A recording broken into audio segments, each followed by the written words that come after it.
Welcome to AI Crypto Expo, day 7, governance. Man, I gotta say, man, it's been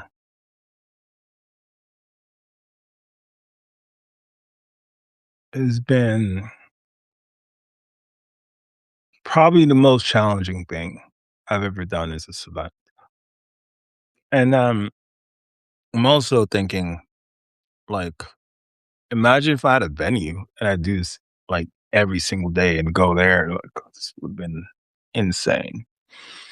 So the thing about my ideas is I just have to do it once, right? I don't have to do it like over and over again. Like I have crazy ideas and then I try it, see if it works.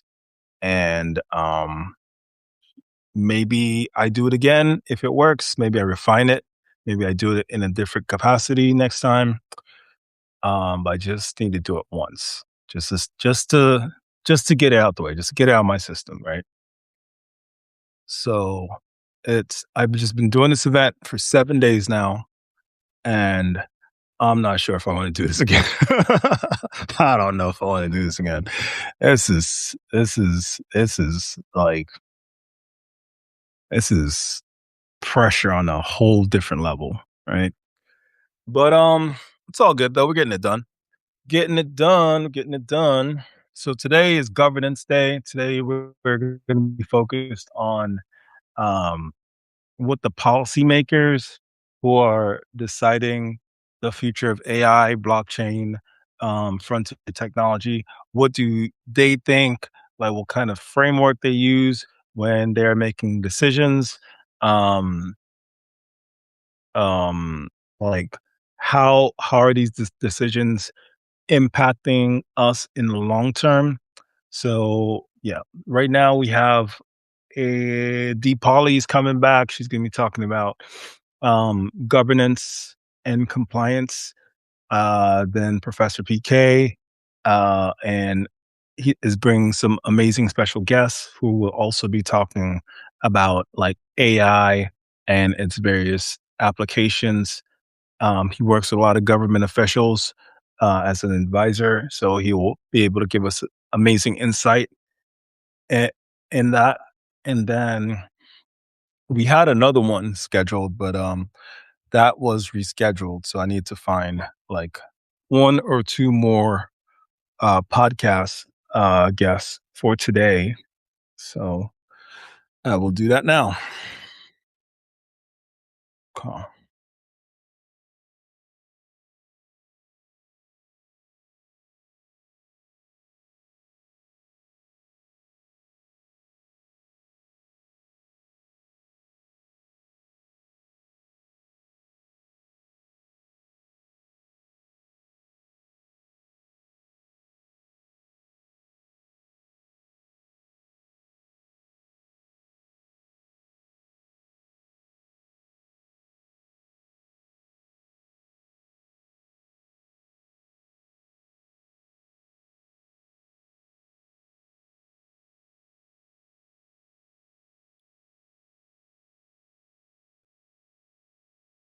Oh, so the first podcast starts at 12. The first one starts at 12. So far. I'm gonna see if we can get like a earlier one.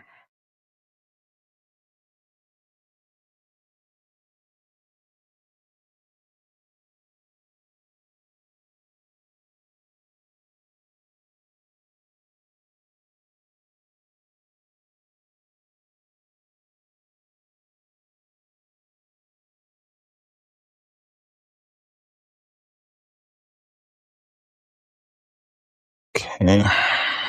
It's one. And let me see. Who else should I invite? Who else should I invite? Ooh, so all week we've been struggling with how to um consistently do these podcasts, because what's happening is like when we live stream the podcast, like while it's live you can hear the conversation, but after Substack takes it to post processing, then you can only hear my microphone. So we're trying to solve that problem actively at the moment.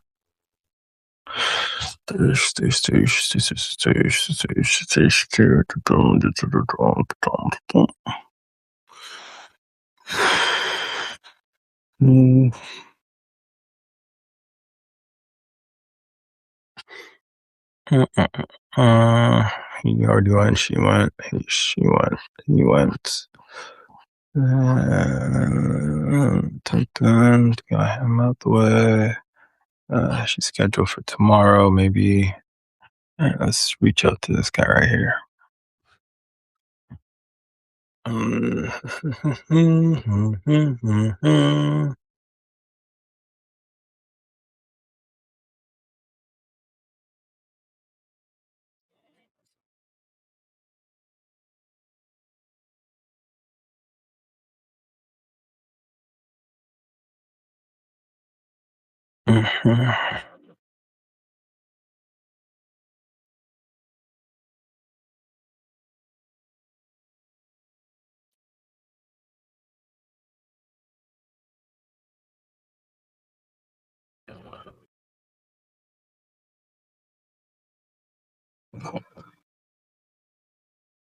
Shoot.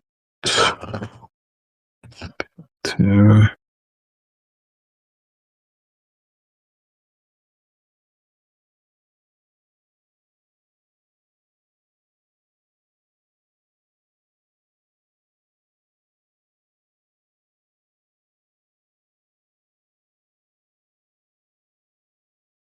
Hello, Hey, Shivam, how you doing?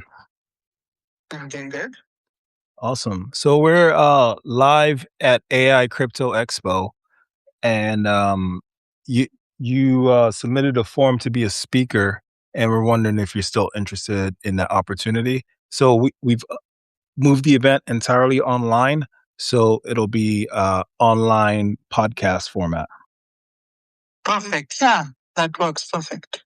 Are you available today? Like we have some spots at 10, 11, and then I believe 2 o'clock afterwards.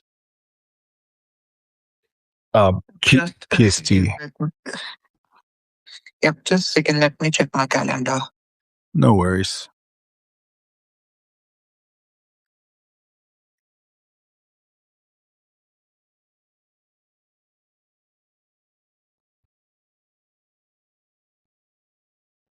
Okay.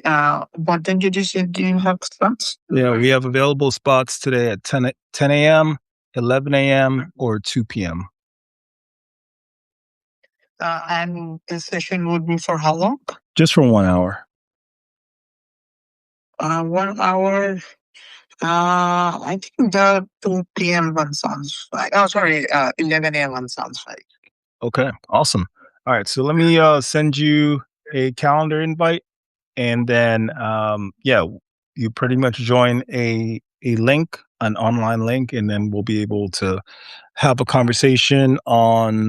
Give me a sec. Let me see what you. So software development and building production AI systems at scale. Lessons from the next generation of AI and Web3.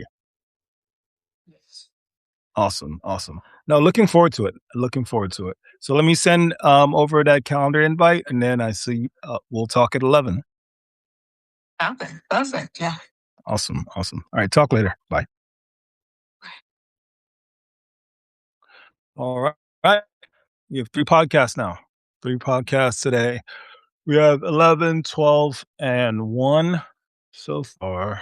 Do I want to add another one? Let's find out. So Shivam was supposed to be on blockchain day, or was that blockchain day? No. Well, yeah. I mean, he could be either on blockchain or AI day.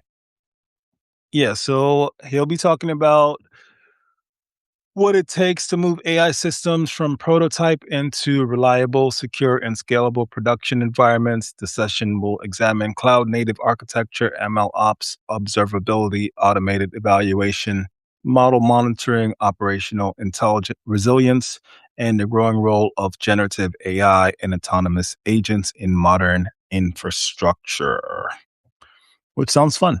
Sounds like a lot of fun. All right, and then he'll be going at 11. Sounds like a lot of fun. Sounds like more fun than you can do in one day. And so today's schedule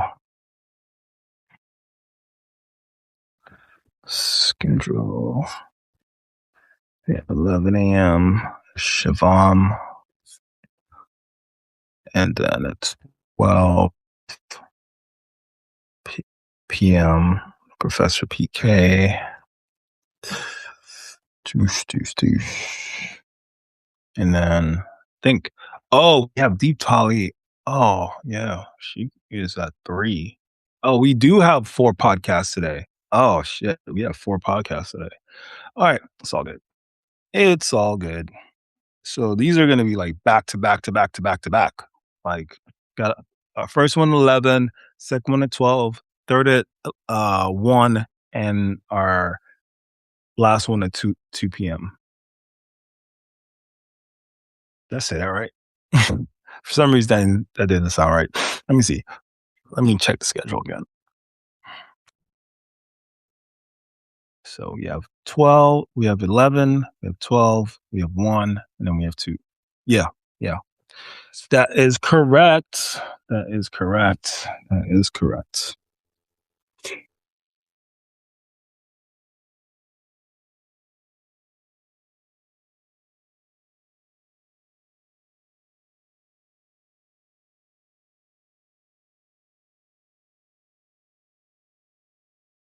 So, what I really like about the series is that we are talking to the movers and shakers, the builders and developers who are moving, frontier technology forward, and they're going into such incredible detail that if you really like pay attention, you have no choice but to get ahead, right?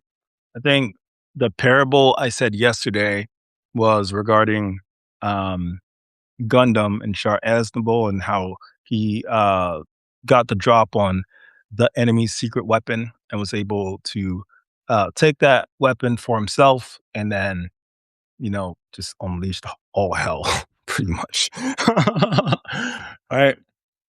And that is kind of what we're doing here at AI Crypto Expo, where we are extracting the keys uh, of technology and the foundations of the next few years. And with this, we're gonna pretty much unleash all hell. Like we'll be so prepared for whatever comes our way that it is inevitable that we win. Right? It's inevitable. The participants of AI Crypto Expo, and you actually have to be a participant and watch live or participate live because when we upload it to the to the servers, the we just lose all the context, like the amazing things that we're hearing from these speakers just gets lost forever, which is unfortunate, right? Because they're saying so much great and amazing things. So we gotta really like lock in and extract all maximum value right now. Because technology is moving so fast, and you know you want to be on the forefront. You want to be where everyone is at before everyone else is there, right?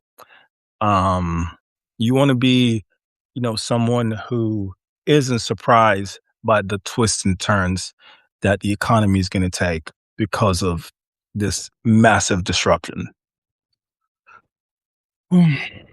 So, send out this invite.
This one do custody poly.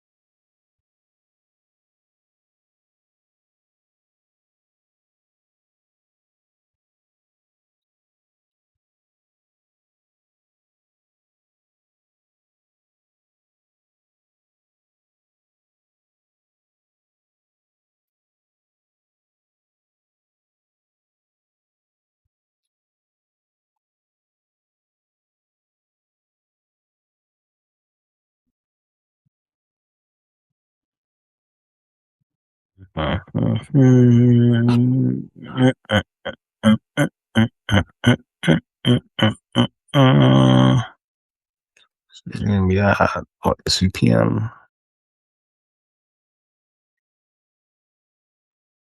Um,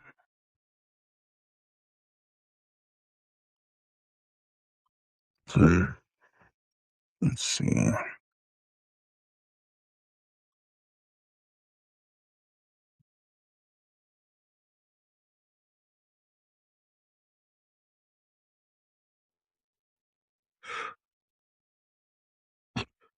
So 11 and 12, and then 1.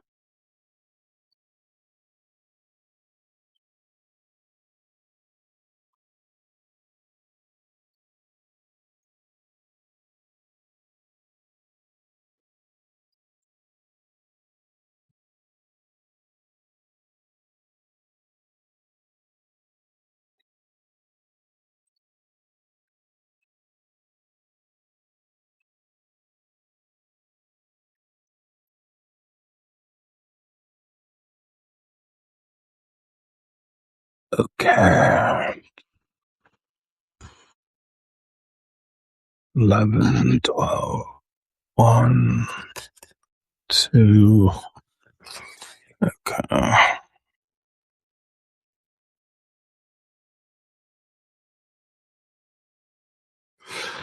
AI. Says day 7. AI.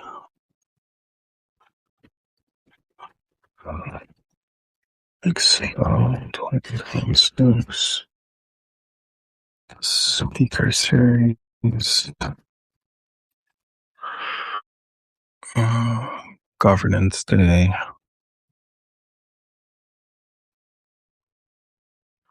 All right.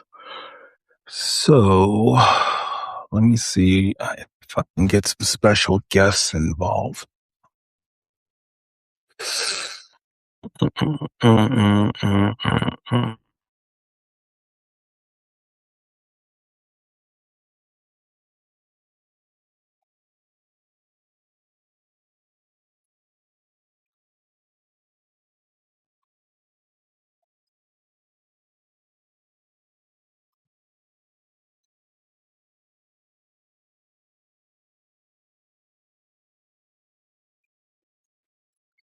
Governance.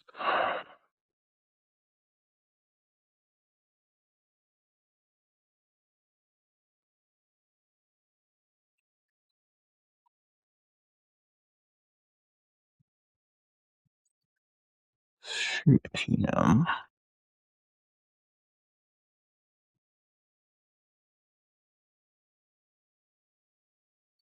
Subject. Matter. It's currently scheduled at 2 p.m. The subject matter. Compliance and new it's a new competitive advantage.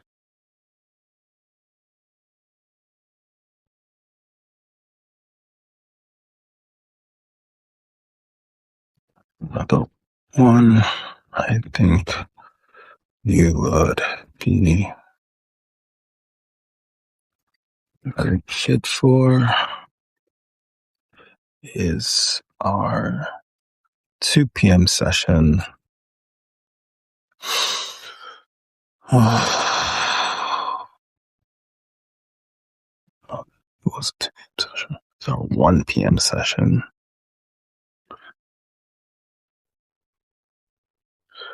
Yeah. So pretty much, I just want us to be able to. Well, I want to be able to do like 3 to 4 podcasts per day. Like after that, you're just gonna get diminishing returns. So I think 3 to 4 is a good, good number to aim at.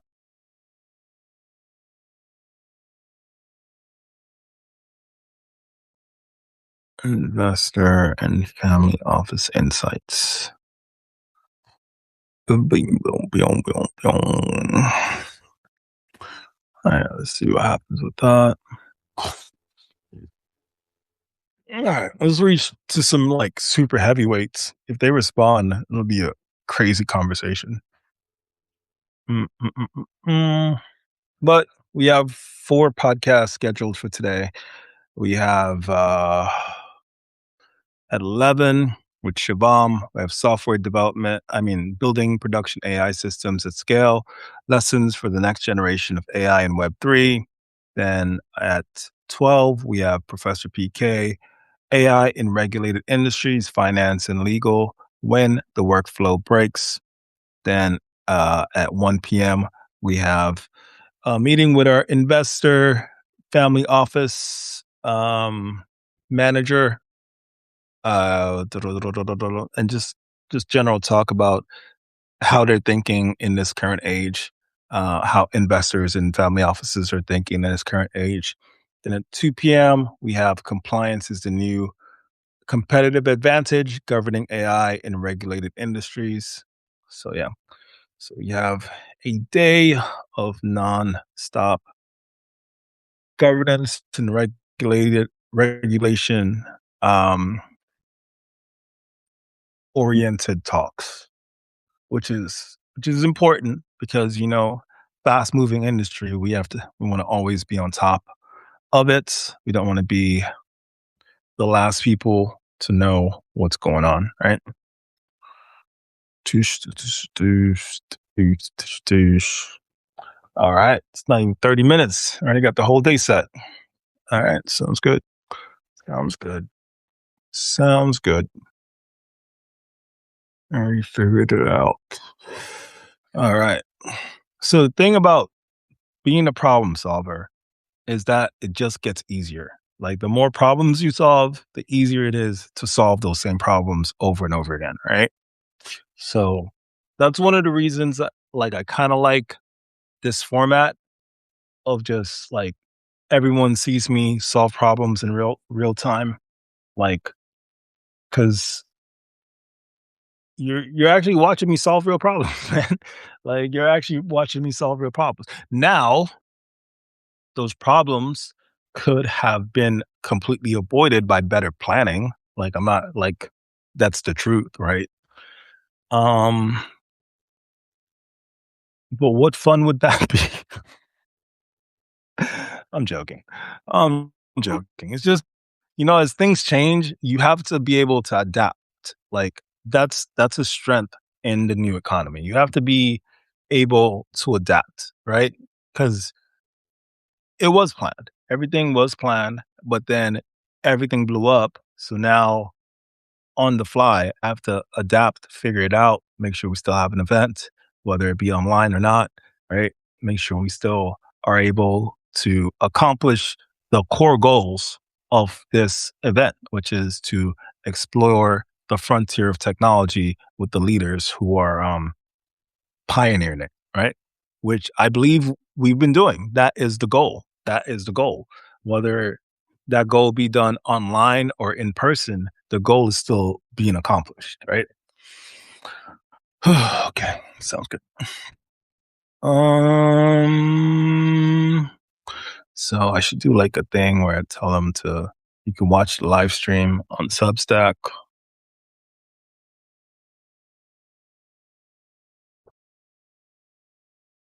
Mm, Okay.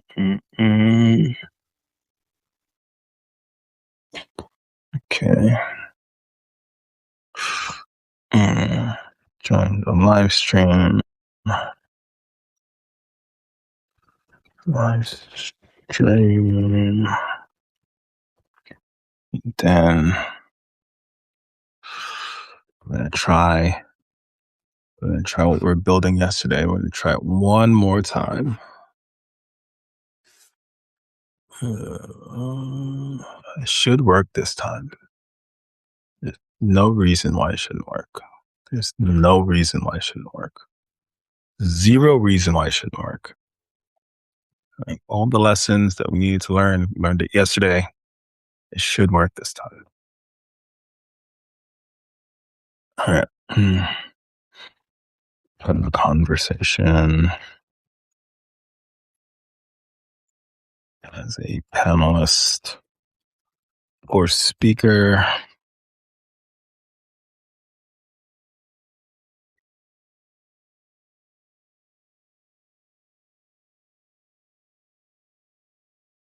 Boom, boom, boom. Today is Governance Day. And we have some amazing speakers who will highlight governance in this new age. Okay. Okay. So that's our whole thing. So I invited some special guests. I hope they respond. I'm not going to tell you who they are because I don't want to embarrass them or anything. But if these special guests respond, then I can put them on a panel with one of these talks. And then it's going to be a great day. All right, 1, 2, 3, 4, 5. 1, 2, 3, 4. All right. So today's podcast schedule is starting at 11. We're going to talk to Shubham Gupta about building production AI systems at scale, lessons for the next generation of AI and Web3.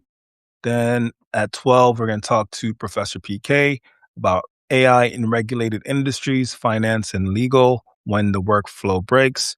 Then at 1 p.m., we're going to talk to a family office investor about how they're thinking about investment in this current, I forgot the word, in this current state of technology. At 2 p.m., we're going to talk to the Poly about compliance is the new competitive advantage governing AI in regulated industries. All right, sounds good. Make sure my links are right this time. Actually, test out my links this time. Okay, all right, that works. Okay, all right. And this goes to Substack, live stream. So that works as well. Okay. All right. All right. All right. So we're day 7. Day 7. We're doing this for 7 days. I would not recommend doing an event like this, to be honest. I would not. This is, man. Oh shit. It's like so much. It's like so much all the time. It's a good challenge though. It's a good challenge. Like if you're someone who runs marathons, like this is pretty much the marathon of event planning. Like it's a test of endurance, right? It's the test of how long can you really keep this up. Um, so you know, I'll probably do it again. I'm not gonna lie. I'll probably try again because like I didn't do it right, man. I didn't do it right. I don't want to do it online. I want to do it in person. Like that was the plan. I want to do it in person. I don't want to do it online. So I'm gonna try it again. I'm gonna try it again next year, and I'm gonna keep trying it until we finally get it right. So that's what we're gonna do. With that, invite everyone to the live stream. Okay. All right. So that's that. Goal has been accomplished. Alright, make sure. So this is good. Cast keynote confirmation.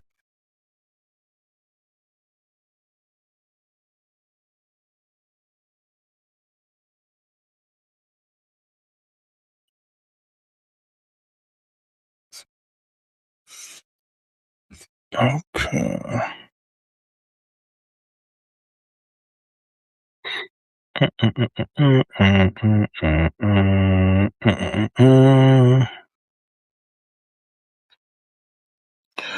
Right.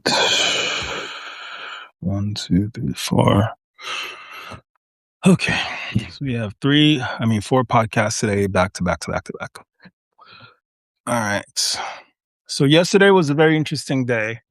Um, our first podcast was with Panache at 12 yesterday, and we spoke about uh, the work she's doing in Africa. So apparently in Africa, identity is reset every single country that you go to, right? So if you're born in Zimbabwe, then you go to your neighboring country and you're a whole new person. Like you don't have any sort of history that follows, credit history. You have to start everything over from scratch. So what she's working on is a way to using the blockchain carry your identity with you, and which was a core idea talking to the different people yesterday, because yesterday was supposed to be Creator Economy Day. So it was interesting that this concept of identity kept coming up over and over again. um, Came up with Panache. Then when we spoke with Anu, who has a company, Vaultsy, which uses AI and the blockchain in order to like manage and maintain your documents. The whole concept of idea came up over again as well. And then we spoke with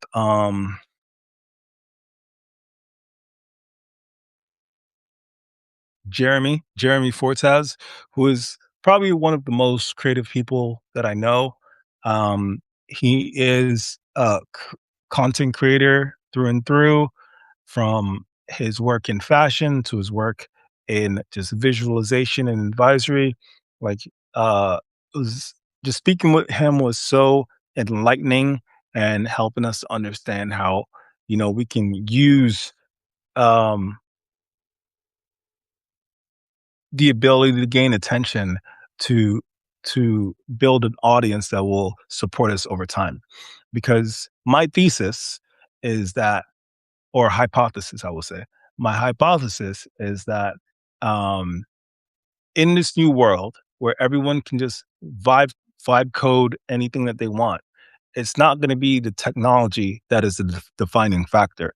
It's going to be your ability to build an audience and hold their attention over time. Just like Mr. Beast, like the new Mark Zuckerberg, the new Steve Jobs is a Mr. Beast like entrepreneur who knows how to build an audience, hold that audience attention over time, and get that audience to engage and in supporting their various endeavors.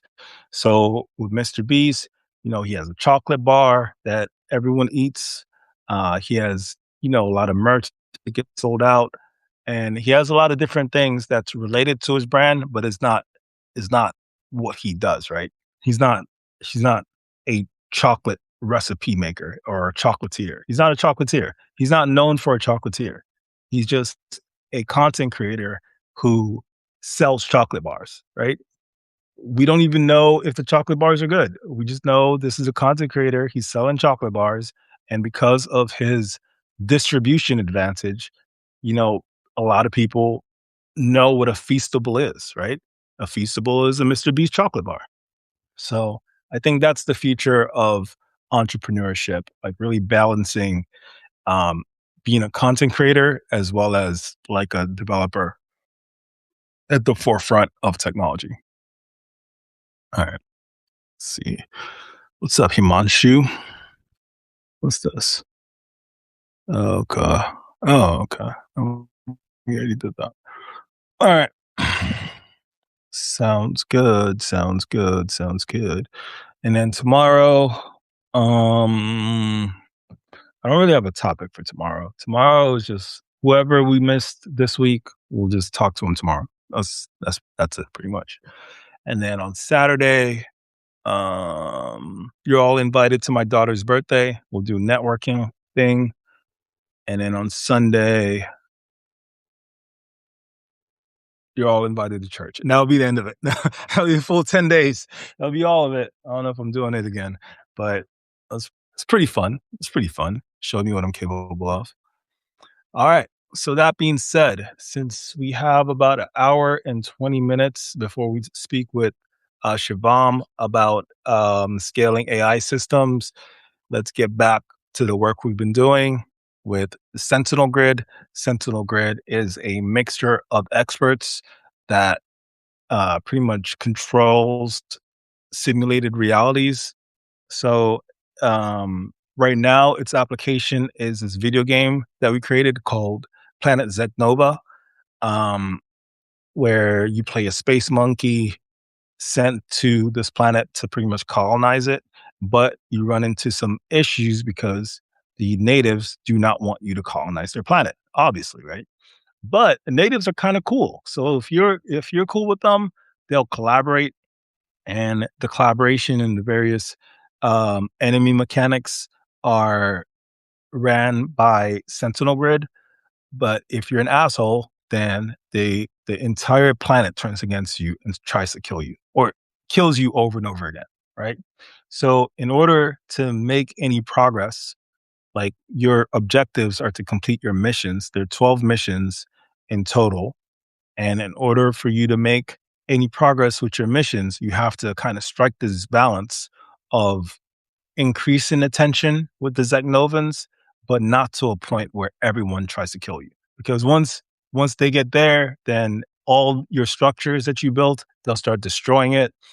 Um, yeah, they'll start destroying all your structures, and then every time they destroy a structure, let's say you're at mission 3, but the part of mission, let's say 3 was to build out a habitat and solar grids.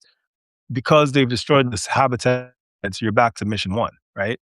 So you have to in order for you to really beat the game, you have to strike this delicate balance with the natives, which is pretty fun and unique. But also, um, other applications are that building the simulated reality can be a way for you to train robots. So what we're actually building is a robot brain, right? So that's what we're doing. Where we left off yesterday was we we're gonna add a reasoning model to the grid. We're gonna add, and the reasoning model is gonna be Quen 1.7 or something like that, which is 1.1 gigabytes. So my requirements for a reasoning model is not for it to be like the smartest in the world, because it doesn't need to be the smartest in the world. It just needs to understand basic actions and take appropriate decisions. So it doesn't need to be the smartest in the world. It just needs to be like relative base level. And so I'm optimizing for fast performing models, and models that are like really small. So less than 1 gigabyte, right? Then we're going to add a memory model. The memory model helps the world to persist. So it also keeps track of the player actions. So this allows the world to evolve and become more dynamic, right? Because let's say so there are established relationships in the game. So let's say, just being an asshole, you just go kill a bunch of Zeknovans. Like, that's gonna be remembered. Next time you log in, Segnovans are gonna be like, "There he is." All right? It's gonna be remembered, which makes the gameplay pretty interesting. Um, so so that then we're gonna add a coding model. So right now, at this moment, the the the game is ran and simulated by a model that is inspired by AlphaGo. Our version is called Prime, Sentinel Prime, and it runs pretty much 300 simulations constantly on a constant basis. It's just running these simulations, trying to figure out like how to improve the game, how to increase the intelligence of the enemies, um, and what kind of structures it can put in place, right? So, what will happen when we add a coding model is that on each simulation, the coding model can figure out where there are bugs, where there are necessary fixes, and then it on separately from whatever simulation Prime is running, it can have its own like simulation, fixing these bugs, seeing if they introduce breaking changes, and then only applying these fixes when it's pretty much confident that it's not going to break anything else, right? So that's three, and then we add a fourth model, which is the fusion model, which is going to allow us to improve the graphics without improving. I mean, without increasing the load, right? So right now the game runs at 30 megabytes, and which is great because if you play a PlayStation game is like maybe 110 gigabytes, right? So it's really big. Our thing is really small, but when we added the fusion model, we can vastly upgrade the graphics, which is what I think Jensen Huang was doing with DLSS5. I think DLSS5 is a diffusion model running on top of it. So we're gonna try to do that. Try, we're gonna try to do that and see if we can um drastically increase the graphics um as well. So we already have 6 models in place right now, and then adding these 4 models would bring us to what? 6 plus 4, 10 models running totally. So that's gonna be pretty interesting. So yeah, while we wait for our first podcast with Shivam, let's continue development.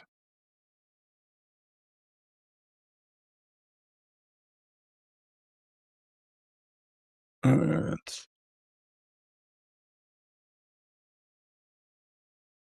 Alright.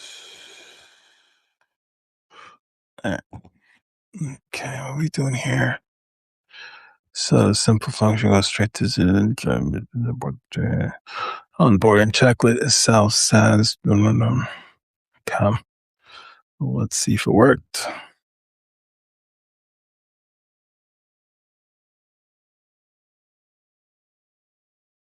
Mhm. This should just bring it here, which is cool. That's all I want. It's all I want. It's all I want. Yeah, it's not even gonna work because you need to put money in there. Yeah, there you go. So that's all I want. So that works. I'm checking to make sure that you can actually log in because yesterday that was the big blocker. That's why um we couldn't do it on chat exchange. I had to do a Google Meet again. Mm. I'm gonna show you and create another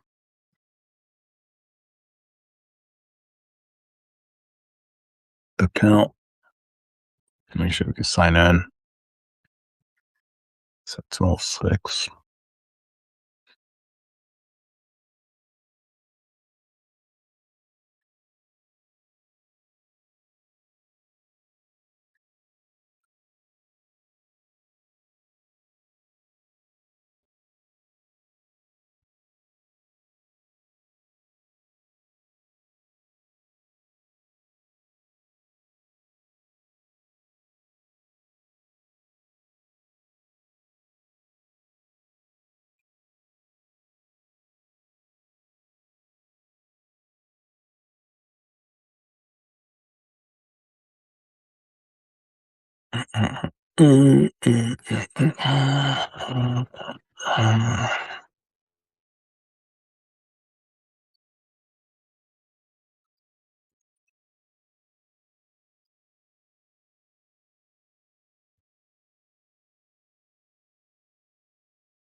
Okay. Oh, that's what was getting everybody stuck yesterday.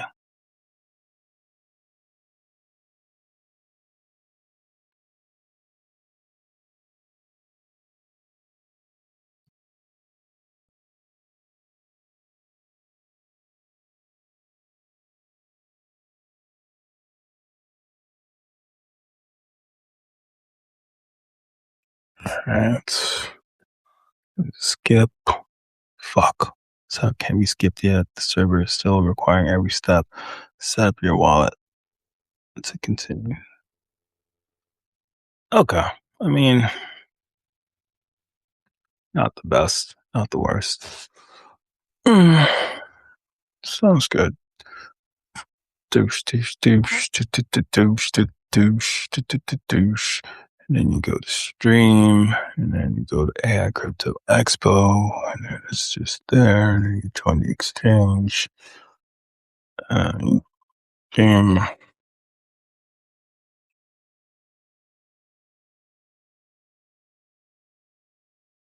right. All right. This is me as a guest.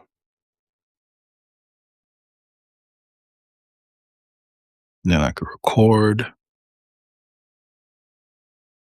I could ask questions.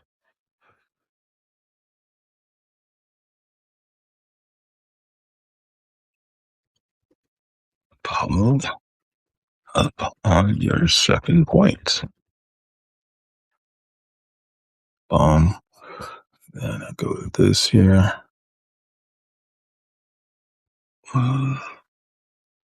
Actually, I could join as a speaker.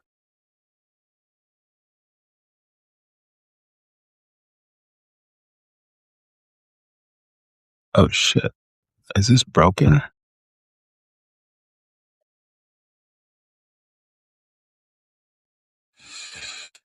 Please don't be broken. You're broken. Fuck, you're broken. What the hell? I swear it worked yesterday. Am I tripping?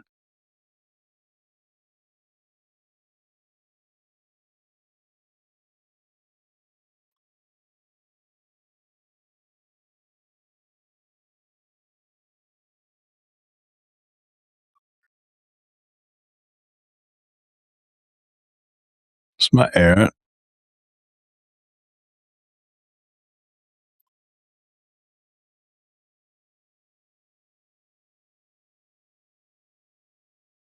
That's sex.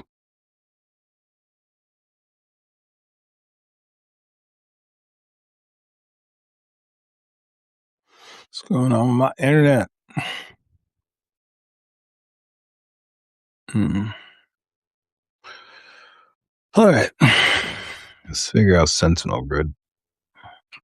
Let me figure it out.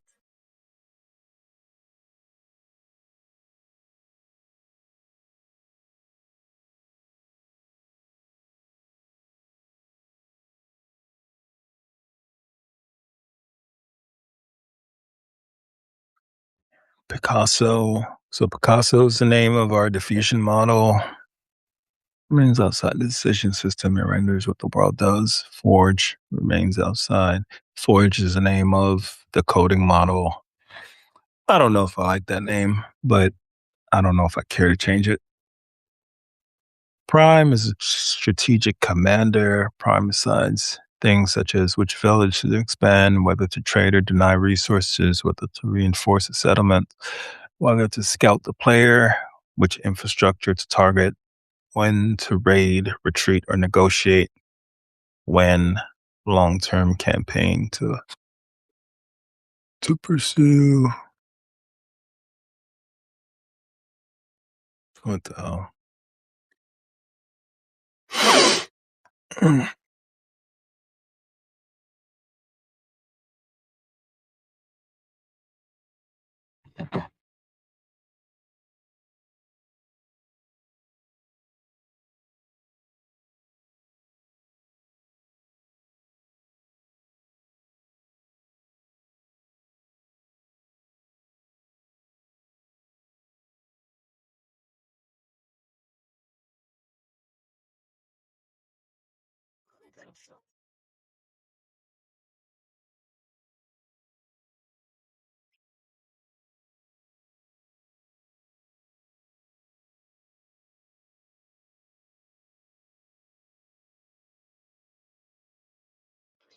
Right.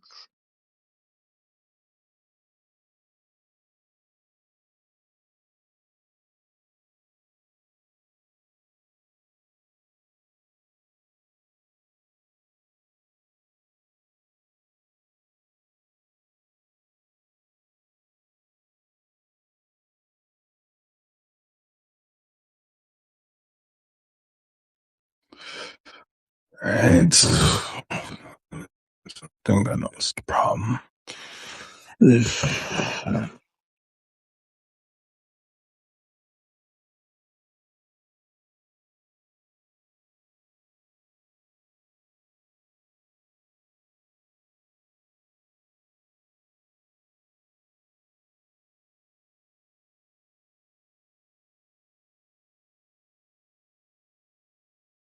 Think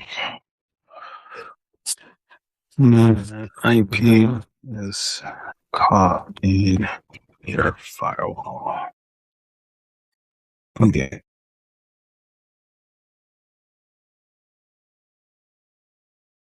All right. Yeah. Is it internet connection or is it? Uh, um,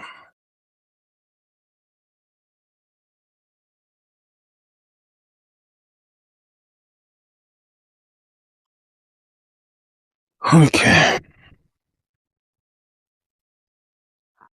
Let's check you out. Mm. Implemented all 7 optimization passes in the recommended order, diff-based HUD rendering, spatial hashes, and deployment assets dropped from 50 megabytes to 29 megabytes. Heaviest environment model dropped from 6.5 megabytes to 5 megabytes of verification, NPM test, full browser launch, no browser runtime errors, automatic, quality scaled. Let's check you out. Let's check you out.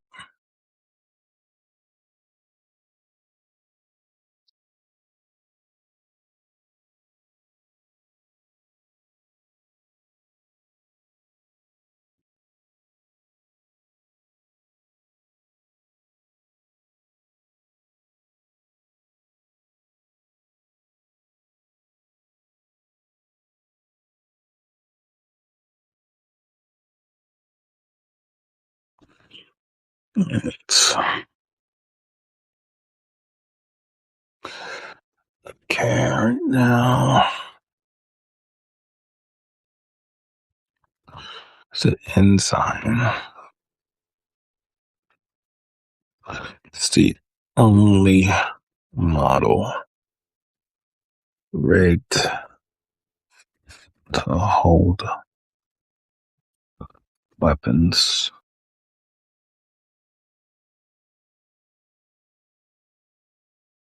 Is it possible to rig the tenant and the captain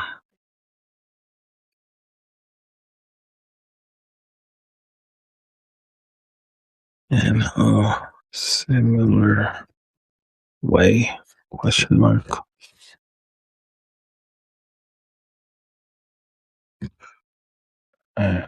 Why are you walking like that?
Tactical executor.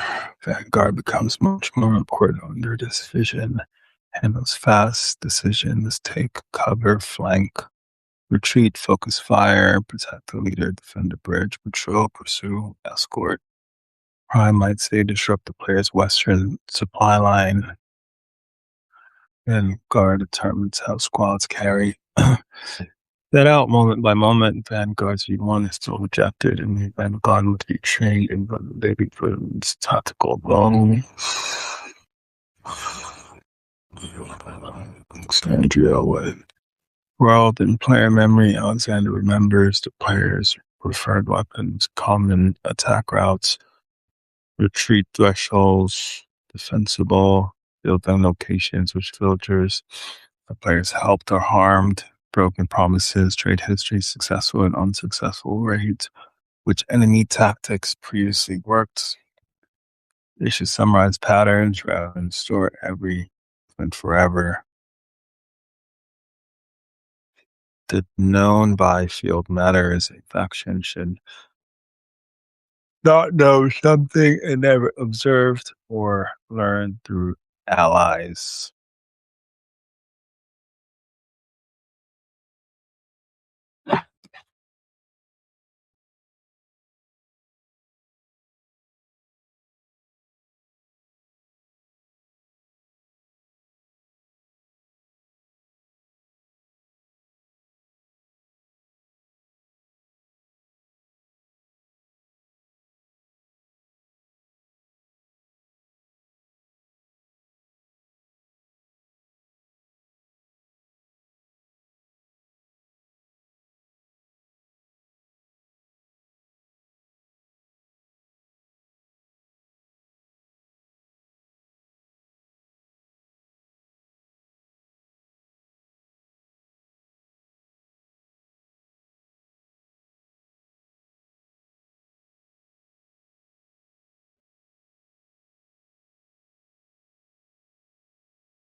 That's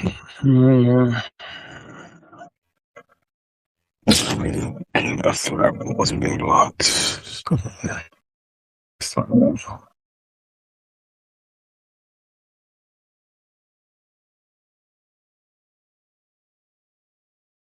Yeah, does work. I knew it worked. Does work. Just doesn't work for me right now.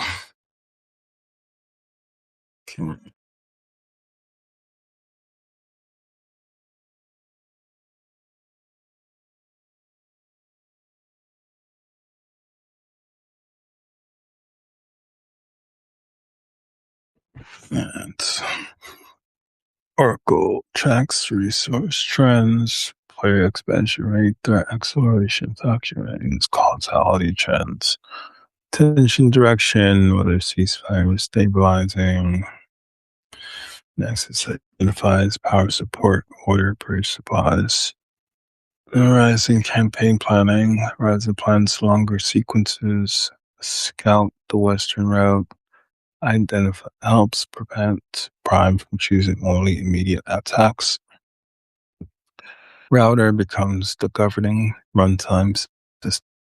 It's global tension, per faction tension.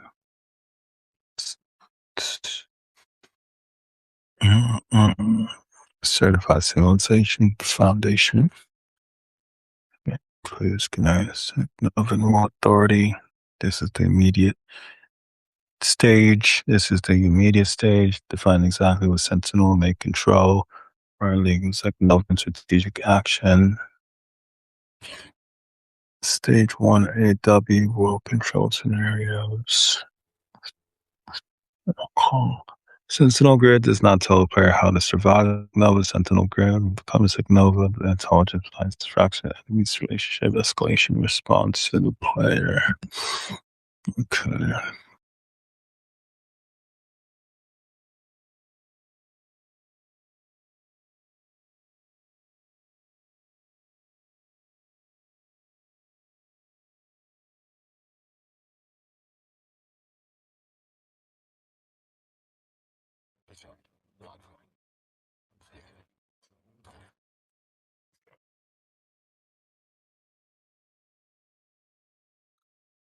Two gaps on directory based on the context already have the code base and is the code on the code base the seasonal grid and the testings create a practical guide or roadmap to integrating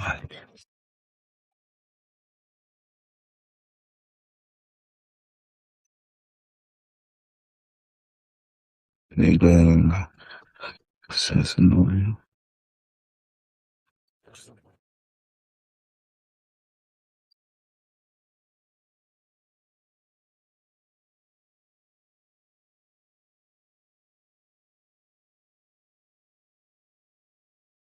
please push back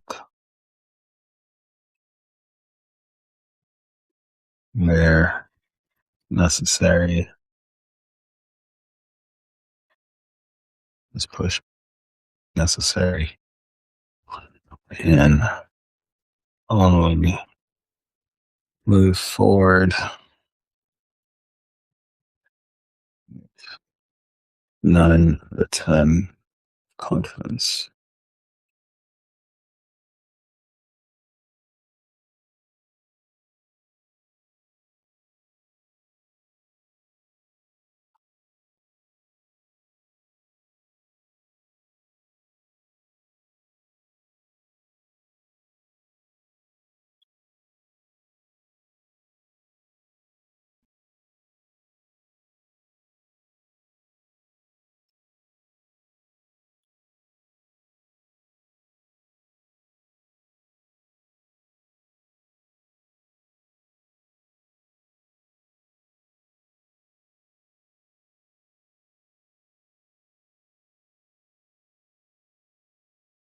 We've done this part. Now we get ready for this part. The immediate stage to find exactly what Sentinel may control, required work, legals like Novin, strategic actions, faction, objectives, tensions, collaboration actions, hostility actions, world event actions. it will be possible. I'm checking how the current weapon, rocket, and animation mapping works for each rank so I can tell you whether this is simple configuration pass or whether the lieutenant captain ranks need additional bone or animation work. Okay, sounds good. Sounds good.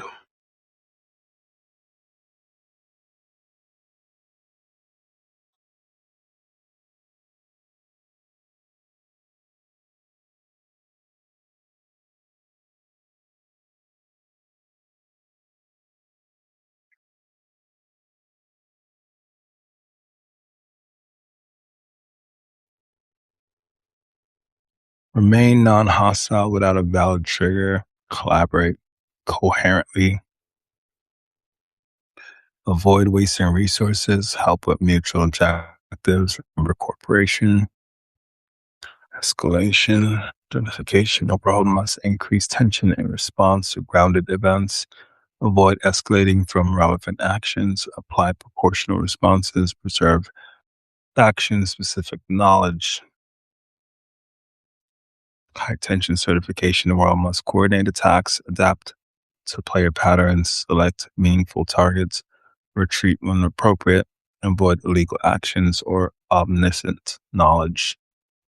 The escalation certification. The world must recognize ceasefires, reparations, and assistance, reduce hostility over time, avoid permanent aggression from stale events, preserve important grievances without becoming impossible to recognize when become reconciled.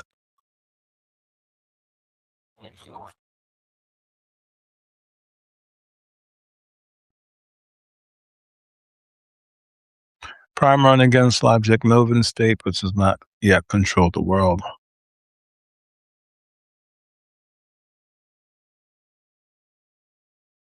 And this strategic. Then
okay. Around certification, Austrians, so let me anchor this to what's actually measured rather than what the document assumes. Two things a pivot buys that the document doesn't claim. One thing, it costs that the document doesn't notice, then the robot. What the pivot generally buys, it dissolves finding number three. The most damaging measured result in the program is that Sentinel optimizes its leaf evaluator rather than declared objects. And line regime, more search made outcomes worse for an advisor. That's near fatal product that degrades as you give it more compute in a domain where the user has a real goal you can be wrong about. For a world controller, there's no ground truth about what the desert faction should do. The objective is authored, not discovered.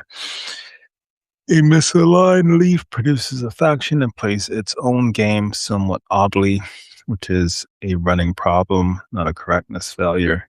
Anti-alignment becomes a knob. This is the strongest argument for the pivot, and it is in the document. It solves the low benchmark problem. The blocker on Zagnova engine ladder was that Zagnova has no certified scenarios, no declared objectives, in zero early terminals across 20 random place seeds, nothing to discriminate against. Under world control, you have an incumbent, the existing scripted world AI. That's a real baseline. It's already tuned to be playable. Every proposed sentinel action can be compared against what the incumbent actually did on the same state. Stage 1B W is better poised experiment than stage 1A C ever was. Cadence gets easier, faction decision intervals in seconds off the render path versus advisor latencies where P.5 was player visible.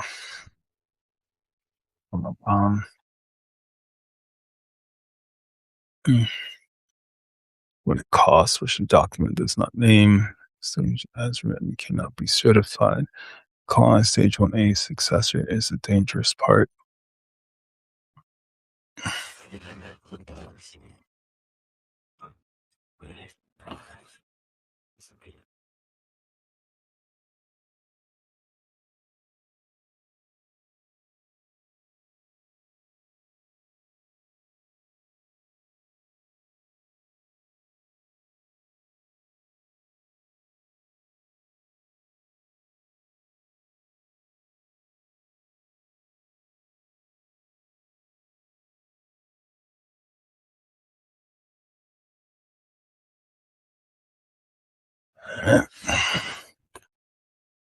Stage 108 because works because of one property said explicitly in the certification. Objective progress is a pure function of state scenario. Time completion of deadline count survival is never sufficient. That's why Node Lab 3 certified reproduces 474 witness files byte for byte on a different machine. Now, read stage 1A's criteria, avoid escalating from irrelevant actions, adaptive player, challenge but fair, avoid permanent aggression from stale events. None of these is a pure function of state. They're judgments about the player experience. You cannot write objective progress. That's right. If you try, you'll alter a scoring function that encodes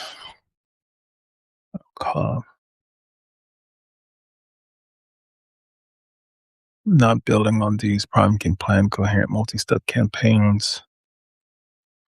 Unknown, the deadline scenario showed. Okay, so Claude has some pushbacks, which is great.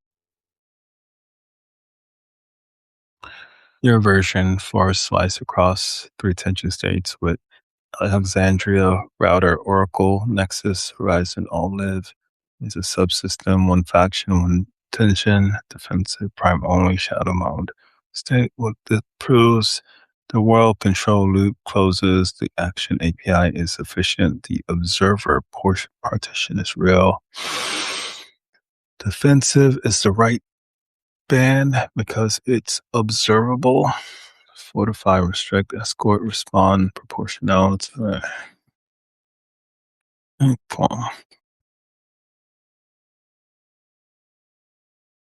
Okay.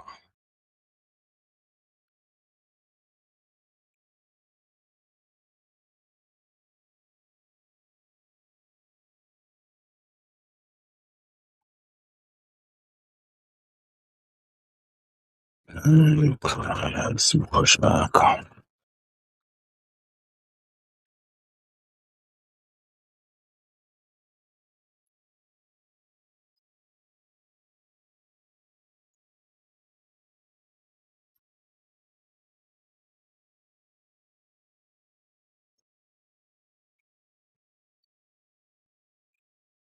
Practical way. Based on the context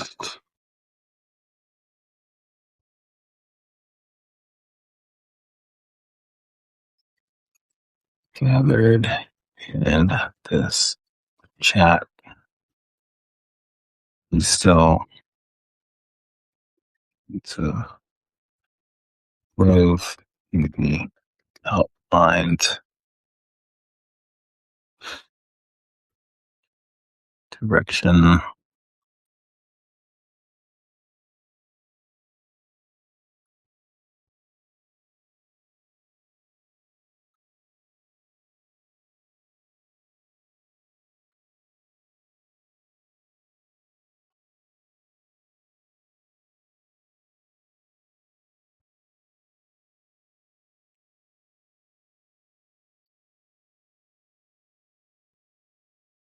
On.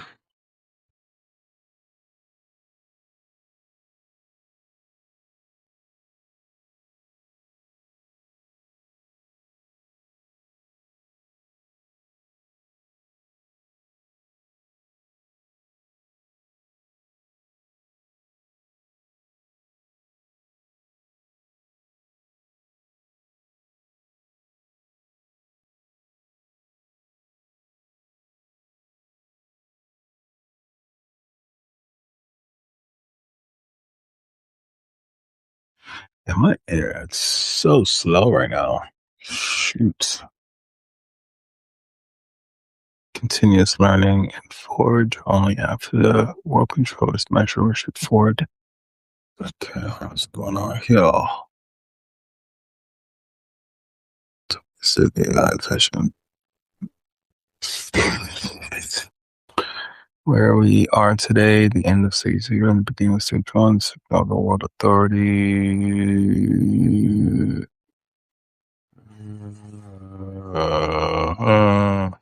What actions, music, and sake, what objectives do they pursue at each tension level? What information is each faction allowed to know? How often may Prime change strategy? Which existing AI system executes the strategy? What makes adaptation challenging but fair?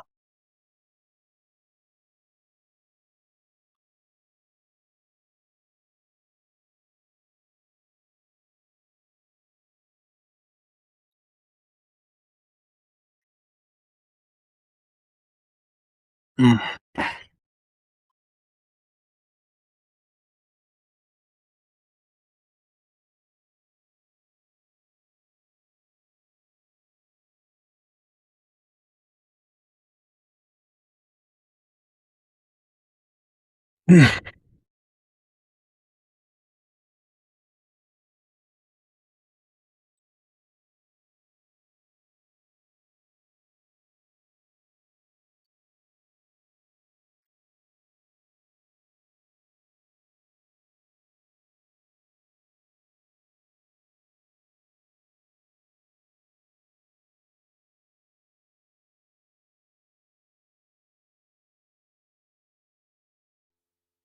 Mm. As far as class depth, speed or service. Yes. To speed. Distance. I can show you to line up with your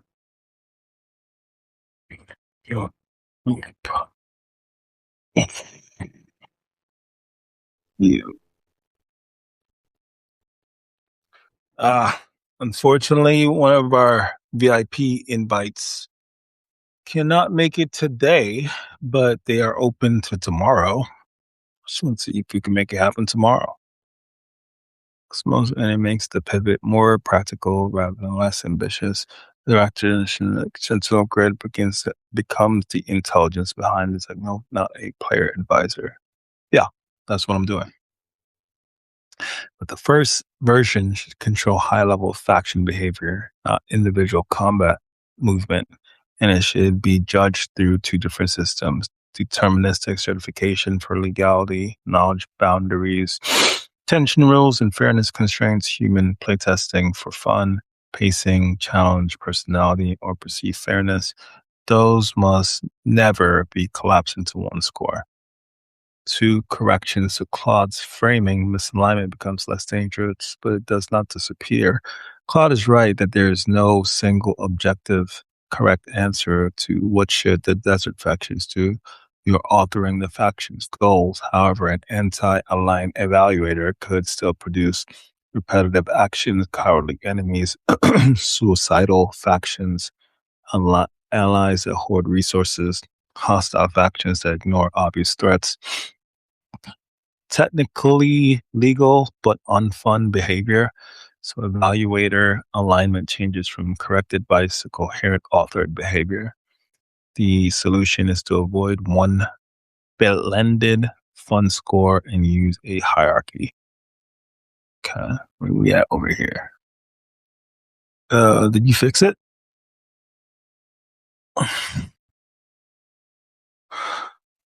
Both the lieutenant meshes contain matching right hand and left hand tones, and their animation uses the same 72 channel skeleton structure is an enzyme that makes them strong candidates for shared existing weapon animation. Currently, inside receives weapon meshes attached to the right hand socket, rifle and heavy weapon. Switching through equipped weapon armory, lieutenant is the generic officer loader, which only supplies walking and running animations. The gameplay running also explicitly restricts the armory to the ensign. I would implement it by extending the generic officer loader with weapon attachment and equipped weapon, reusing ensign rifle and heavy weapon clips on both rigs, creating separate grip offsets, rotations, and weapon scales for each rank, testing shoulder and wrist deformation because their body proportions differ, enabling the armor UI and weapon controller for all three ranks, preserving rank identity through specific enzyme ballistics, lieutenant, officer, laser styling, and captain missiles. The first pass should not require any animations. Reuse clips produce twisted shoulders or floating support hands. Only those problem animations would need rank specific replacements, not entirely new models. Okay. All right.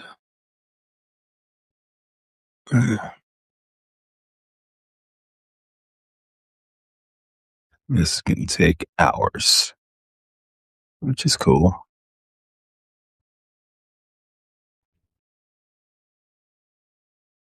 So, evaluator aligns changes from correct advice to coherent solutions to avoid one by its fun score and use a hierarchy, legal and information valid, consistent with the current tension stance, does not violate fairness rules, protects faction survival and important assets.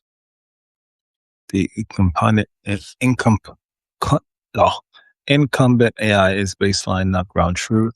Existing scripting AI is extremely useful because it gives you a working fallback, a known playable behavior, a same state comparison, your productivity telemetry. Game code remains in charge. So we start with the Zegnova engine that controls state, rules, tension, and authoritative outcomes per faction observation. Only facts this faction knows or has observed. Sentinel Prime chooses one legal strategic micro action, world control validator, legality, knowledge, resource, and stance.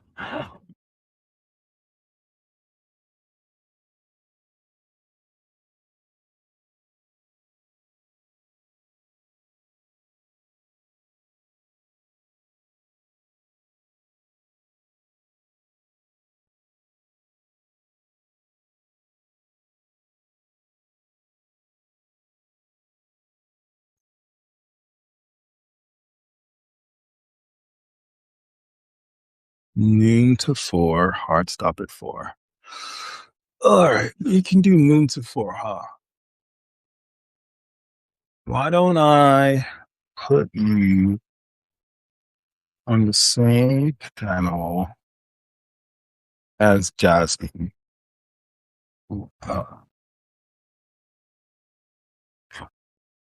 gonna put you in the same panel with Jasmine.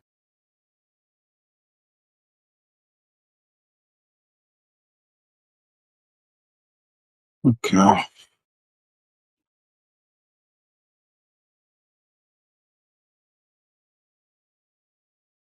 So, well,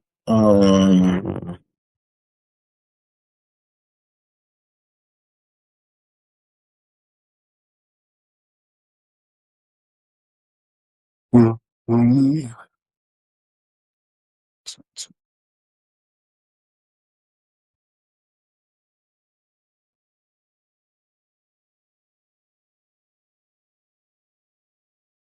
that's good. That's good. If you open to minutes. Overcoming.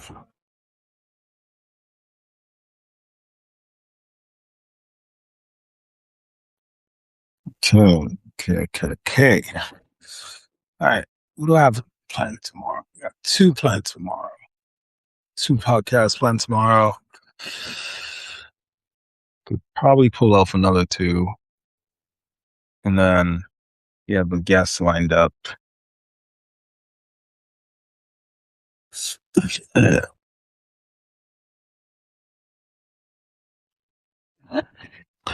Game code remains in charge. This means Prime initially chooses actions such as Prime does not initially decide which exact cover position to use where every NPC moves.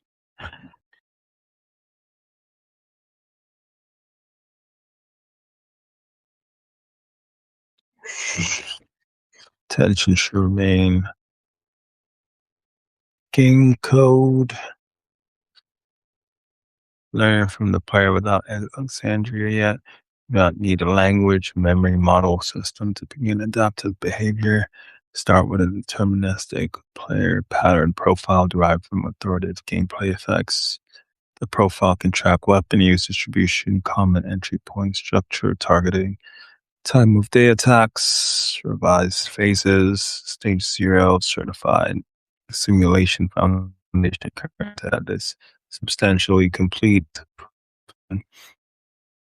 Canonical states, prime search, detached function, browser worker, live telemetry, stage 1A, scenario, cross machine evidence integrity, lab and negative fixture, live versus clone semantics.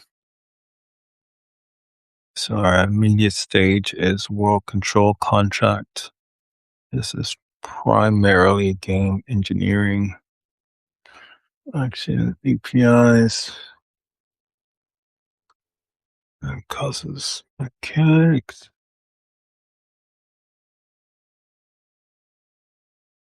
Oh boy.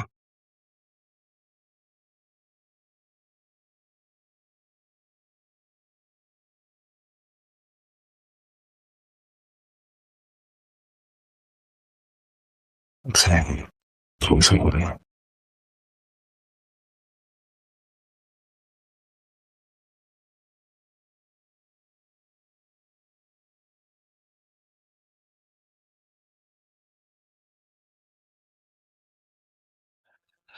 Ride, pushback.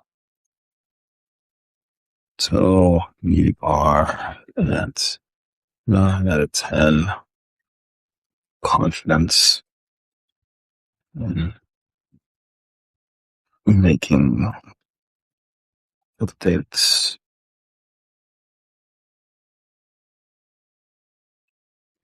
to the game.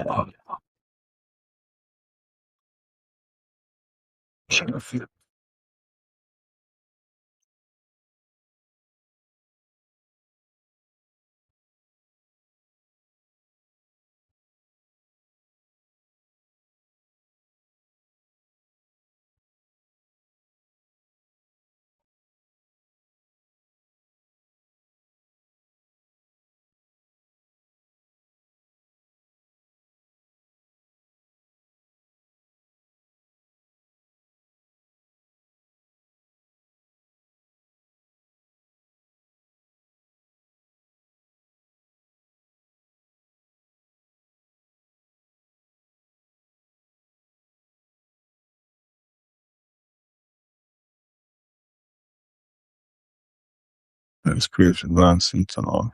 Run the whole planet. Given only one defenses that Melvin faction legitimately knows, can Prime consistently propose a legal stance appropriate, high level action log it as an incumbent and fall back safely without affecting gameplay?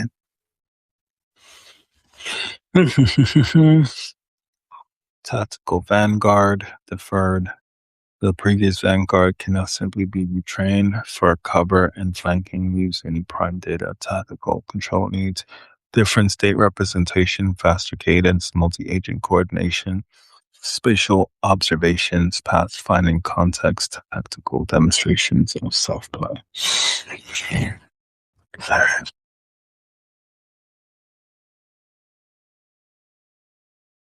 There we go. All right. So let's say audience. Should click that. Boom. Brings me in. With that.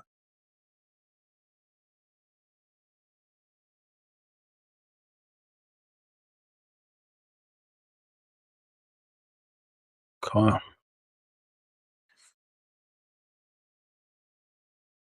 All right.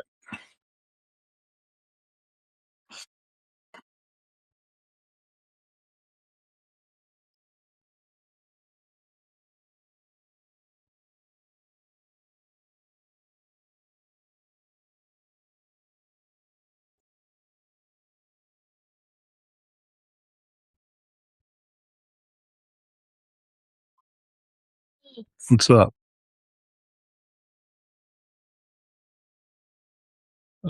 Sure.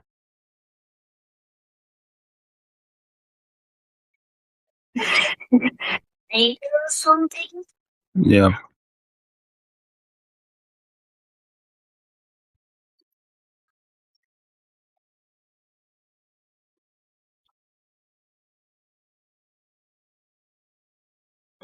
Oh my God. What is your question?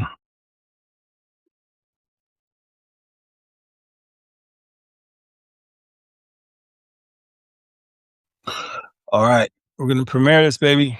We're gonna freaking do it. We're gonna do it. Do it. We're gonna do it. We're gonna do it. All right. We're gonna do it. We're gonna do it. We're gonna do it. Okay.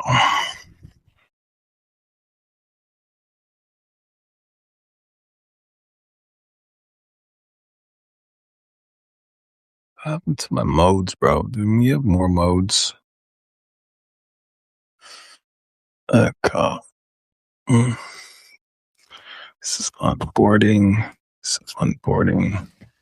Skip it.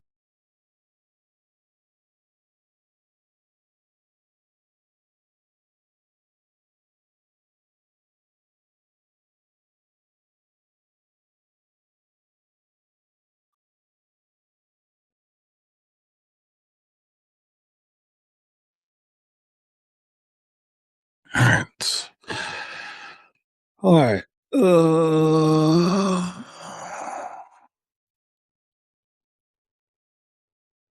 We're gonna do it. We're gonna do it. We're gonna do it. We're gonna do it.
Um,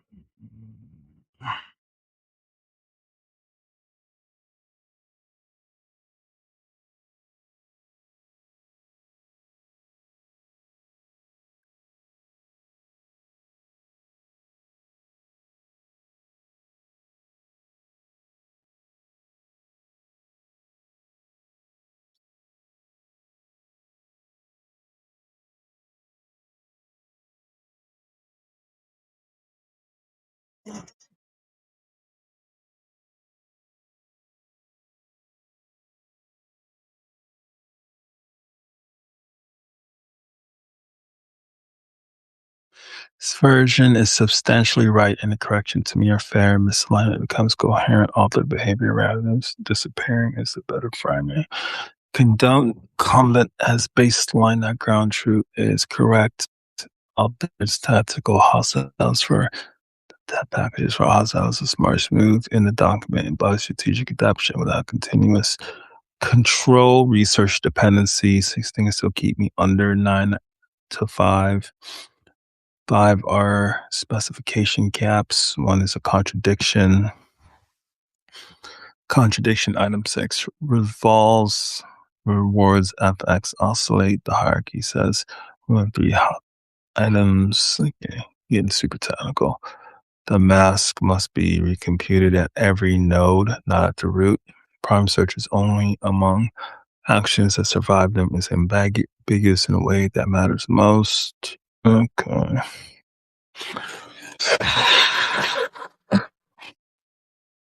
Okay.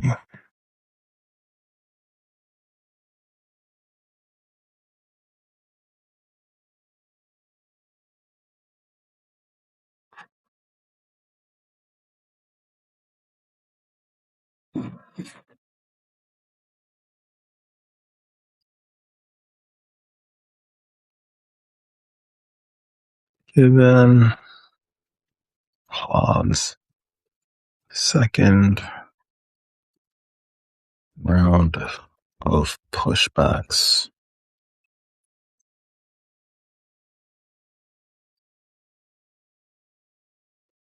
fill in the gaps of practical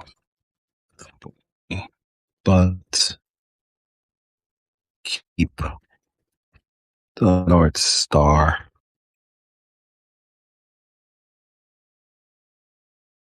as Sentinel grid runs operates the Insect Nova world.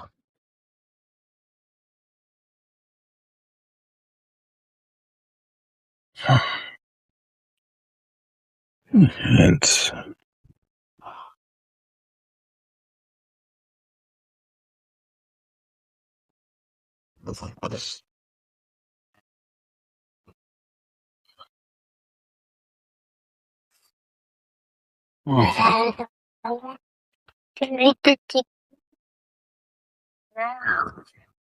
right. Well, I started podcast in 15 minutes. So your mom's gonna have to get it out the oven, okay? Yeah. Deal? Deal? Is it in the oven? Well, I haven't made it yet. But Dad, does the fly eat your oatmeal? Not today. Not today. I heard they're dead or something. Hmm? I heard they're dead or something.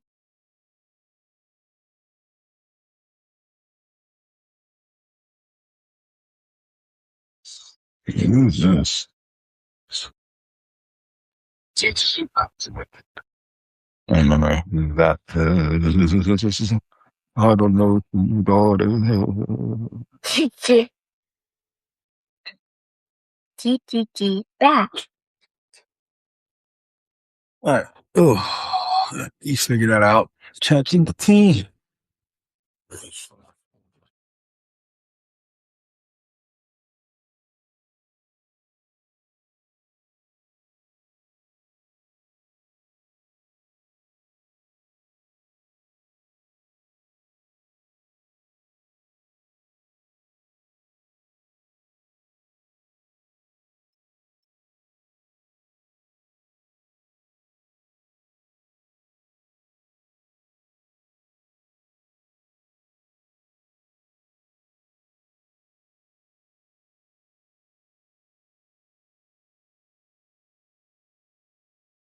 corn dogs and poppy chicken. Corn dogs? Or do we have corn dogs? Then Soviet. Can you? I can't see. I can't see, Daddy. Look at I'm coming.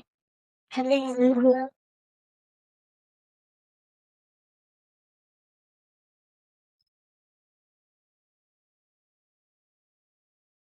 The next one.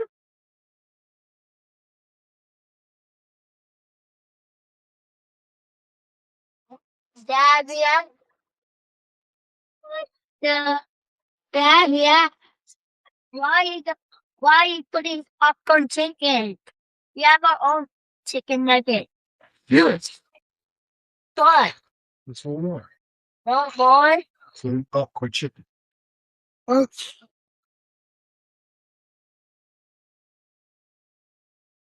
Oh, corn dogs.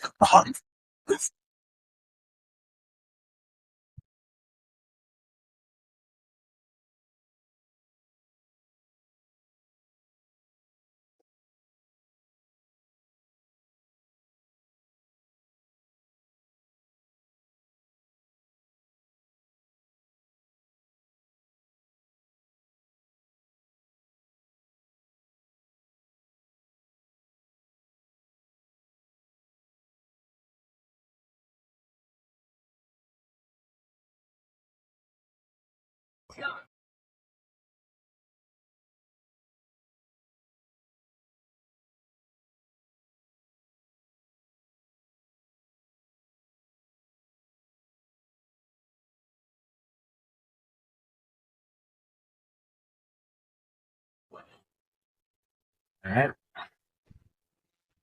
why should we go to the hospital? Why else would I go to the bathroom? Alright, clause 6 said objections are valid, but none requires changing the North Star. So it becomes the intelligence, operating technologies, actions, relationship, strategy, escalation, collaboration, hostile campaigns. The correction is to define the world control substrate precisely before adding specialist models. The first deliverable is not all sentinels run the planet, and it's deterministic control loop that every later sentinel can safely join. Okay. That makes sense.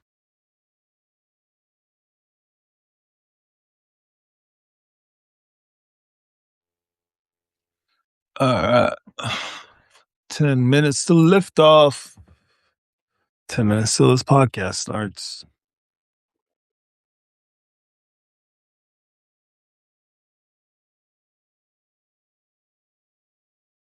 Hurry up. Took so long.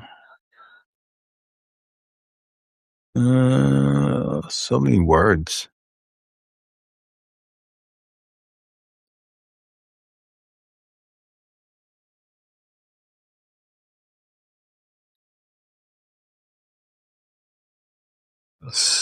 Into consideration.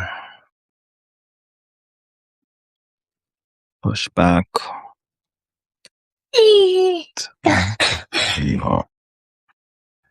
That's intent, confidence. No.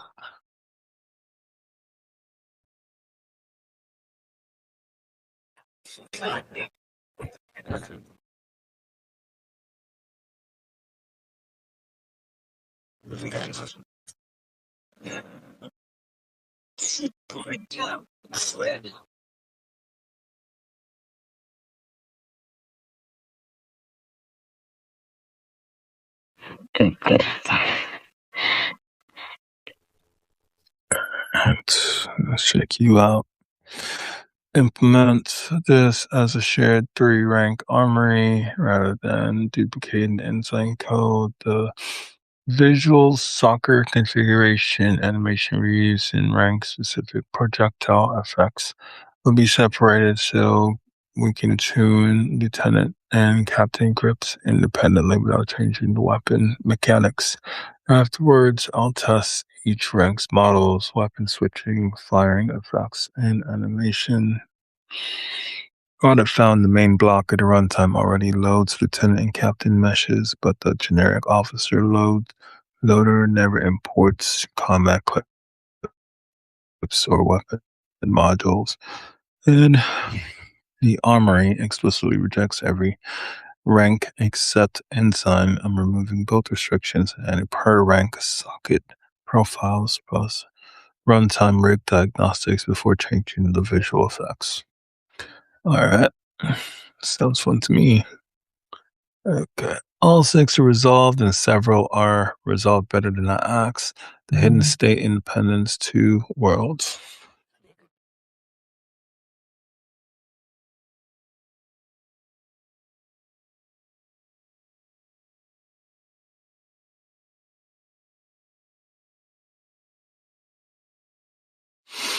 Mm. 3 things still block me. All the consequences of decisions made this document rather than leftover. The leaf changes that day mid rollout to decisions in this document interact badly from goal progress changes by object profile defensive collaboration hostile. 3 ways out, and I need 1 picked. Freeze the ban at root for the duration of search prime. Within the stance, it is evoked. Make goal progress stance independent. Class B scores. For fixed out. Resolve blockers 1, 2, 3, and I'm out. 9 out of 10 on building the substrate. And 1 is the only one that's a genuine design choice rather than a specification gap. All right. For this one,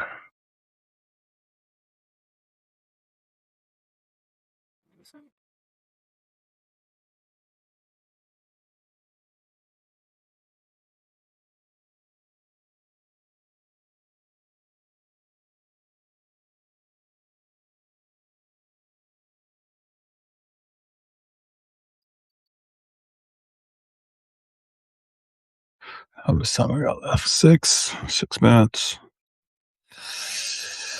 Make the most scalable long term decision.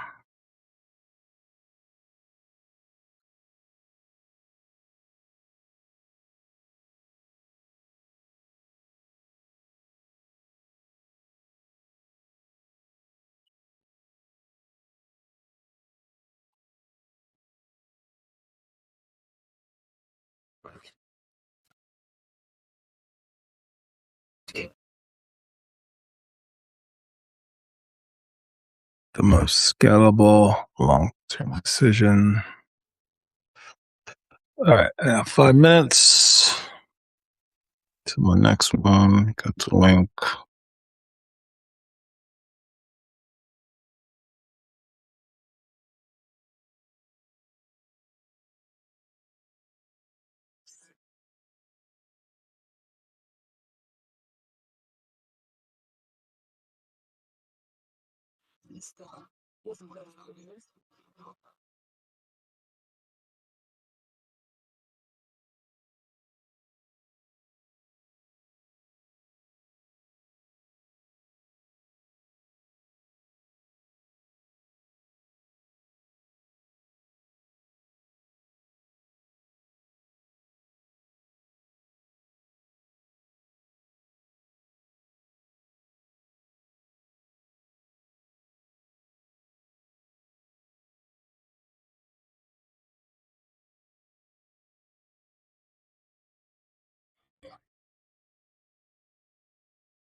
You see the AI Crypto Expo. Top. Hmm.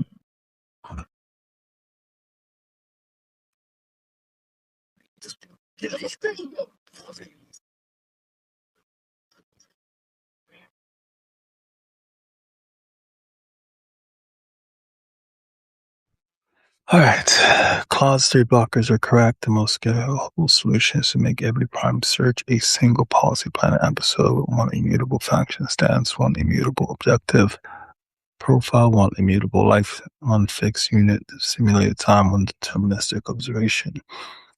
First long-term decision, first objective to prime search, choose A. Go.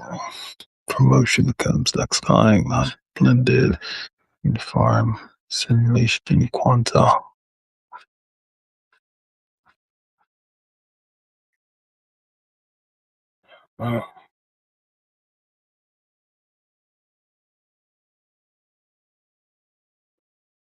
Once you have achieved 9 out of 10 confidence, begin road map planning.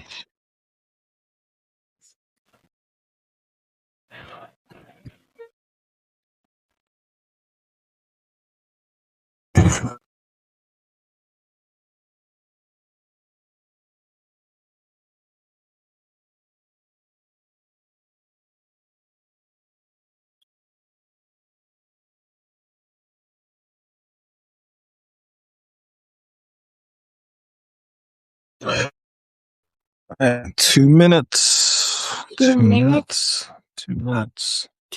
2 minutes to lift off. 2 minutes for the food? No. What? Then why are you saying 2 minutes? But my podcast starts in 2 minutes. 1 minute. Starts in 1 minute. 1 minute?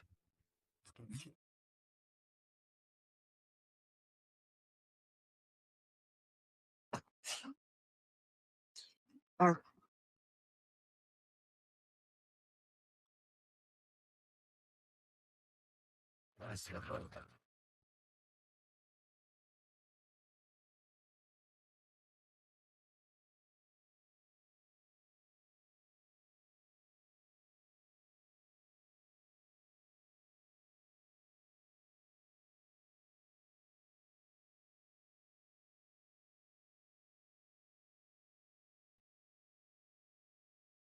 Okay.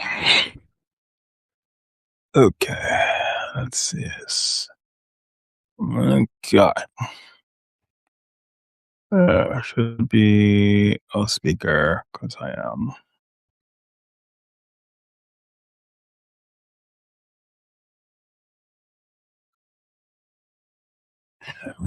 Room.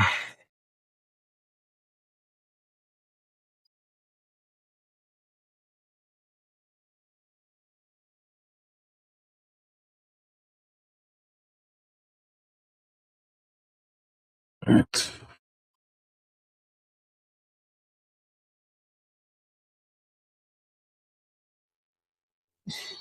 All right. He's here. Hey, Shivam. How are you?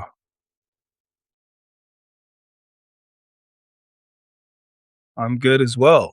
I'm good as well. Just give me a sec. Let me change this to podcast style. All right.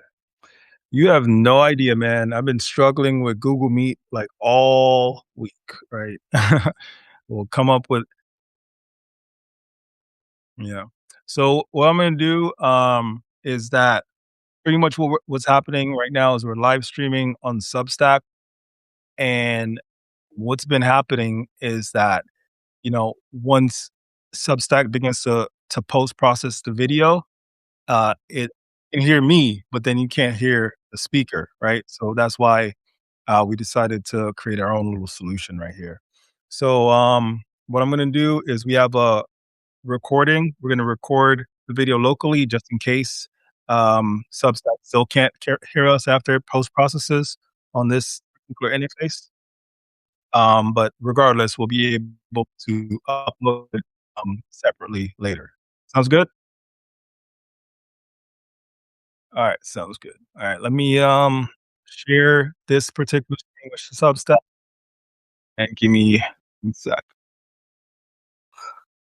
Uh, mm, Hey. alright. It worked. Awesome. So, Shabam, thank you for joining. Welcome to the A Crypto Expo, where want to highlight the builders who are building the next phase of technology. Uh, this little son in the background, he's just hanging out. He won't be bothering us at all.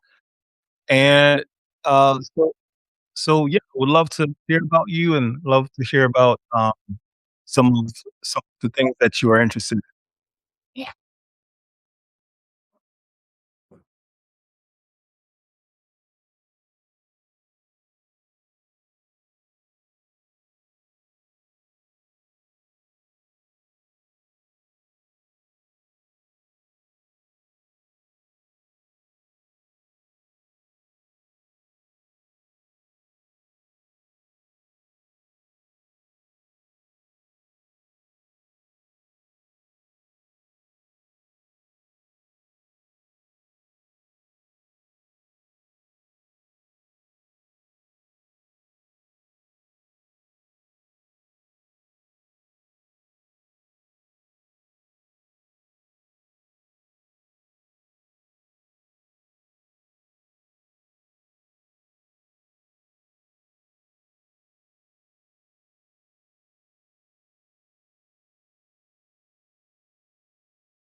No, absolutely.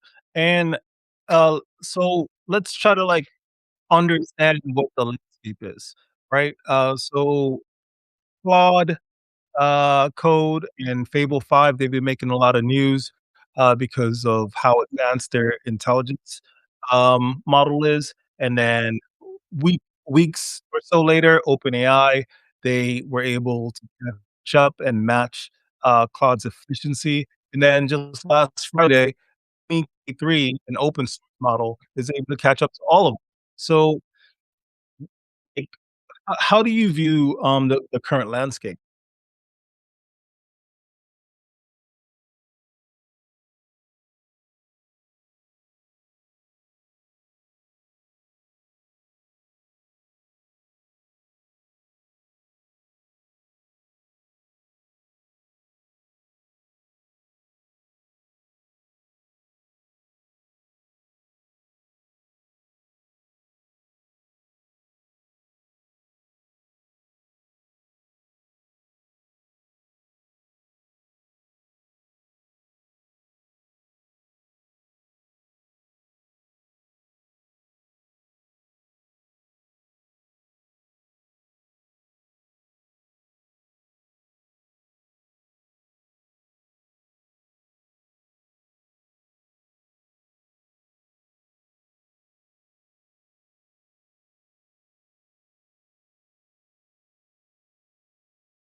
Absolutely.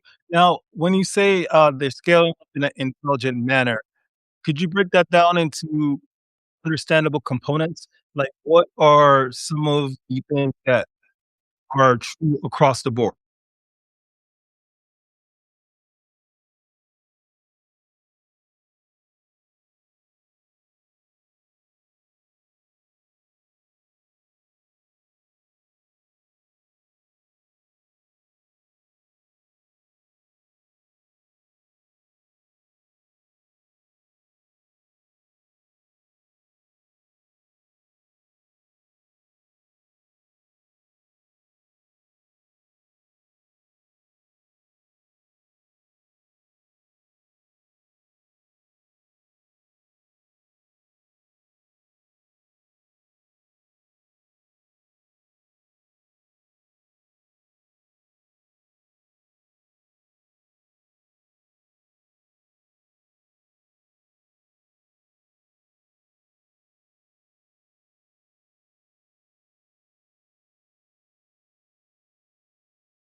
Mm, no, amazing. So I know, just enough to say that that's probably how you scale all websites.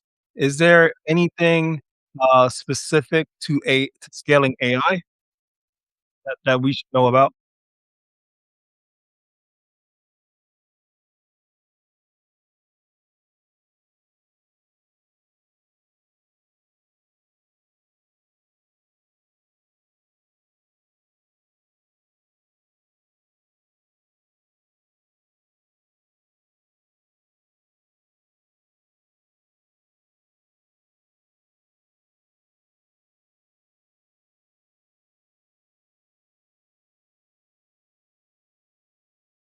How was that?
Very interesting. So we've been talking to a few AI experts throughout the week, and they've been telling us pretty much the various components of some of the modern AI systems that are running. For example, the mixture of experts.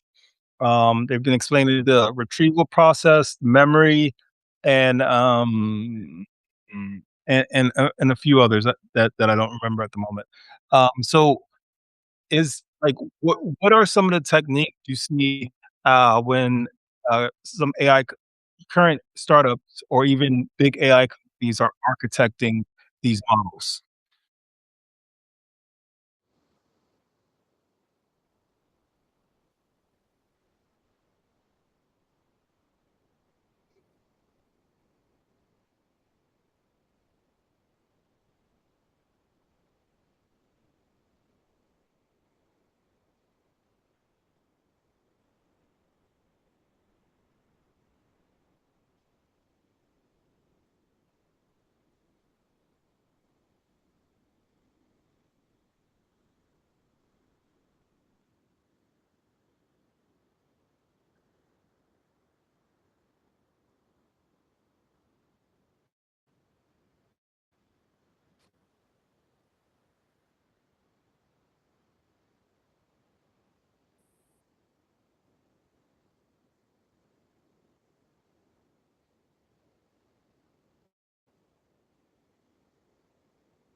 Yeah, no, absolutely.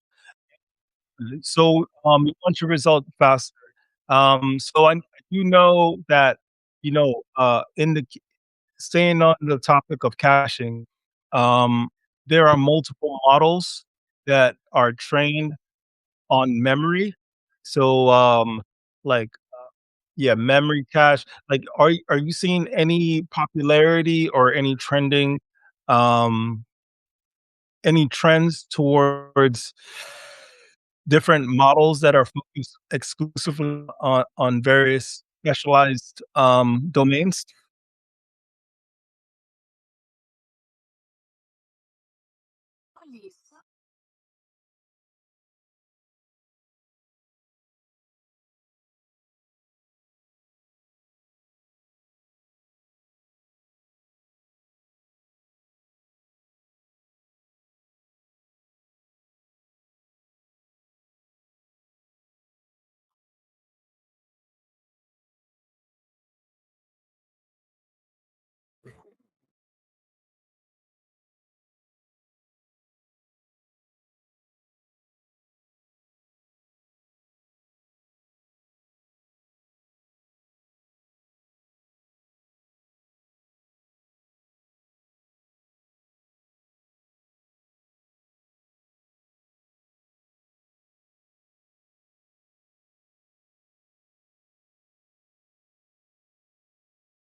Oh, yeah, no, absolutely. And then, can you speak more on the system design, aspect? Like, how are current, applications, like, thinking about architecting themselves? Especially, I think every new application needs to have kind of a section dedicated to just a AI model. So, are companies go more open source and loading like a AI model like Qwen 2.7? which is only the 1 gigabyte large, or are they, connecting more through APIs?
Yeah, absolutely. And then, on safety, now, what kind of threats do some of these, new vibe coded applications face? Like, what how should they be thinking about, security, compliance, and various other things of that nature?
So, also earlier in the year, was the rise of Claude as well as, Moltbook or the social media for AI agents.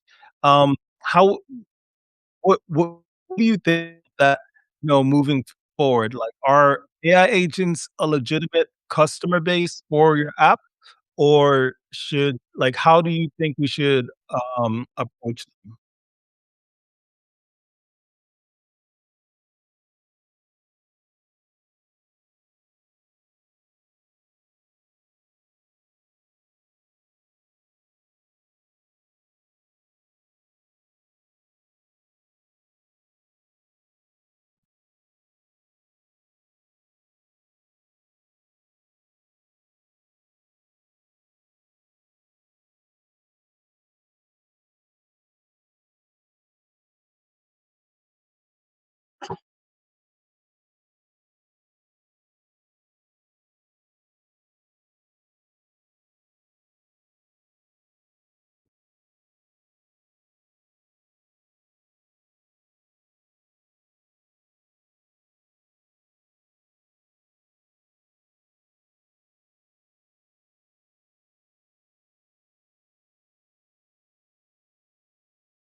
Mm, very interesting.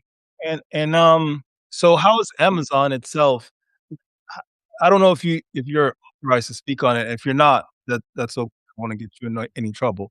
But how is Amazon, like, thinking about AI agents, especially since they work in the world of logistics and and and they have, like, Amazon Prime, which is their video, like, where you can watch movies and stream stuff.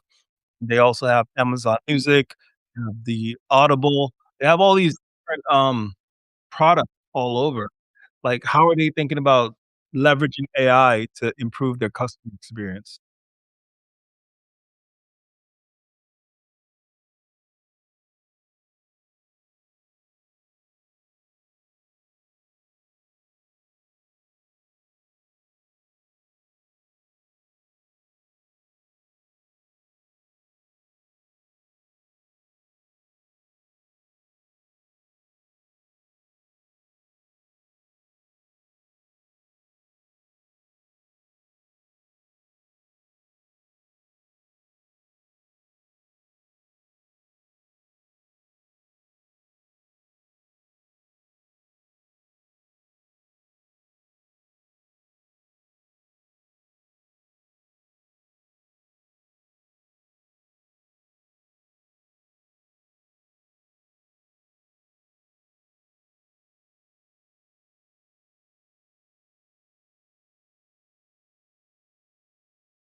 Awesome.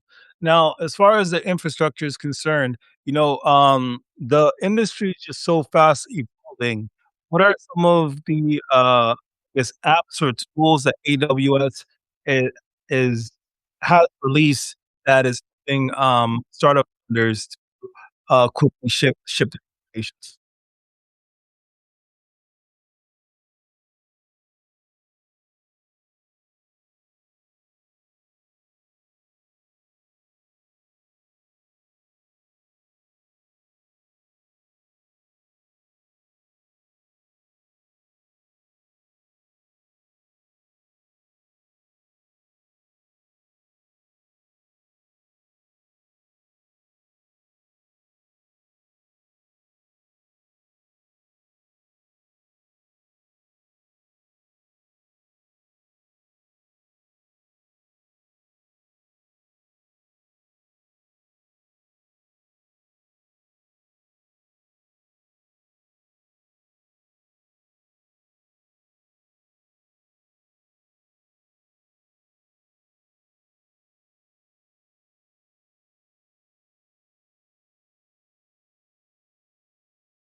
Absolutely. Now, as far as guardrail rails are concerned, what are some components of a guardrail that every let's say vibe coded app should consider? So let's say like, you vibe code your app, it gets popular, now it has like so many users. What are some of the guardrails that it should consider agnostic to industry?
Yeah, awesome.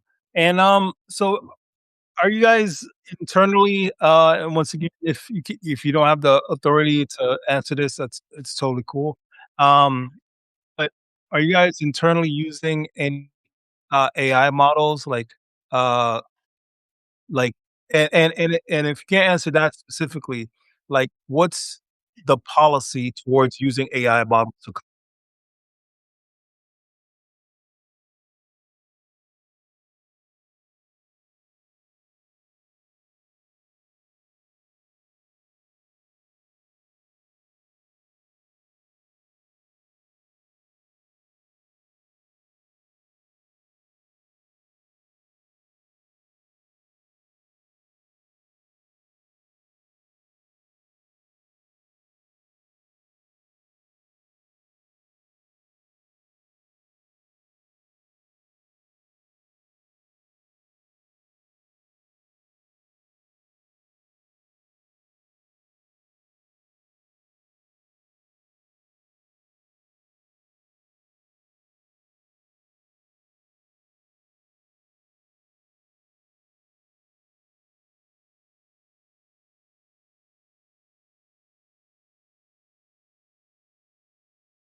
Yeah, no, absolutely. And, in your personal life, how about that?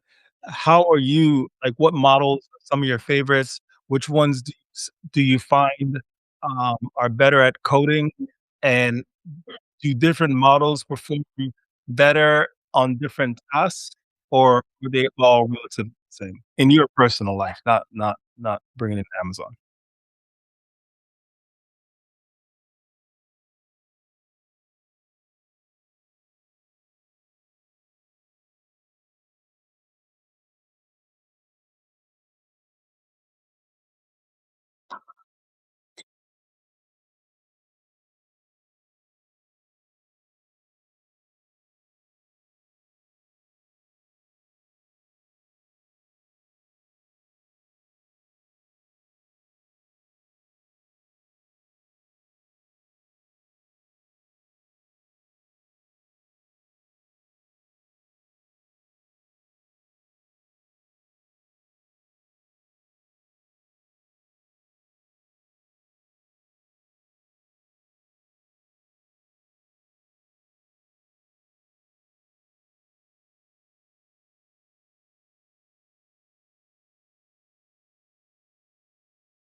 Yeah, no, absolutely.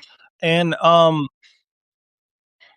in the next few years, how do you see, software development evolving? Like, for example, there's this concept of the AI agent, which, pretty much is able to do tasks on your behalf. How do you see, that fitting into, the consumer's day-to-day lives as they go about their internet experience?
Mm. No, very cool, very cool. And and oh, I'm curious to think to ask you about, like, upskilling, right? Because of the fast-moving nature of AI, like, how do you upskill? How do you stay up to date? What latest, capability that these models are capable of, and figure out how to integrate it into your workflow?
Yeah, no, absolutely. And what do you think about, like, just context, like, keeping just the AI getting to know you over time, and then understanding your context and being able to reference that context, um, at a moment's notice, and then, deploy relevant solutions. What do you think about how that whole thing works?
Mm.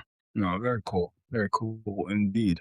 So, we spoke a lot about AI, but your talk also mentions Web3. So love for you to cover some of like what you see on the terrain in the horizon regarding Web3 and those implementations.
Yeah.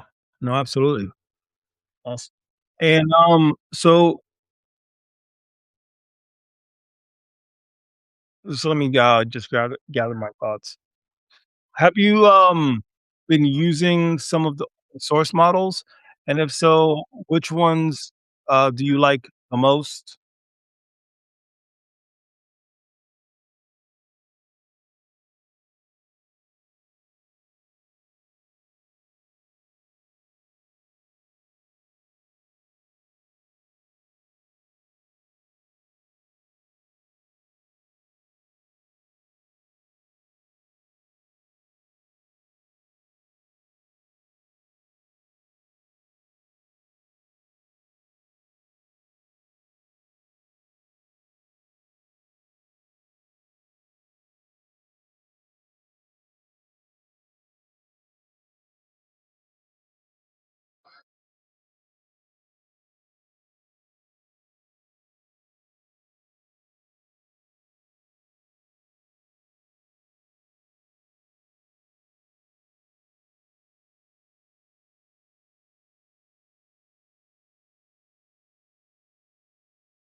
No, that's amazing.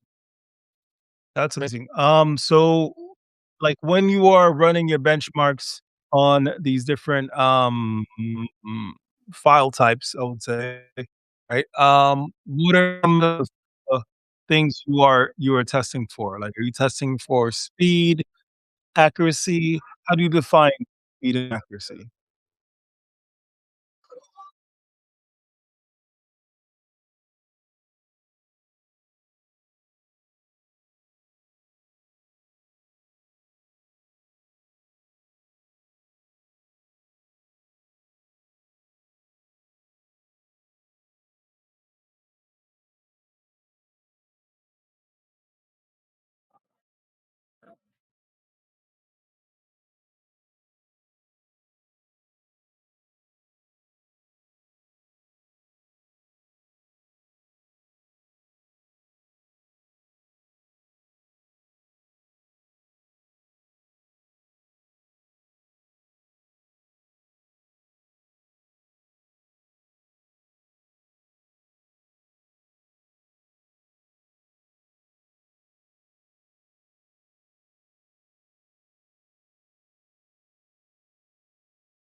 And is this testing pipeline live? It sounds like it will be something that will be extremely useful to just the rest of us to test models and figure out how they perform.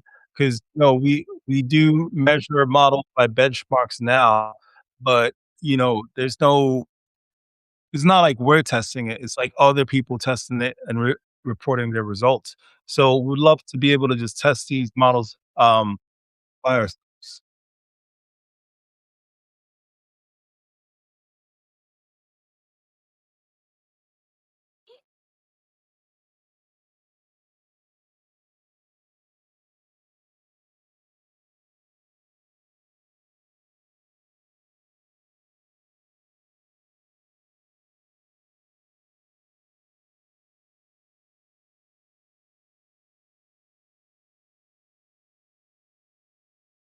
Hey, can you get me some water?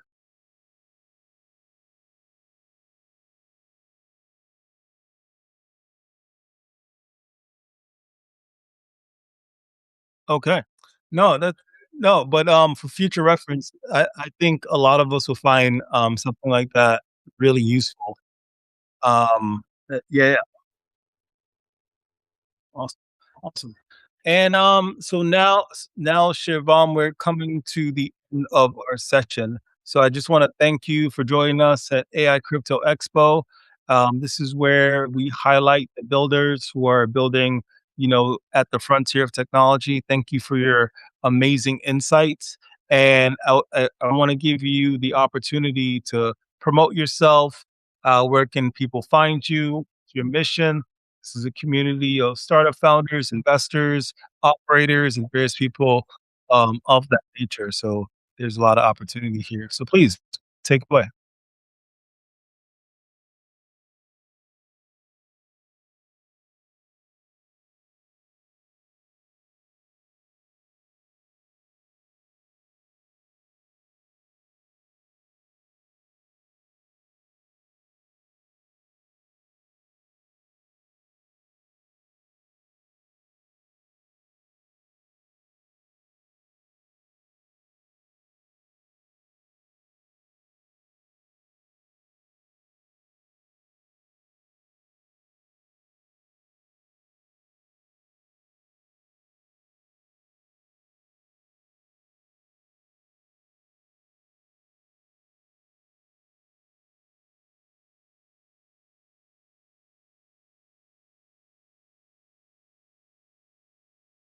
That sounds amazing. So how can they reach you?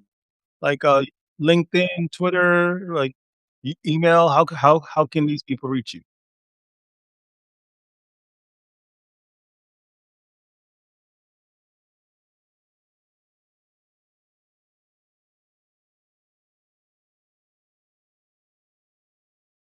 Oh, nice.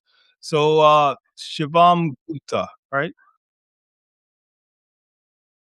All right. Sounds good. All right, everyone. Make sure you follow Shivam on LinkedIn. Shivam, once again, thank you for joining us at AI Expo. And yeah, keep in touch and I'll tap you for future speaking opportunities if you're open.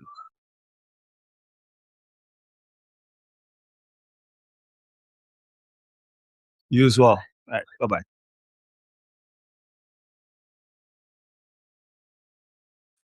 All right.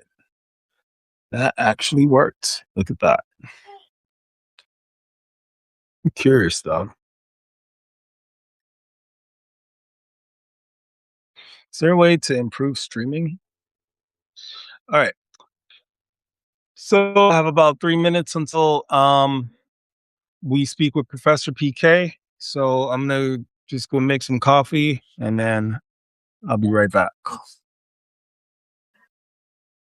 jeez. Oh jeez. Oh jeez.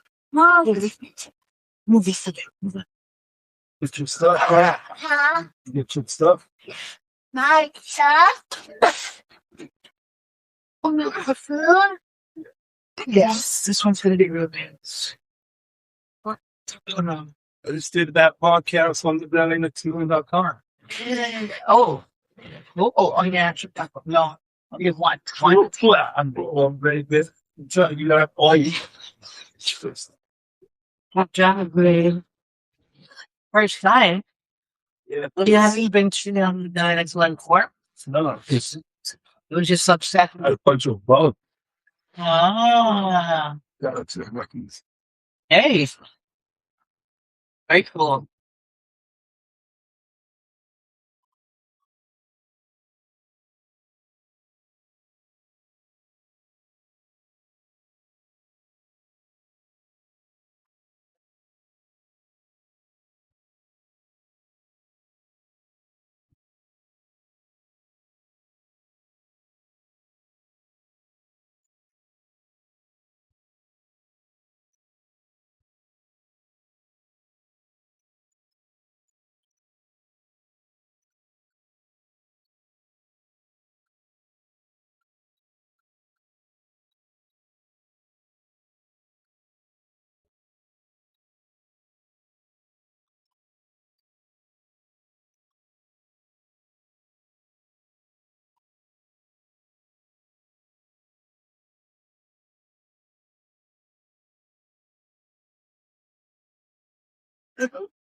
Uh, just sit still and so I'm not dizzy. I think it's good. That's it. Oh, that's like, I'll just, yeah. Otherwise, it's gonna be hard. Yeah. So that everyone knew. That's why they're doing this today, is to get them to get acclimated with the artists. And it's to get them used to set ordering from its parents for the first time for a long period of time every day. So, so that's hard for me too.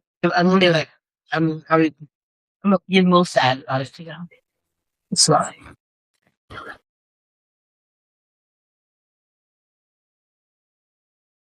just don't. He's my little partner. He's always upstairs with me saying, "Excuse me for anything." So now you're gonna be stuck with me. Oh, you're gonna be stuck with me. Yeah. Maybe that just was. Yeah, it's we're feeling it all over again with jobs.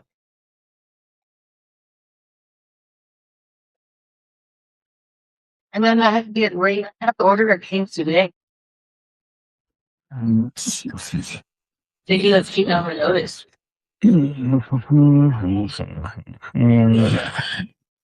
From what you know. Oh.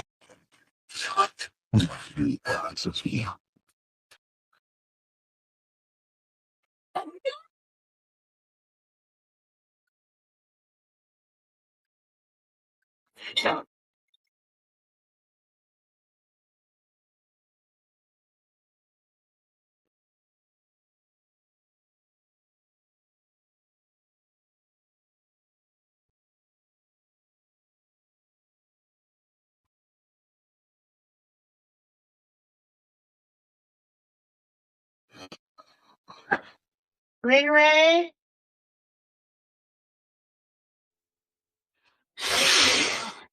Now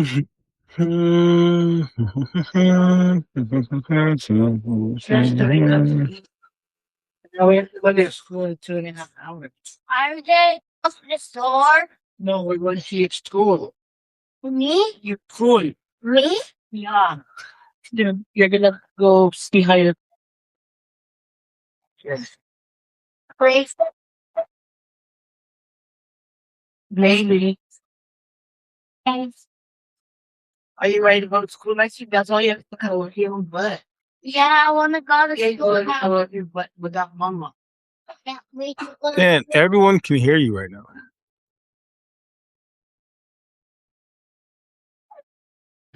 Yeah.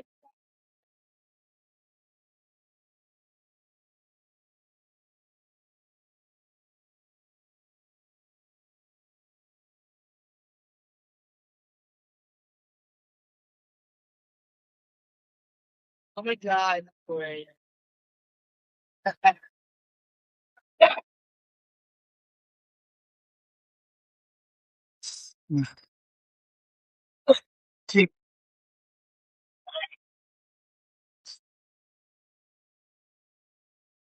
No,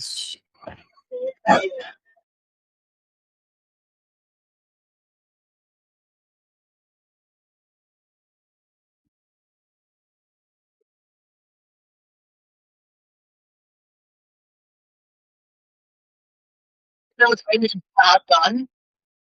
It's good. Let it. Yes.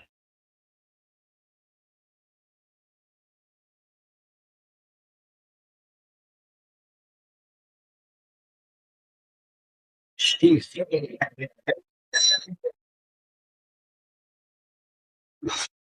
All right. Uh,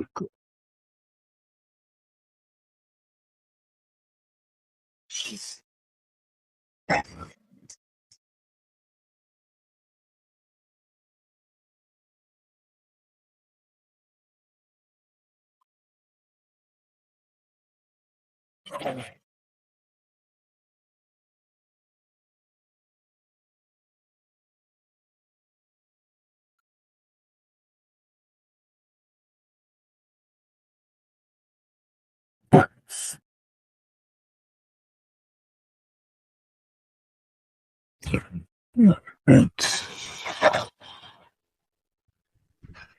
Seems a little complicated.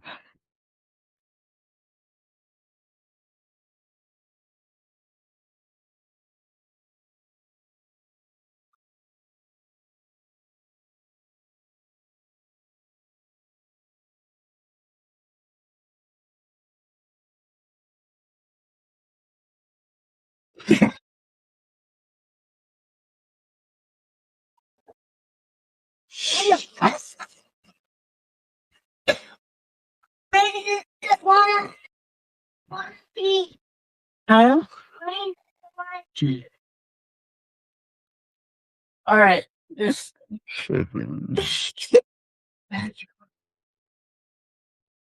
Hi, Vivian. How are you?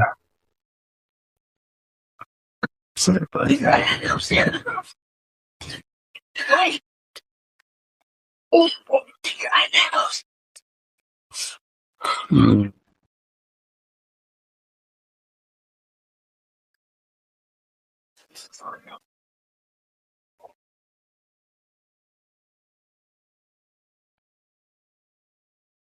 Yeah, yeah. I'm here with you. Hey, Professor PK. How are you? No, no. This is fine. This is fine. Thank you so much for doing. Awesome. Hey there.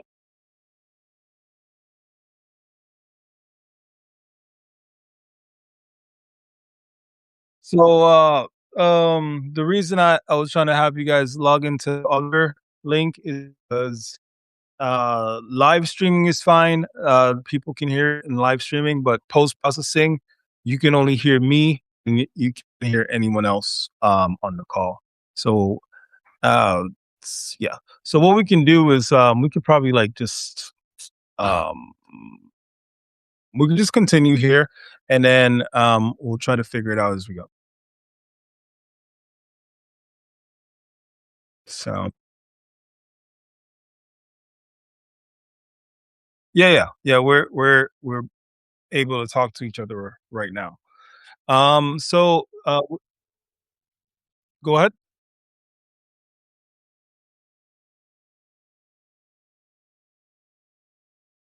Yeah, I can see you.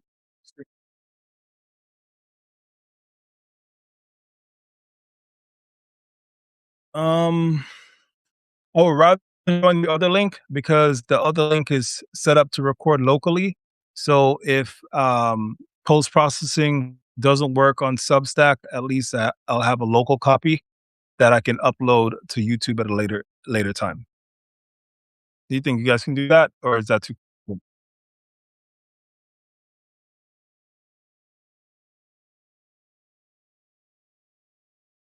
Yeah, so when you log in, it's supposed to send a code to your email. So it's OTP login instead of password based login.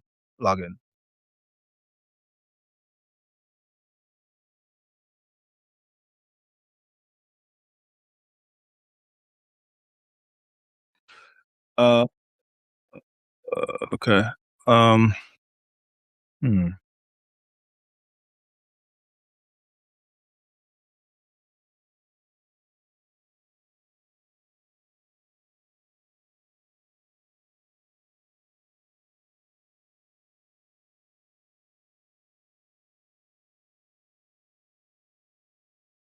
There you go. It's exactly how it works.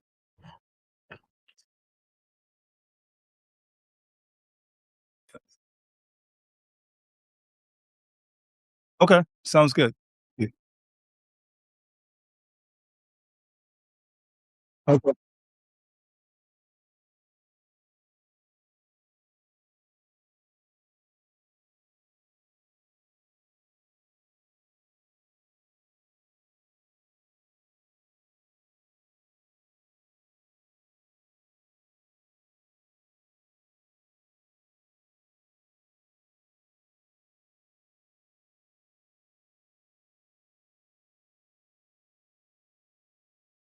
Yeah. Sounds all right. Sounds good.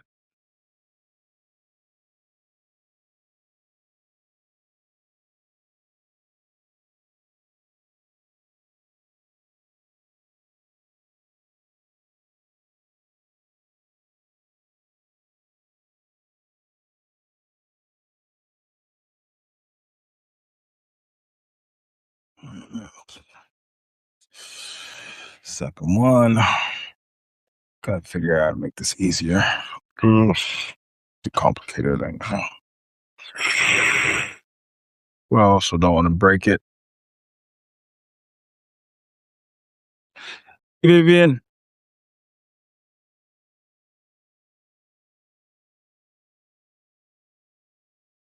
Hey, Vivian.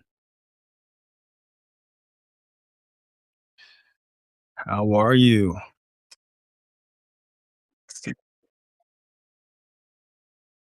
Awesome. Look forward to it. Look forward to it indeed. So, so what? So you're a corporate lawyer?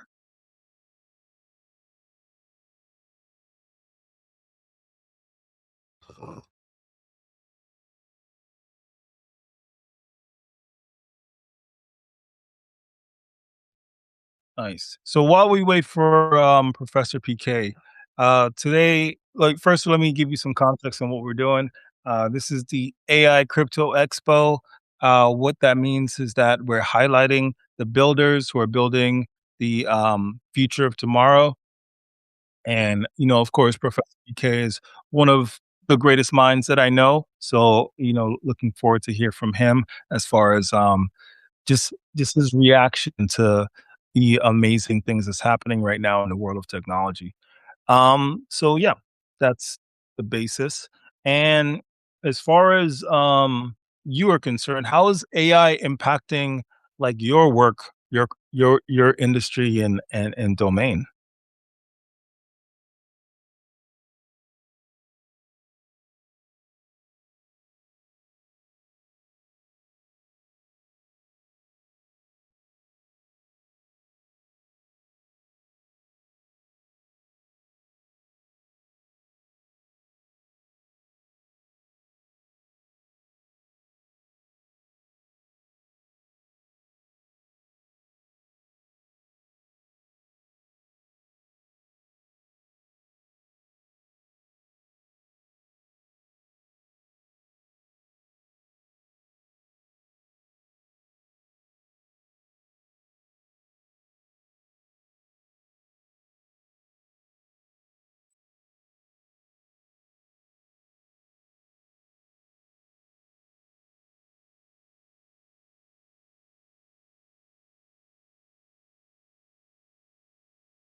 Yeah, no, absolutely.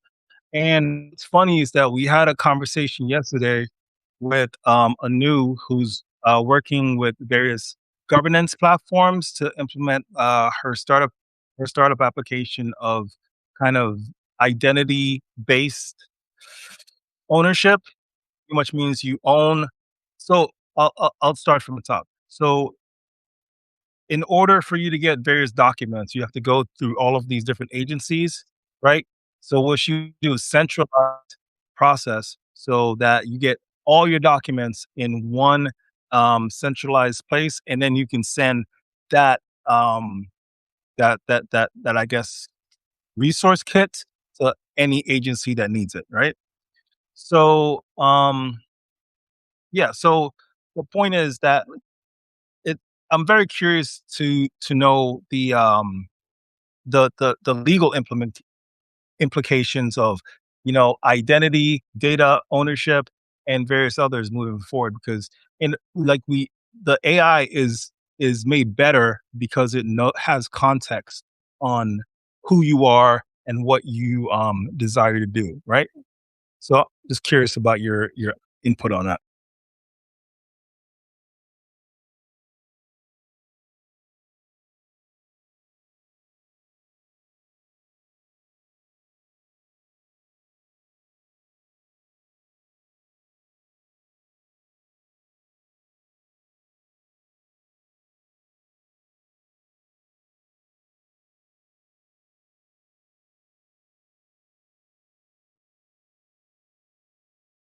Yeah, yeah. Something data ownership and laws around like how AI companies are using data to improve their their efficiency in their models, but also like where is the legal line in that, right? Because we want to make sure that you know our data isn't being used in nefarious ways.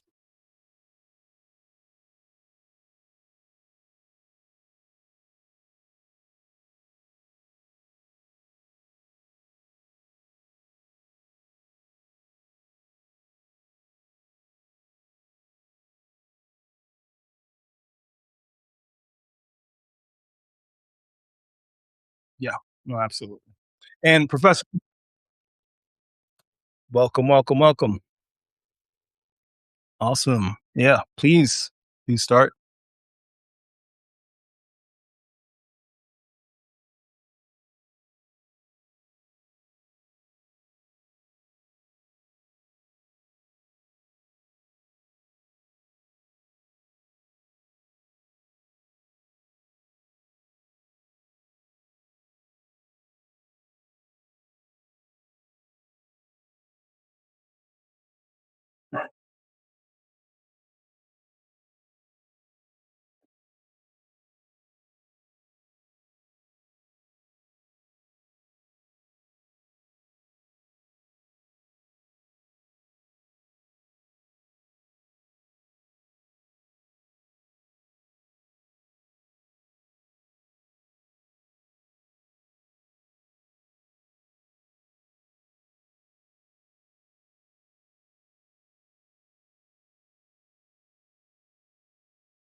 So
Amazing. Yes, Professor PK, you never cease to amaze us. Is Raul on the call?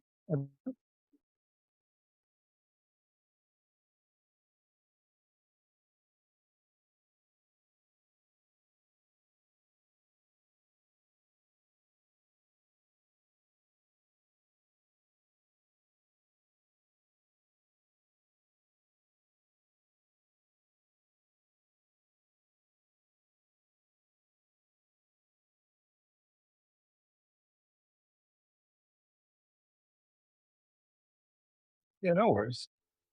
Vivian, please, your reaction.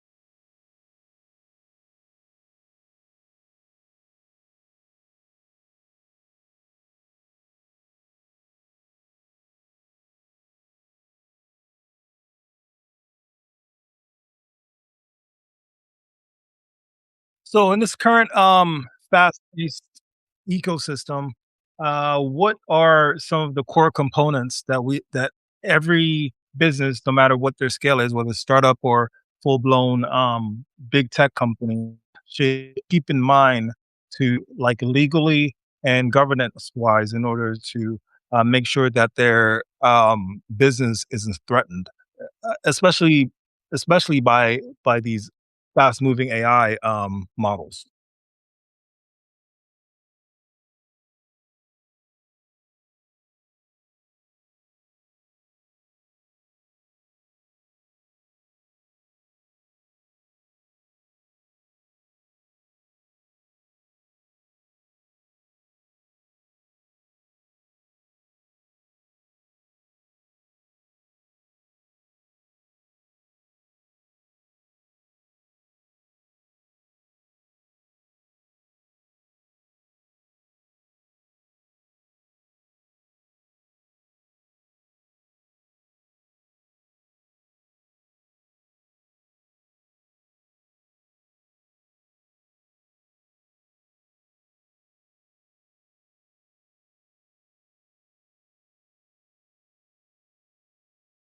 Eh, So uh, keeping up with it is one thing, but I think we have to kind of be on kind of the defensive end, trying to predict what's next. Um, how, for example, I was speaking with Anu yesterday about, you know, currently we have some AIs. They are able to pass the LSAT and they're able to dissect all of the information in the law books, but are they authorized to represent us in court? Right. So it's stuff like, are they authorized to represent us in court? Like, let's say I'm in court and I don't have a lawyer, so I'm following the guidance given to me by these AI models, and I lose the case and end up getting 50 years. Like, who's responsible in that scenario?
And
No, this is so, for example, all, like, companies are, especially on a platform such as this, are required to outline, like, a user agreement as well as privacy, as well as, something else, legal yeah, terms and conditions. Like, what are some things that should always be included in these documents, to kind of, uh, prevent worst case scenarios?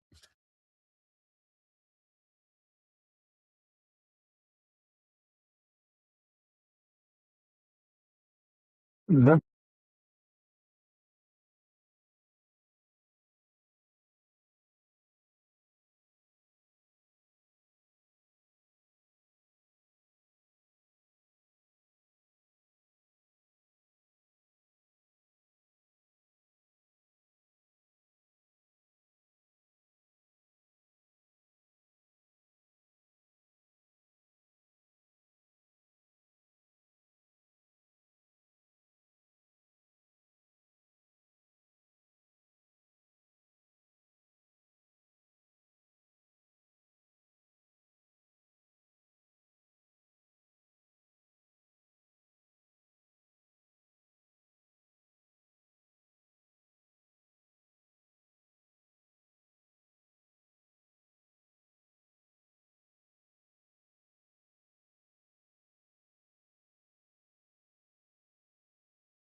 Yeah,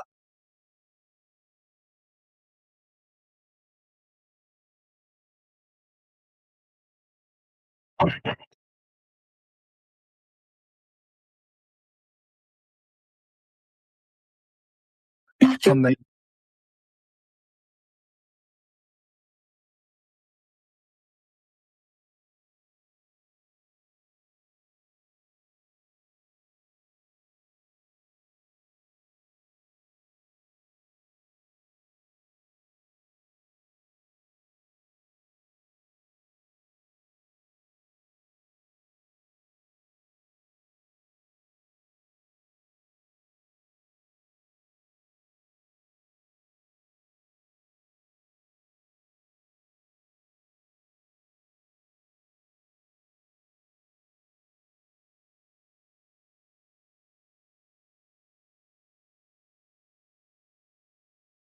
amazing, amazing.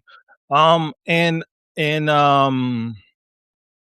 and, and Professor PK, uh you spoke a lot about governance, and I'm very curious to know, like, your specific take on the last few weeks in the AI world. Like, first we had, Anthropic release Claude, and then, I mean, not Claude, Fable 5, which was for a moment the biggest and best model of the time. Then OpenAI caught up within weeks, and then just on Friday, Kimi K2, a Chinese open source model, overtook all of them. I'm curious to see what is your perspective on that in the current race that's happening right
Mm,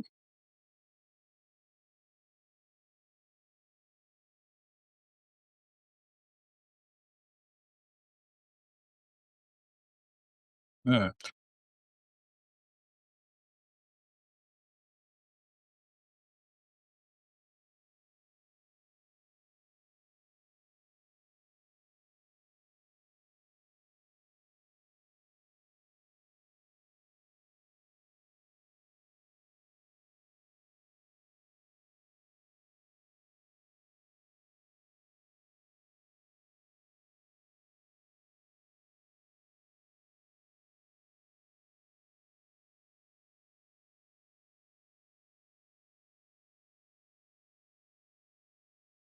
No, it's definitely exciting right now.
Mhm. Very interesting. And just one last, question. I guess Fable 5 was available for preview for a few weeks, and then on Monday, they turned on the the money, like, so you have to pay for it with cash right now. Like, do you like, how do you view that? Because it's like, I can similarly use a more powerful model that OpenAI offers, and then Kimmy just offered it open.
Mm,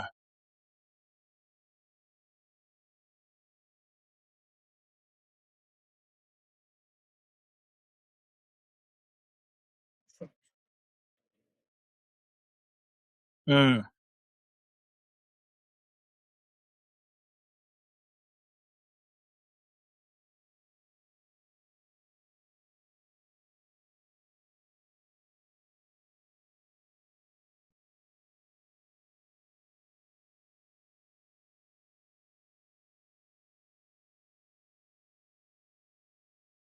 No worries, no worries.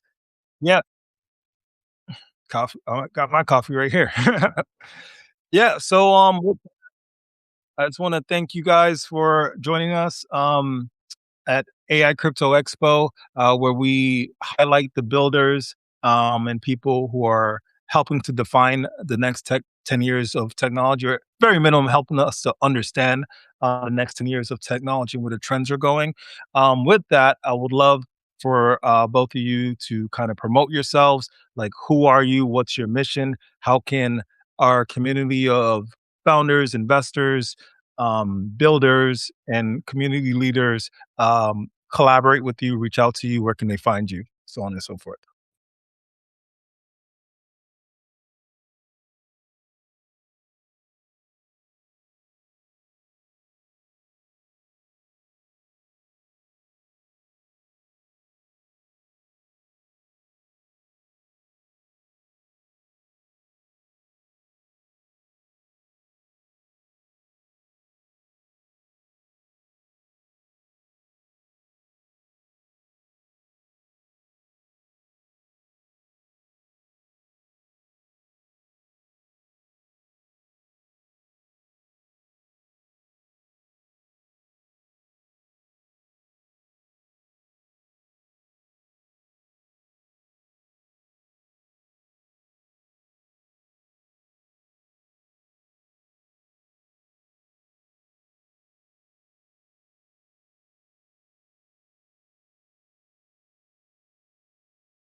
Thank you all. Thank you all. All right. Have a great rest of your day, and hope we can continue to collaborate in the future. Awesome. All right. It's two in a row. That one was pretty good. What's the next one? Claim your handle. Couldn't check right now. Try again.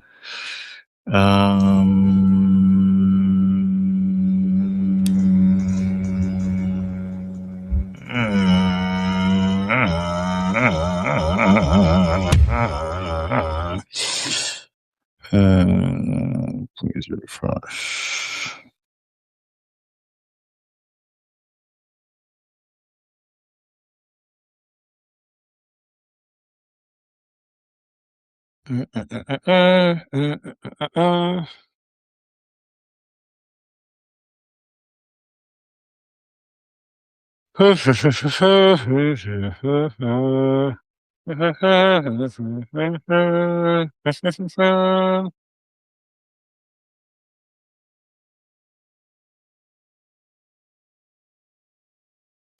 Yeah, mark. What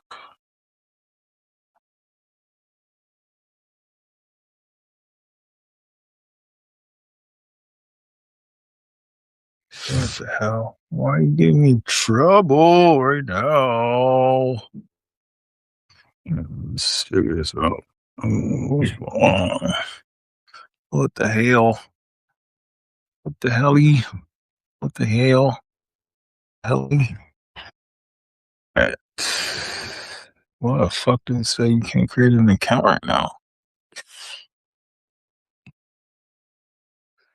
Oh, come on, AI Crypto Expo.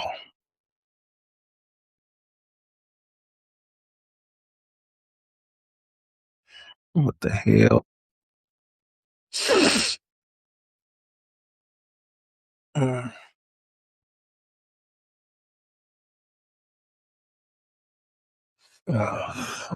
it's going on right now.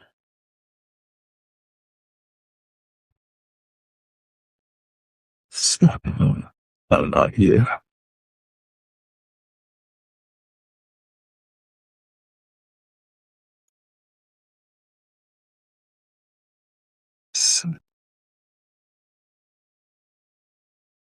Yeah, it worked for me.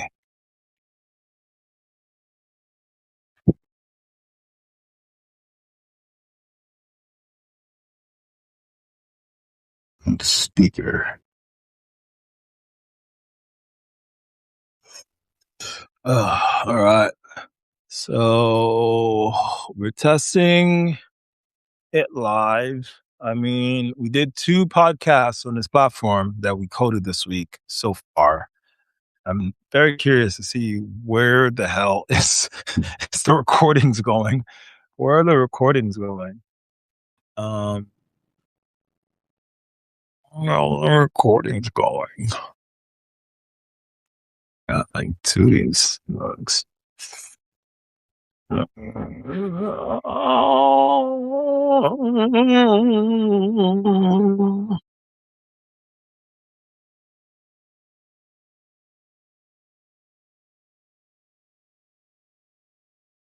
sorry. One time, otherwise. Otherwise, we do.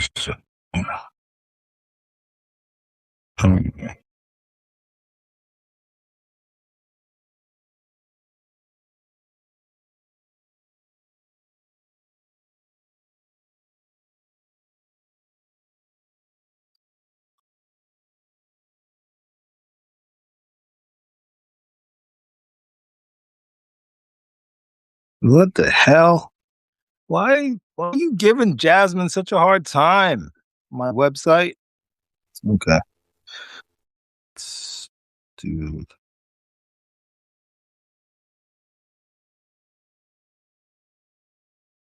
Why are you giving Jasmine a hard time? Website? What the hell? The hell? What the hell? The hell, LeBron James?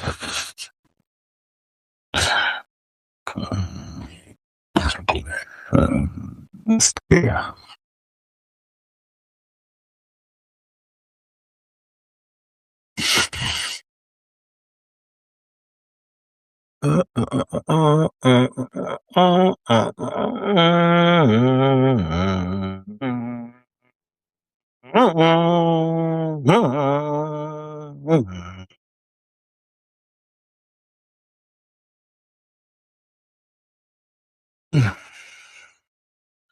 That is my second one in a row. Now I'm going to do my third one with Jasmine, who is a investor, family office person.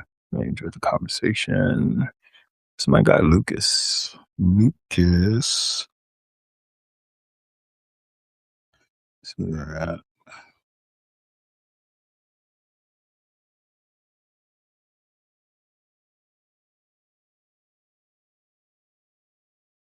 You are ready.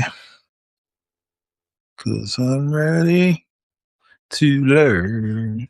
So I'm ready to learn. To fall in love. To fall in love. I'm ready to learn. So I'm ready to learn. To fall in love. To fall in love. All right. Oh man, I wish Google Meet gave me an option to like record or something, because I know it'll allow me to. Hi, Jazz. Oh shit. Hi, Jasmine. Oh, I'm doing good. How's your day going?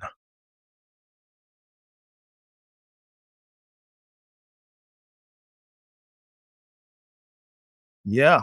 Yeah. No, I'm super grateful. We've been talking to just a bunch of geniuses, and the people on the frontier of intelligence and people who are supporting and backing those folks such as you as well. So I'm super grateful. I'm having the time of my life, to be honest. Awesome. So, AI Crypto Expo is a series where we highlight the builders who are building at the frontier of intelligence. I also enjoyed it. SMS is not the right meeting invite, so I'll be right there. Okay, sounds good. All right. So, yeah, I also invited Lucas Root, who is insider in and around what's the name in and around what's happening at the frontier of intelligence, like in the ecosystems of Anthropic, in the ecosystems of OpenAI, so on and so forth. So he's going to be joining us as well, just to add to the additional costs. Yeah, but tell us about yourself. Tell us what have you been up to?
Mm-hmm. The world.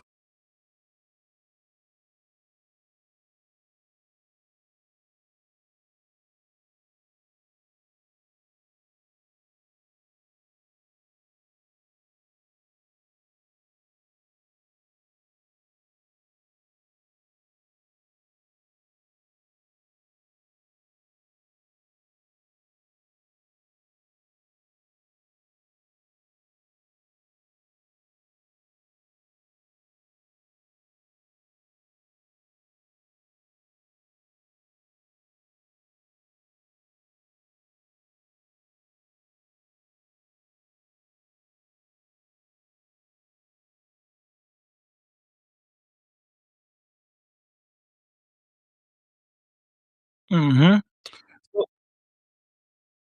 No, thank you so much. Because it's very rare that you meet.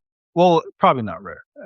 But where y- where you are, as well as your expertise, your specialities, like it's very interesting. Um, because you're educated in semiconductors, so you have the basis to understand the technological boom that's happening right now. And welcome, Lucas. So, Lucas, I'd like to introduce you to. Actually, you already met Jasmine. Jasmine is a family office partner, and yeah, yeah, awesome,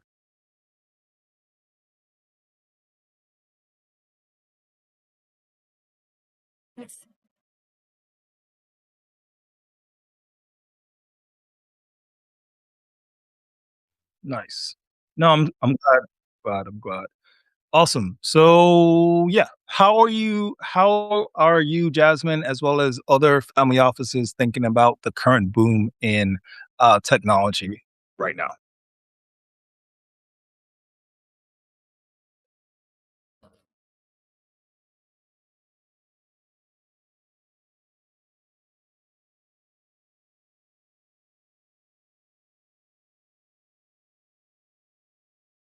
Sure.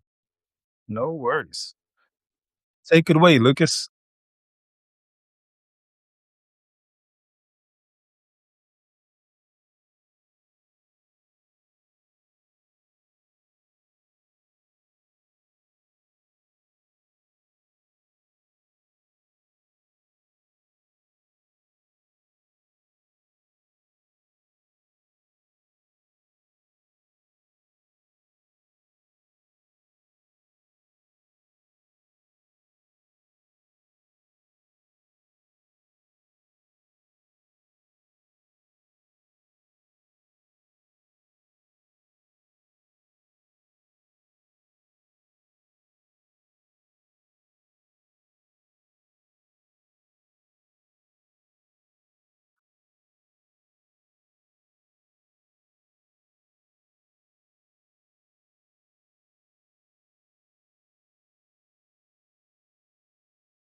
For sure.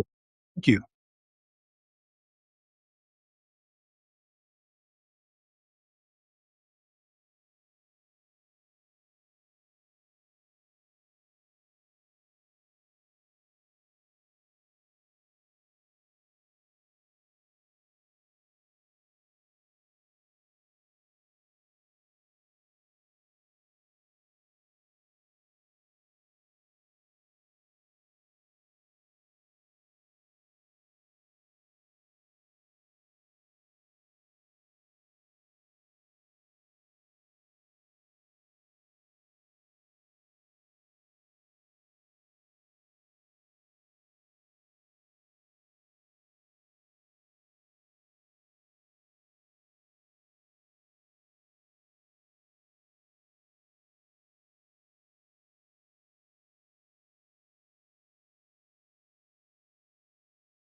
Very, very, very interesting. And Lucas, do you have like a follow-up question regarding that as well? Regarding that statement? Or state yeah.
Mm.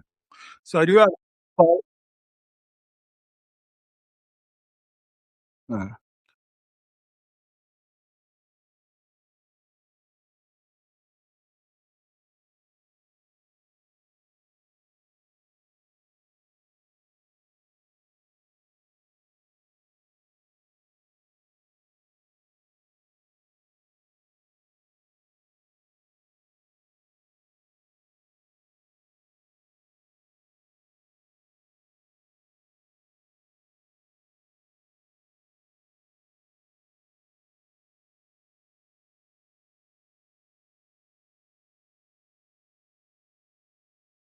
well, I before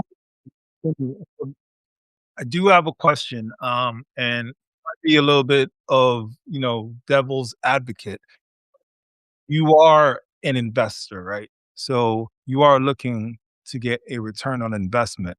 But if it looks like money itself is going to be worthless in the future, like what would be the basis of investment and from an investor perspective? Like it seems like these definitions are up in the air at the moment. How do you feel about that?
Rex, you don't look like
Right.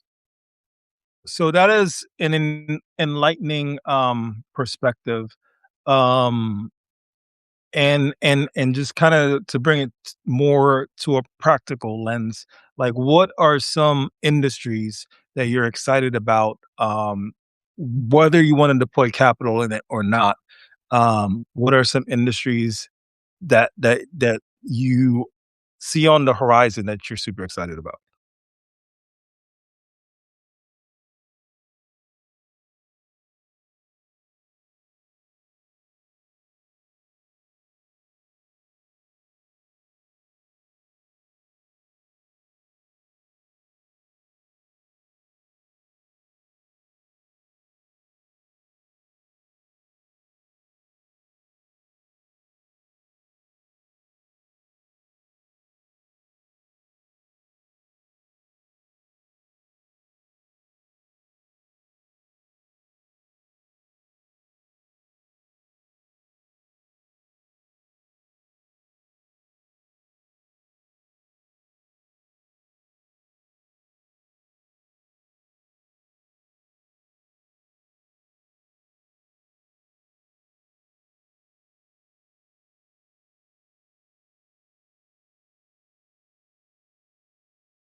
Well, What's real what's really exciting is that, Lucas, and you, Jasmine, you guys have, similar interests and overlap, based on the conversations that we had on Monday. Lucas, you mentioned on Monday how China is advancing in the world of batteries and that type of infrastructure. Please expand.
Wait,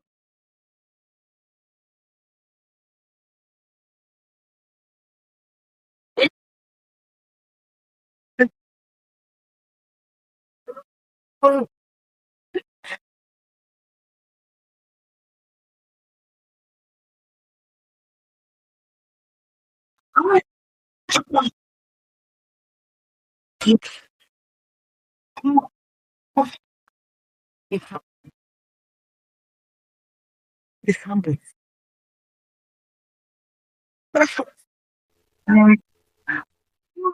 Hey, what up? What up?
Yeah, just following up on that,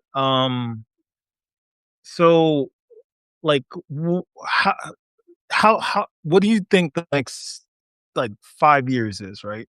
Um, like, what are some of the tension points that we're gonna have to resolve? Um, what do you think about unemployment?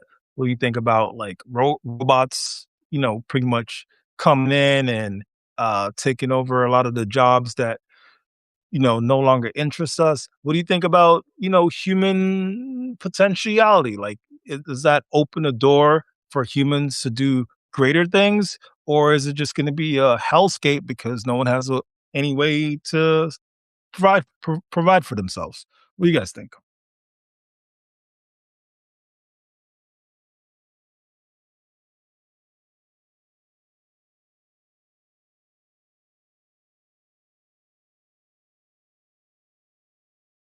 Yeah, it's open floor.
And if I can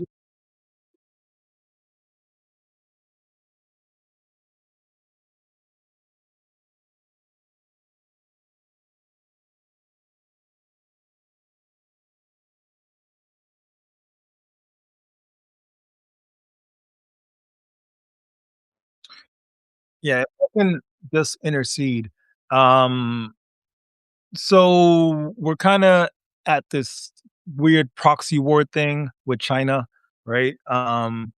And it seems like, China.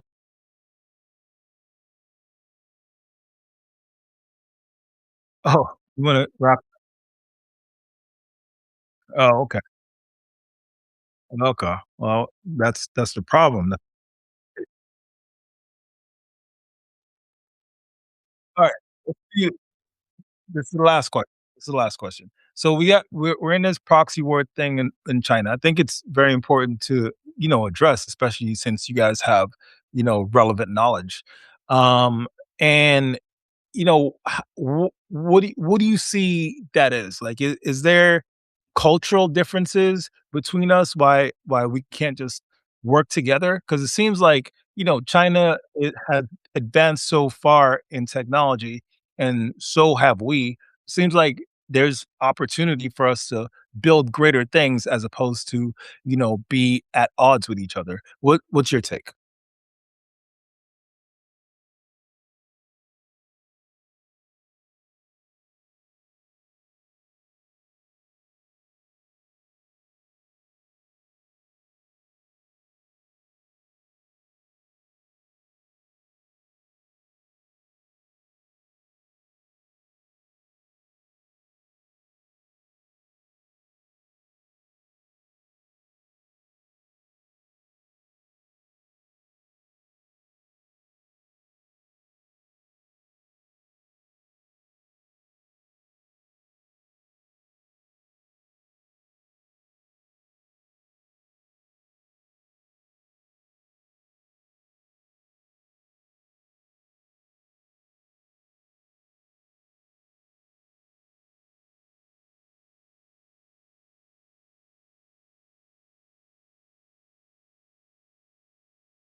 Very cool. Yeah, World Cup. Mhm. Yeah. No, absolutely. All right. With that, I'd love to bring this podcast to an end and thank you both for joining. Before we go, I would like you guys to kind of like talk about yourselves. Like, who are you? What's your mission? How can our community of builders, investors, and community builders and various people of that nature, how can they reach out to you? How can we collaborate? Like, what do you have on your horizon? What's your mission? Your current mission? Uh, oh, you can go first, Jeff.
Mm,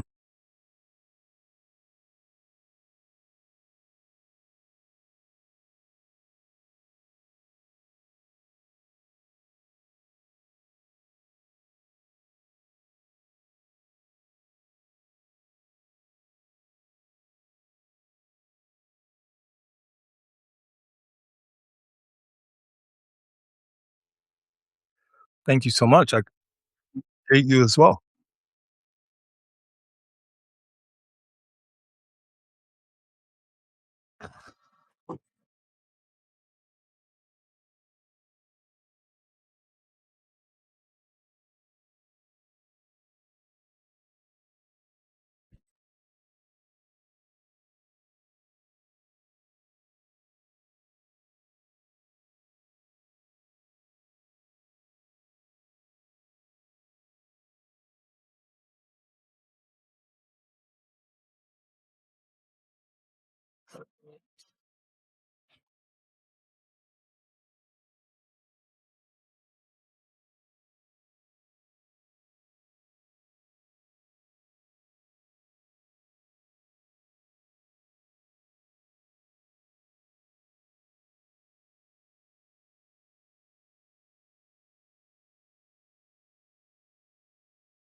Awesome.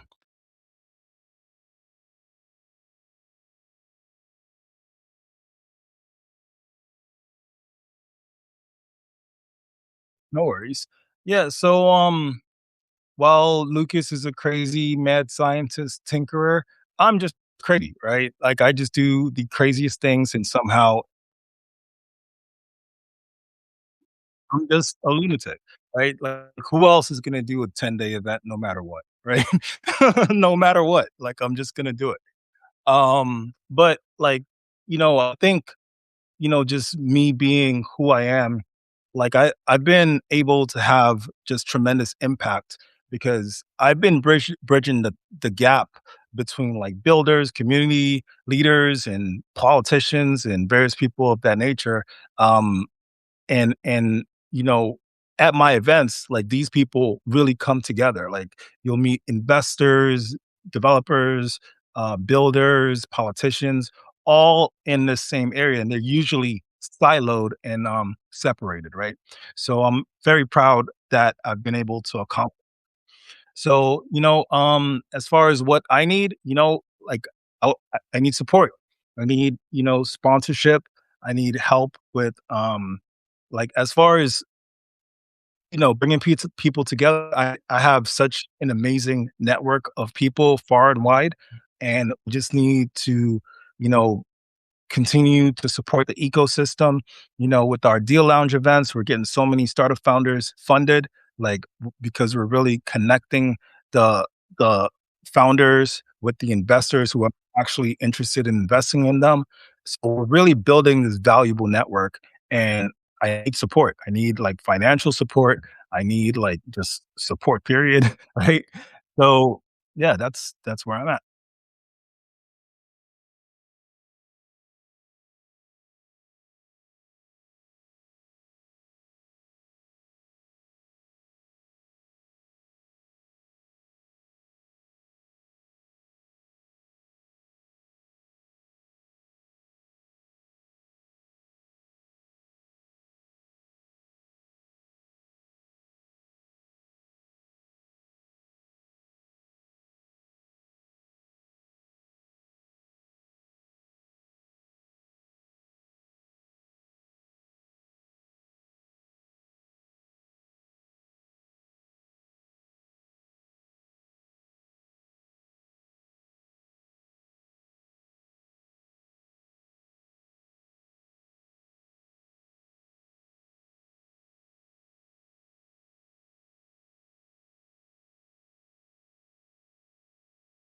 You have an esports team?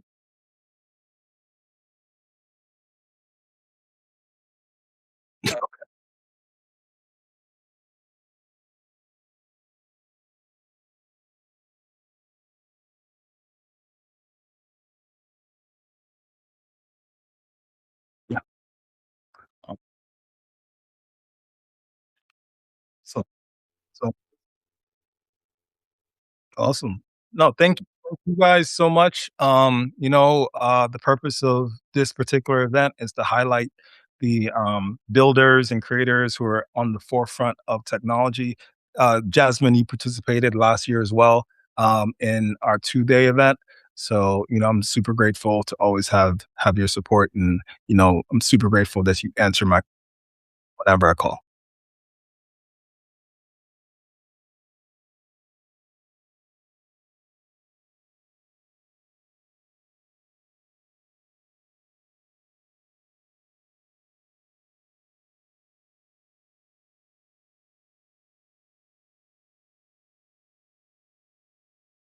Sure will. Sure will. Amazing. All right. Thank you guys so much. Have a great rest of your day.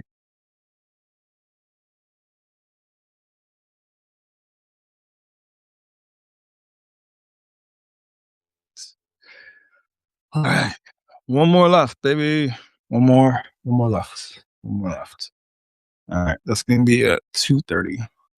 Mm. That's 2:30. At 3. The last one. And that will be what? On Monday, the 3 podcasts. No, 4 podcasts. No, 3 podcasts. On Tuesday, I did 4 podcasts plus 7. Yesterday, I did another 3 podcasts. That's 10. Today, I'm doing 4 podcasts. That's 14. And then tomorrow, we're going to do 3 to 4 podcasts.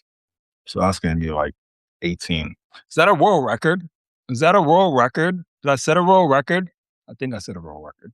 Somebody get Guinness on the phone. I set a world record.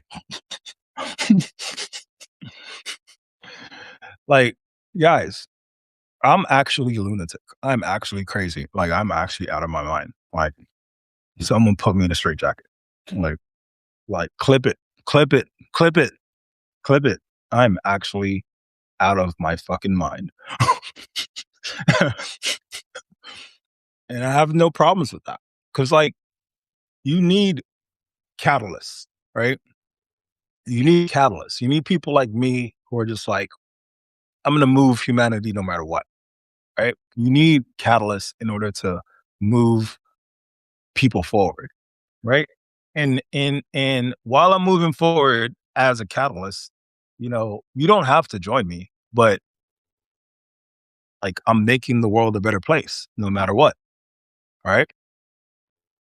So although you might not be actively contributing to whatever I'm doing, like you will be benefiting on a long enough time period. There's no choice. There's no choice. I'm not giving anyone a choice. That's what happens when you're crazy, when you're a lunatic. You just think you can just you control the matrix, right? Um, and there is like some real world effects of that. So yeah. Thank you for everyone who is supporting. Thank you for everyone who's like joining. Thank you for everyone who, you know, has watched, you know, multiple live streams of AI Crypto Expo this week. We're on our 7th day, you know, 3 more days to go, right? And who knows what happens next? Like, who knows? Who knows what happens next? But I have no regrets, no regrets whatsoever. Anyway, let's get back to building our robot brain.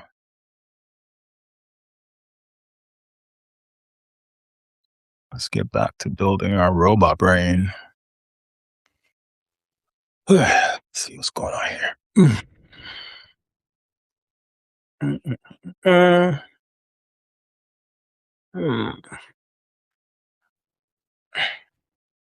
So of course I was vibe coding while I was on these calls.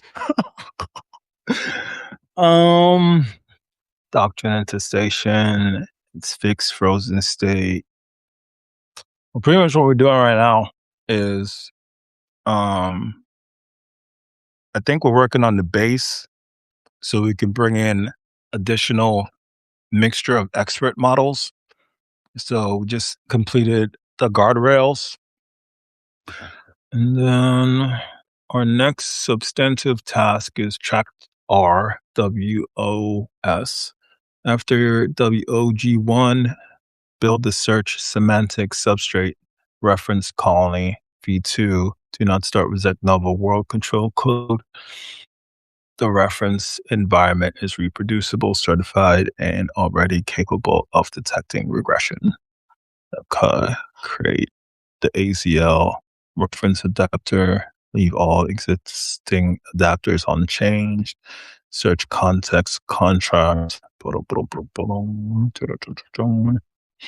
So what we're doing right now, for those who just joined, is we have this mixture of experts model,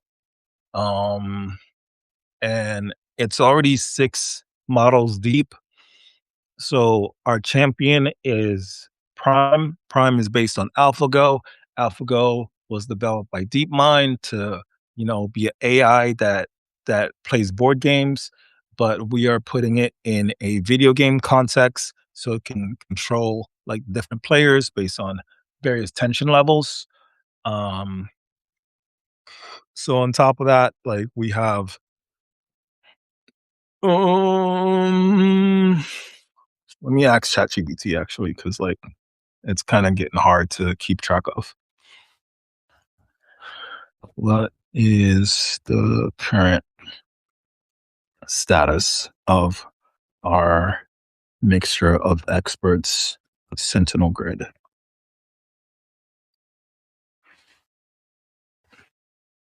What is the current status of our mixture of Sentinel grid?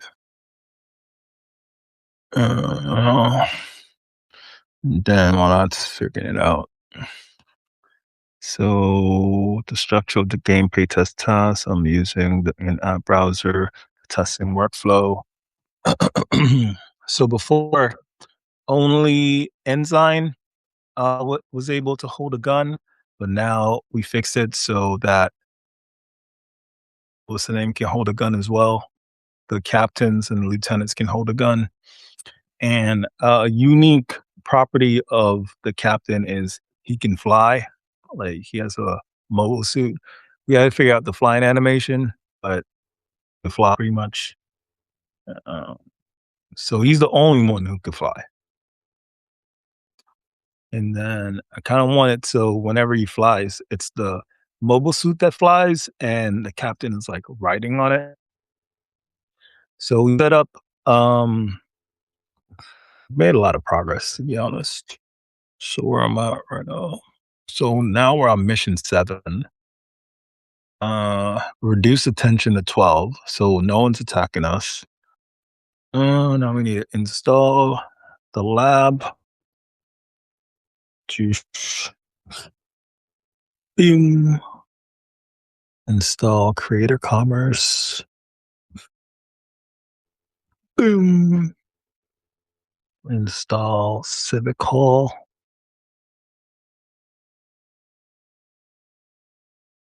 Boom. And now we're on mission 10 already. That was way too easy. That's way too easy. You got to create some sort of cooldown before that. Between that, expand the garrison, install 2 habitats.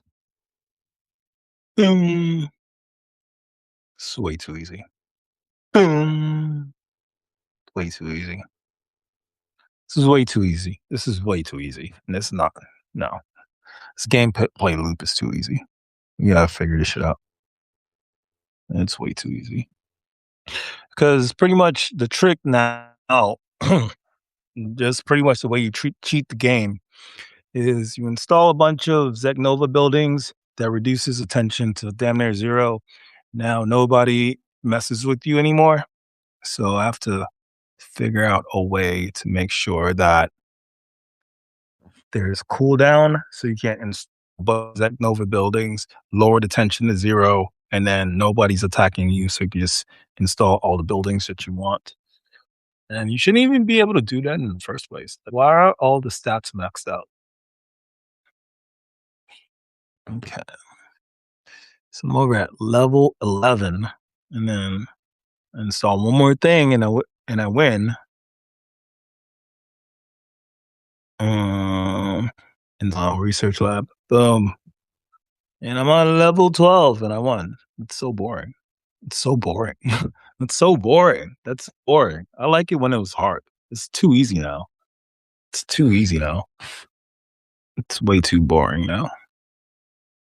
I like it better when it was hard. Like now it's like way too easy. All right. So what it's doing right now is it's fixing it's too easy now. It's pretty horrible. I need to figure out a way to make it harder. Like we need to add some cooldowns or something because it's way too easy. Like, I just won the game in 30 seconds. It's way too easy. Okay. So let me see. So got the rifle. Boom, bomb, bomb. Just shooting people. Shooting people. Okay. Well, now I can be an asshole again because they're not attacking me anymore. That was way too easy. I don't like it. I don't like it. I don't like it. It's too easy. So we're gonna add cooldowns, but let's have ChatGPT finish up everything. Captain's rig reports all 6 shoulder, forearm, hand bones present, all 3 weapons, mount attached, plus reuse, combat clips bound, and finite arm sequence measurements. I'm adding a local host only QA rank override, so the same deformation in armory checks can be repeatedly diminished for enzyme and lieutenant without altering safe progress or exposing production rank override. It's too easy now. It's too easy. Gotta make it a little bit harder to accomplish these goals. First, it was too hard. Now it's too easy. You gotta figure out like a middle ground.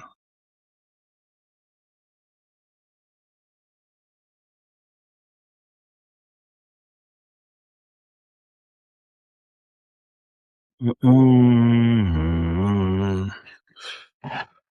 Okay.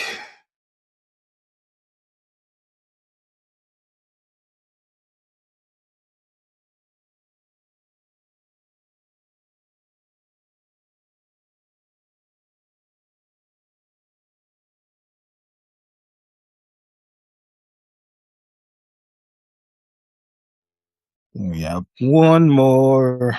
One more.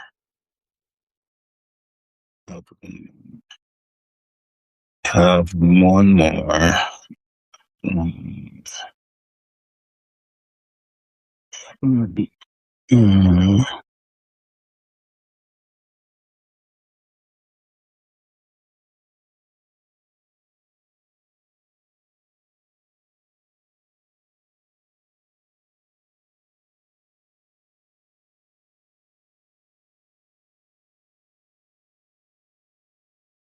Okay.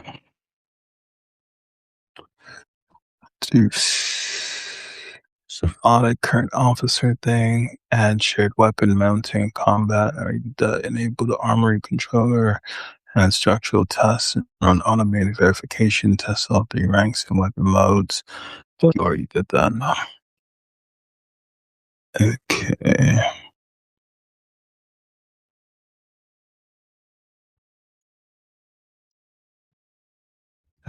It's gonna happen, destroy everything. I'm just gonna go all out war. These folks. So they destroy all my buildings.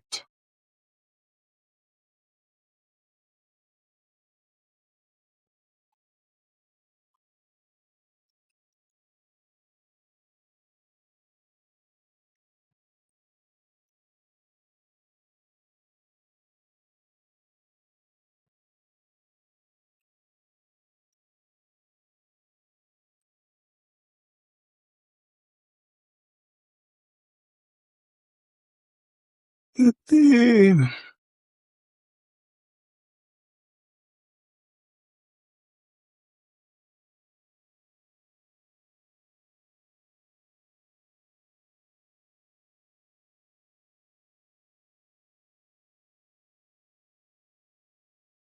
70, attack me now. Alright, who's attacking me?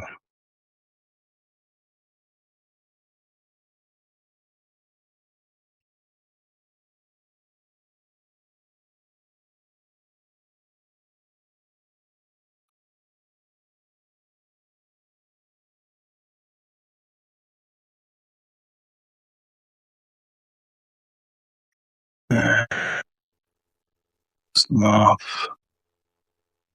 Above 70, I think, is when they all go all out war. Boom. Y'all got have a place where we come from.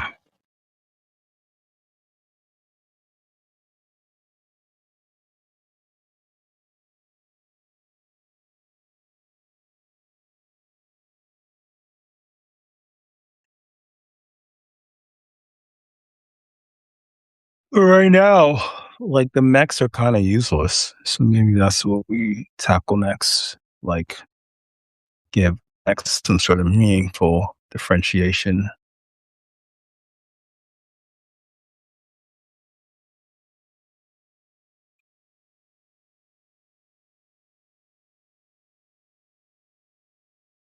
Y'all gonna have a place where we come from.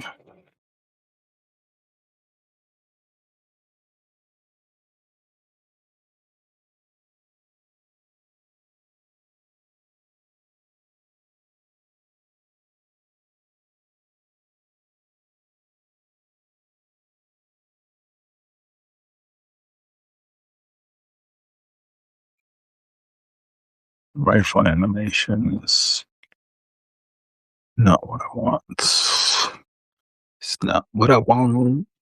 It's not what I want.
All right. Should be at maximum hostile. Maximum hostility. Like over killing them, cutting down their trees. They're pissed off. Now they're destroying my buildings.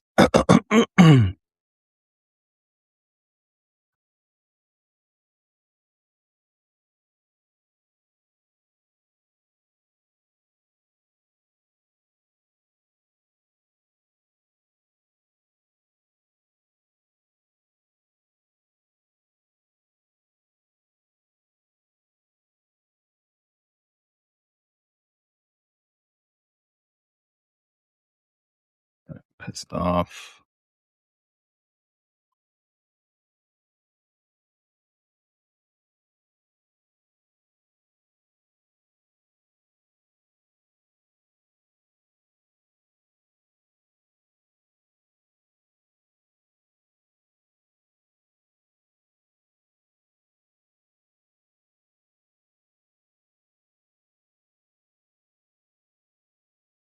Okay, so if I'm on mission 3,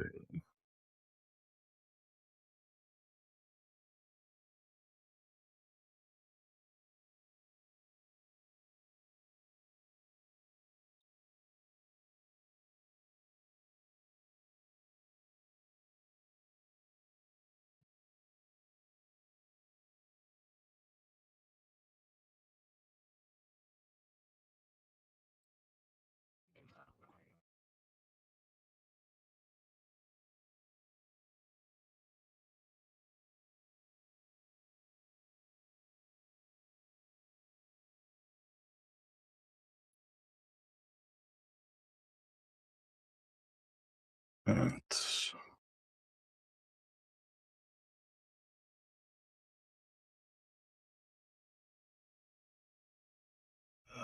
maximum. Just go.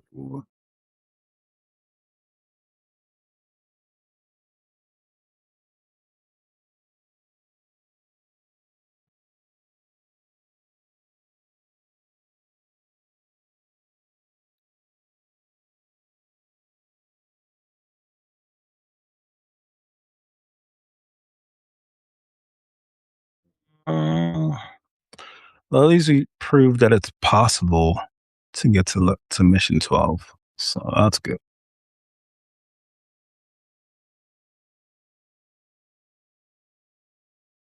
So we technically have our first space colony set up.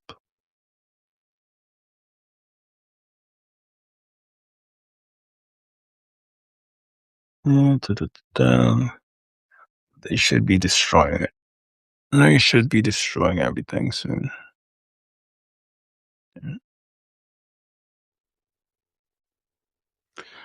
All right. So the current status of our mixture of experts model is Sentinel Grid is technically operational, but not yet authorized to control Nova. The system can already receive live Nova state, run the browser worker and mixture of expert puck engine, and return rank strategic actions. The current phase is now about turning the working intelligence stack into the deterministic fair faction level world controller.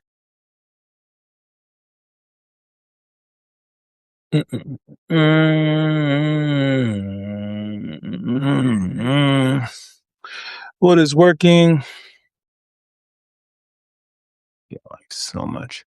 The live pipeline has demonstrated end-to-end live Setnova state version telemetry adapter, web worker, HZO, mixture of express engine, pulse search, ranked actions, projected sequence, the verified browser, run use mode, mixture of extra pucks, 96 simulation, 7th app, live calling state, the full test suite pass, including the 400 simulation, MCTS.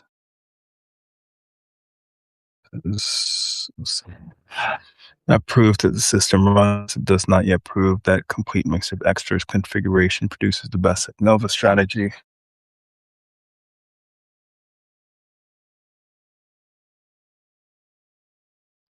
All right, current status of the 6 mixture of experts, prime, simulator back, strategic search, functional, central authority candidate, vanguard, fast learn, policy, value, intuition, V1 rejected, has no authority, Oracle, temporal trends, runway, and escalation candidate only, not validated or active.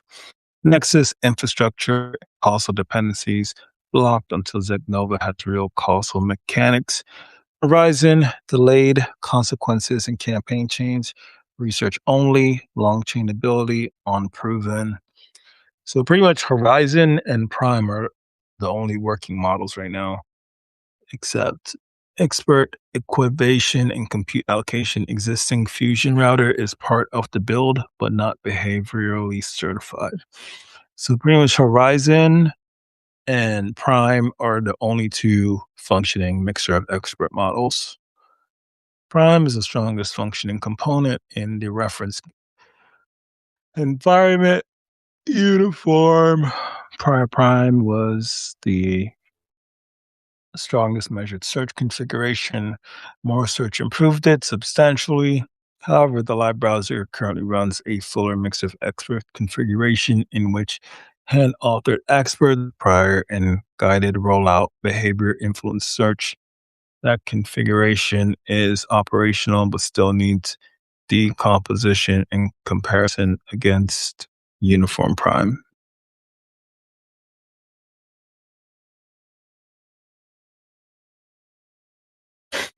It's like, who else can do a 10-day event no matter what? That's why you should give me money. That was my whole pitch. I'm a crazy person, so give me a lot of money. That would be a crazy person's pitch. That's funny. Uh, all right. Current Sentinel Grid is operational as software, strongly governed, reproducible in the lab, unproven as a complete mixture of experts, not authorized to control live factions, now entering the world control substrate. The most accurate status is Prime works, the full mixture of expert runs, the LAMP lab is trustworthy, governance is frozen, world control authority has not yet been earned. So that's what we're working on right now. Flying. All right.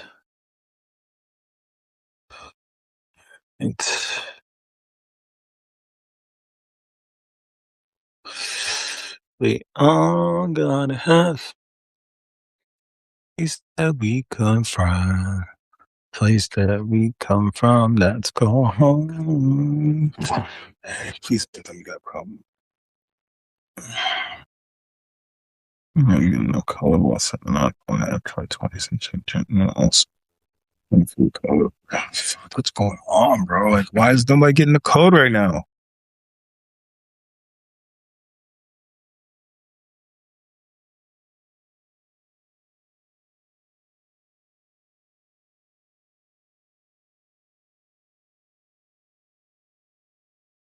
What's going on, bro? Why is no one getting the code? I really don't want to use Google. Please don't use Google.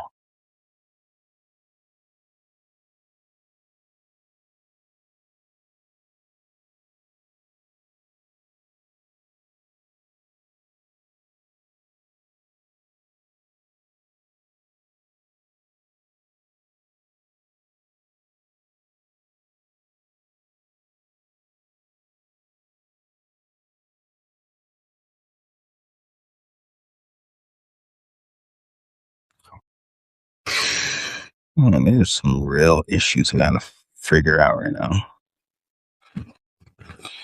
Okay. Oh, God, have it's the weekends now.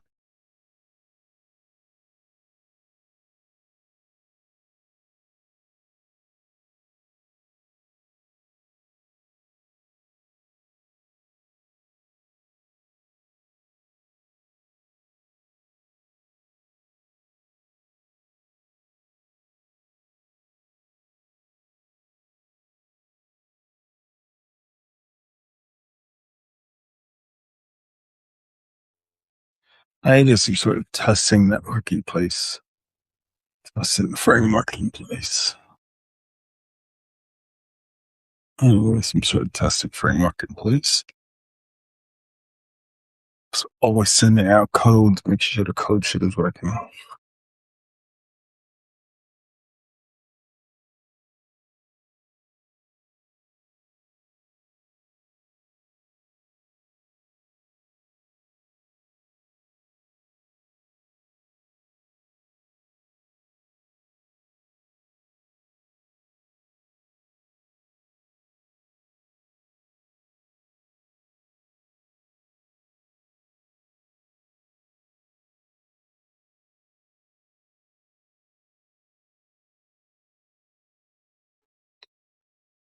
Okay.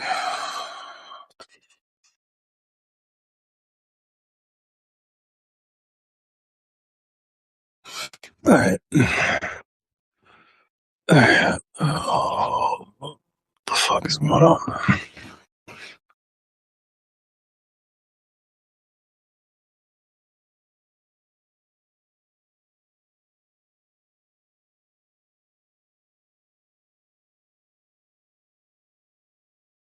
All right.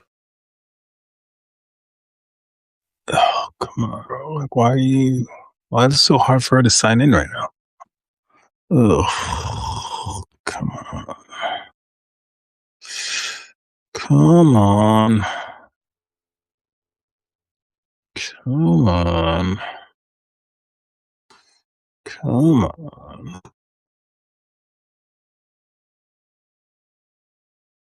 Come on.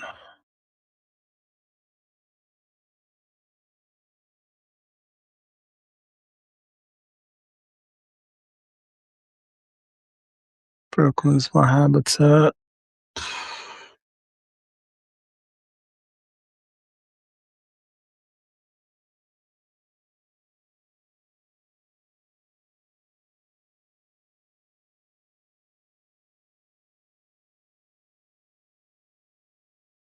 And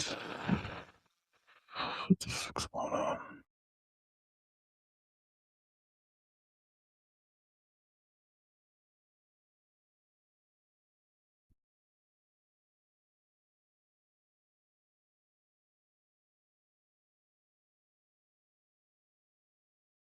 Alright, what is going on right now, man? Stop.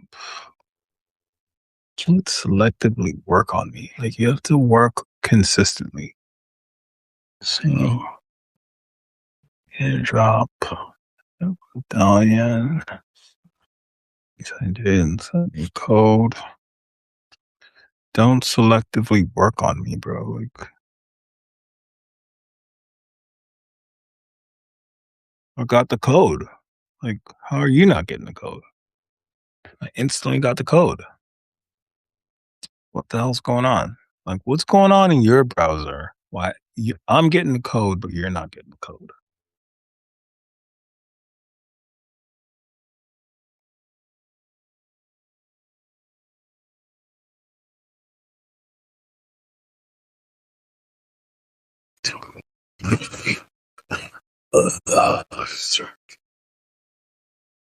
All right. Just work for me.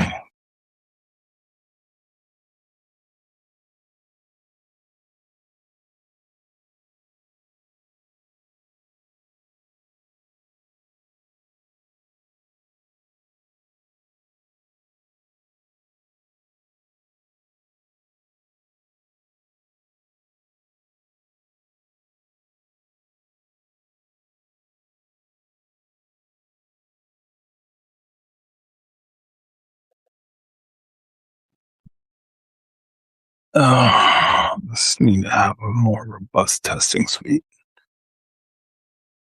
I don't know what's going on because like it's seeming to have like different results for different people. Yeah. So I'm at this point right here.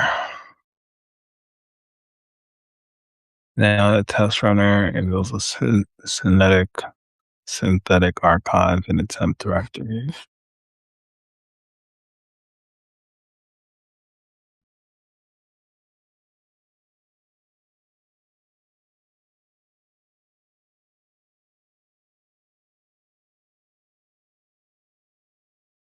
Test runners.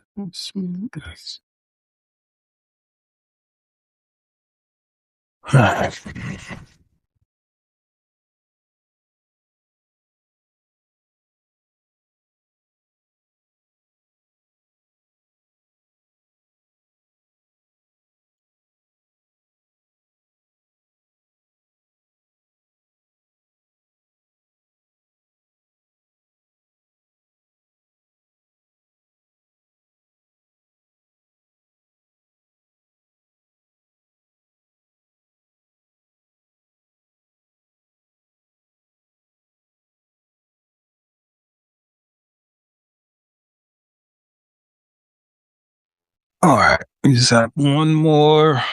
Oh, one more to go. One more spot. And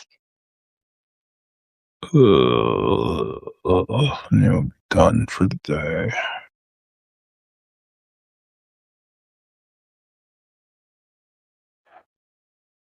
Okay. Let's beat my ass. I know there's nobody's destroying the buildings. Oh yeah, they are. That's why I'm at. That's why I'm a little monkey again. That's why I'm ensigning again.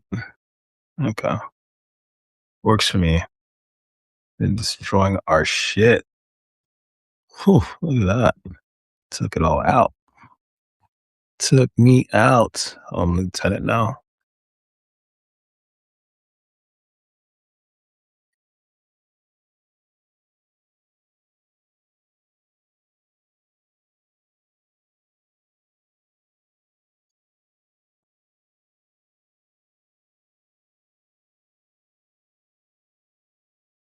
Okay. I don't like the animation though.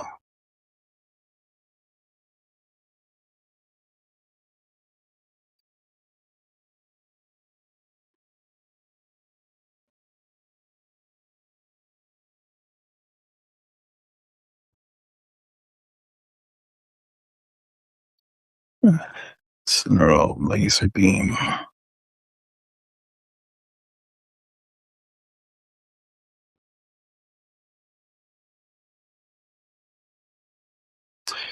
This guy's way too stupid. Like he's way too stupid. He's way too stupid. He needs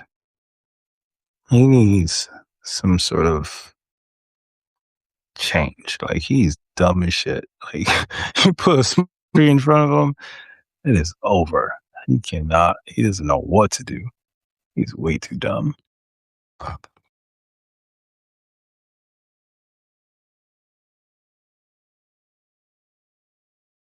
Like, I don't know.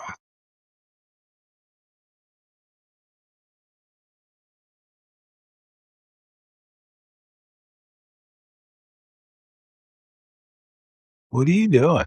I'm like right here. What the hell? He's way too good.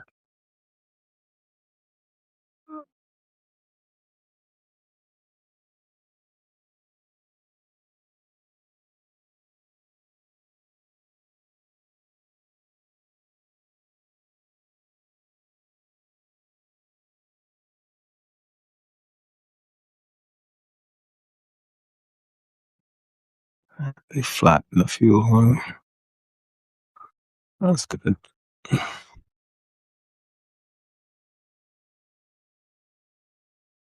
Mhm. Alright.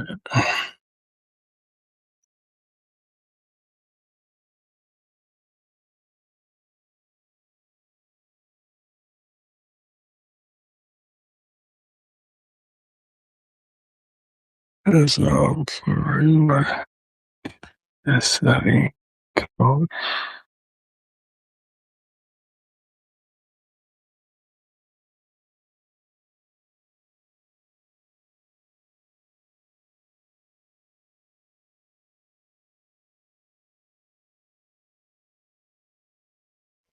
Oh,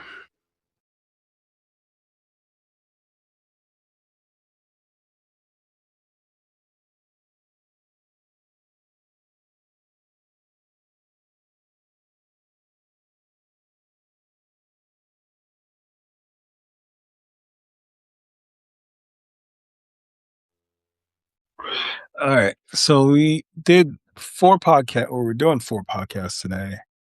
2 of them worked on my website, and then it's just been just nonsense ever since. So just gotta figure it out. I guess back to Google Meet we go. Back to Google Meet we go.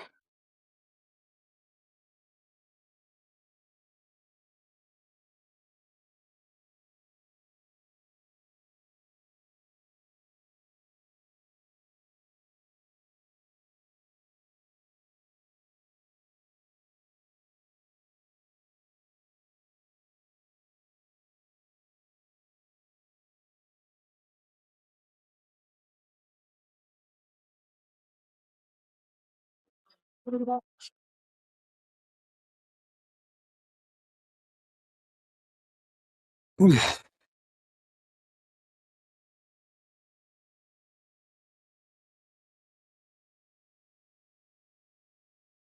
this one for the day.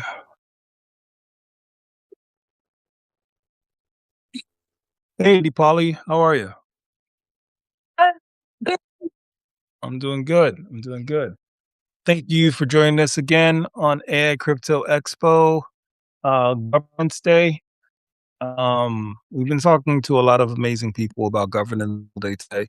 Um, uh, you know Professor PK, right? Like he came, did an amazing presentation on the state of governance in frontier technology, and um, then we spoke with Jasmine, who manages family offices, and we spoke about how investors are viewing the current AI landscape, uh, along with Lucas Root, who is OpenAI and just like frontier tech insider.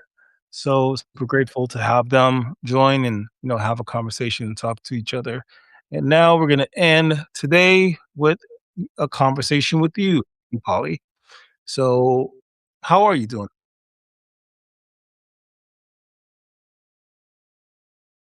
Awesome. Awesome, awesome. Oh, I'm doing good as well.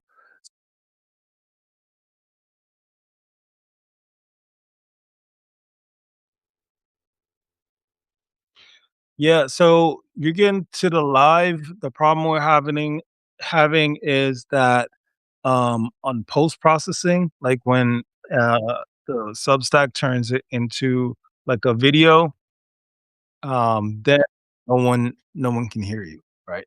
So that's gonna happen again. That's why I was trying to solve the problem with the other option, but that other option is not working for whatever reason. So we just have to figure that out. Yeah. So unfortunately, you won't be able to hear yourself again unless you can figure out a way to sign in to the other app. Um, yeah. Yes. Yes. Yes. Um, so yeah. So last time we met, we spoke about um, compliance, the EU AI Act, And this time we're going to speak more about governance. Um, but then you have a presentation, right? Compliance is a new competitive advantage. Yes, absolutely. Absolutely. Go ahead. Take it away.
Gosh, yours.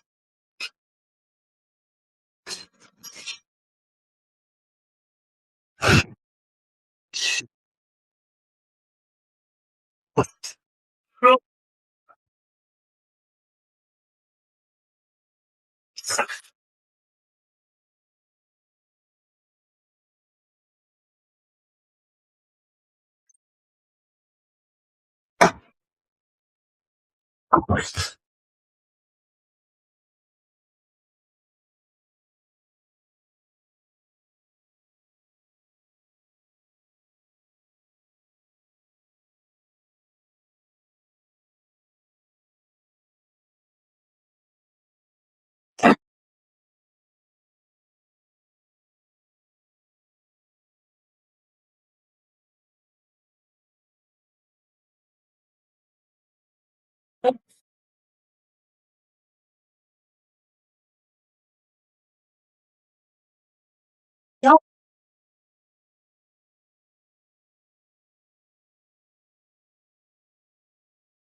Anyway.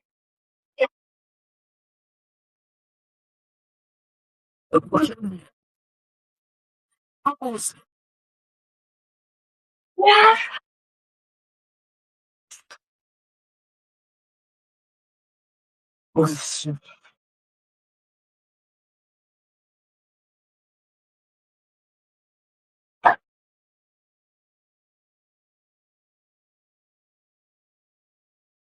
Why?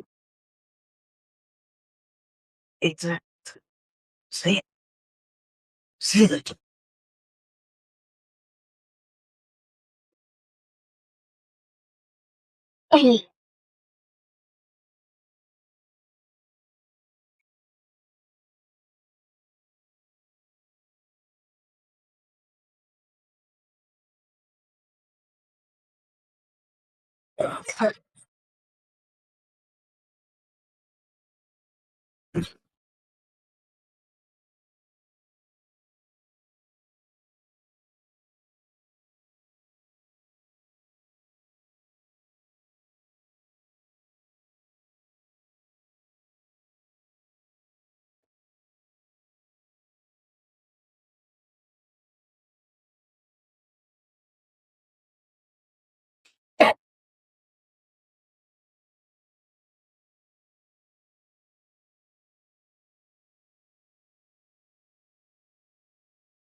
What's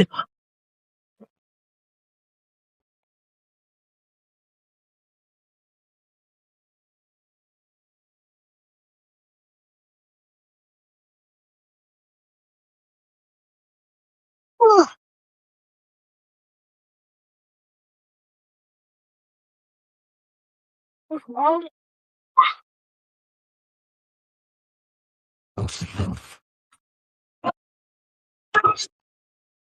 What?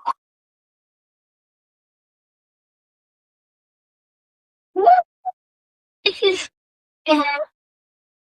Hey,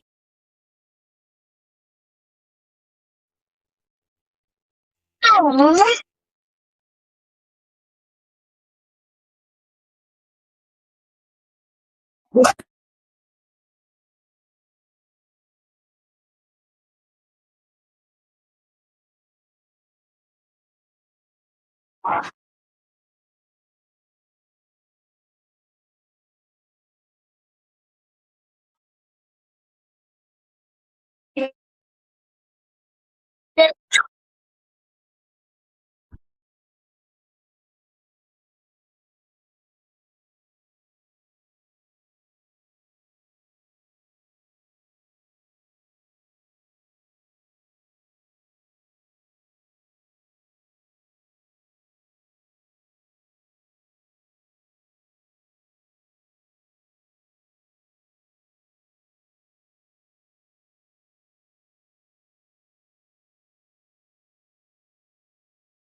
Why?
All right, sounds good. No, amazing. It's so important what you're doing to help us to understand how to navigate the complexities of compliance and governance. So, thank you so much for that. Yeah. So, um, you mentioned a few different components, and just curious, who's your target audience?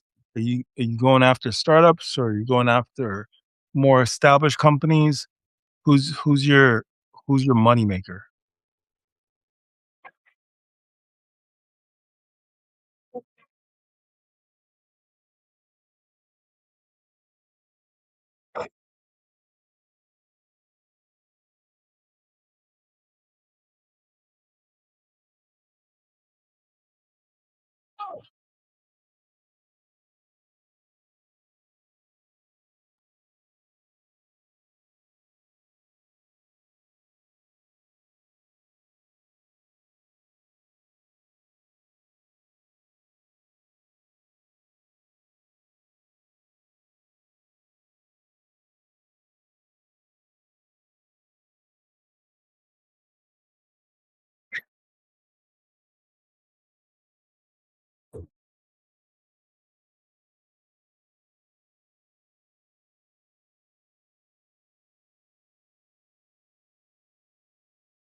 Awesome. And so, as far as compliance and governance is concerned, what's a very simple framework um, to help us to understand like how urgent it is to really be on top of it, because I think we all know that it's important, but it also kind of feels like something that is easy to push back a little bit.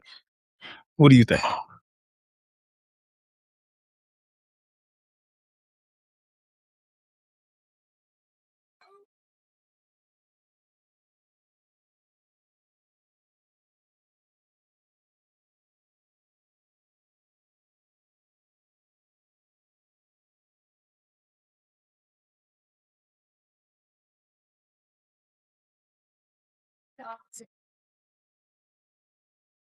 This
Okay.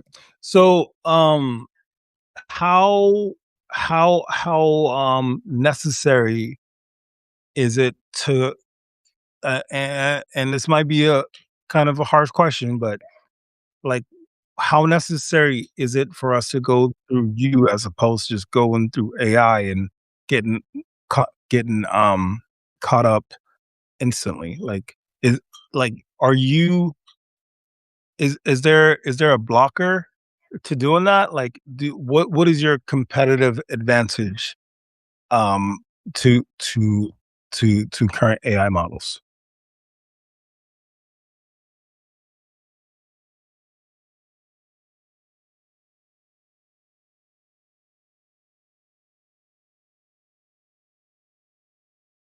Well, what I'm, what I'm asking is, can someone just prompt, like let's say Claude, give them all their AI, all their website documents, and just tell them to become HIPAA and various things compliant, or like, do they really need your guidance?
Okay. And I do wanna, like, double down. Why isn't it that simple?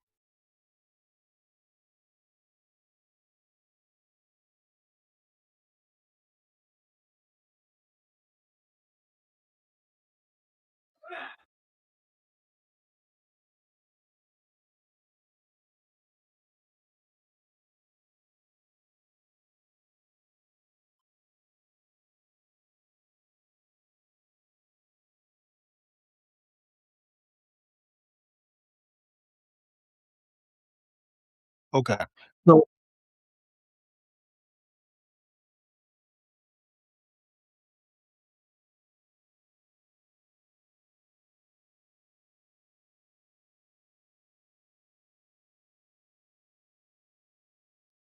okay. Well, that's good to know. That's good to know. And,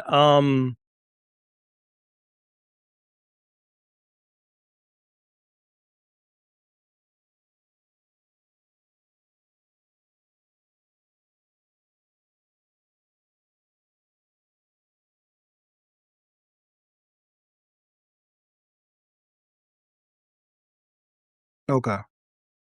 So, you would say your competitive advantage is your domain expertise in covering all possible compliance, um, initiatives, correct? Yeah, go ahead.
Okay.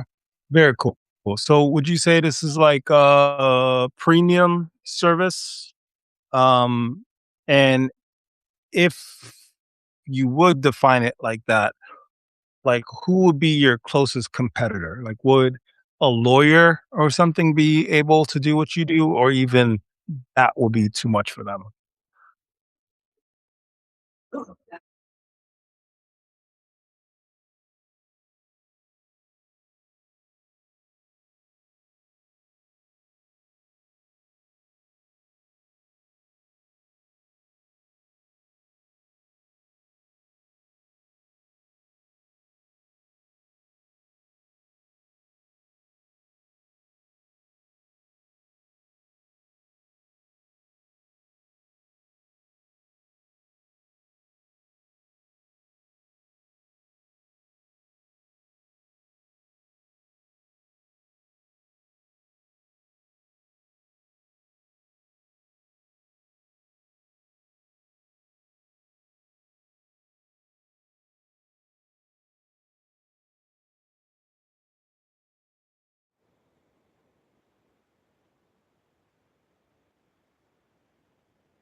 No, it makes a lot of sense.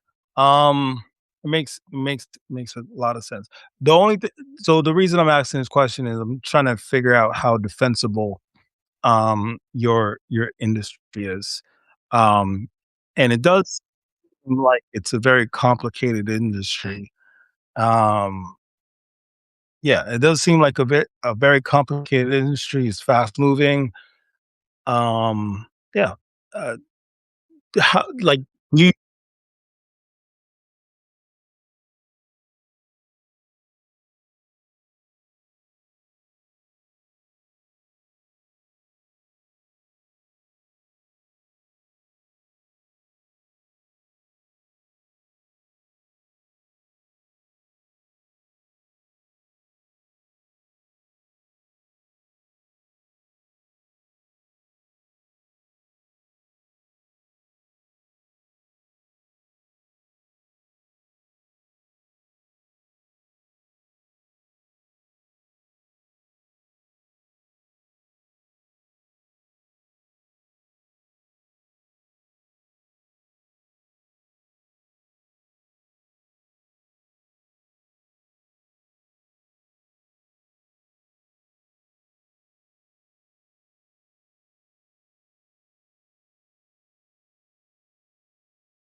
yeah, I totally get that. Yeah, yeah, no, this really does seem like very interesting, and it's hard to navigate, like, as a layman's looking in, it does seem, overwhelming in a way. Um, yeah, it's very overwhelming, and, it seems like as things become super fast evolving, you would be a valuable person to have around as a consultant to help, people who aren't really aware of how to navigate, let's say, legal definitions and terms and compliance and stuff. Like you'll be a very valuable person because you and your team have already been doing this for X amount of time. So I totally see the value that you provide here.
Very cool. Very cool. Awesome. Well, you are now the last person for today uh to to give us a talk. Thank you so much. Yeah, before we go, I would love for you to promote yourself. Um, Tell us how relevant potential customers can get in touch with you to really, work together so they can get up to date and not get in trouble by any of these compliance and regulation initiatives.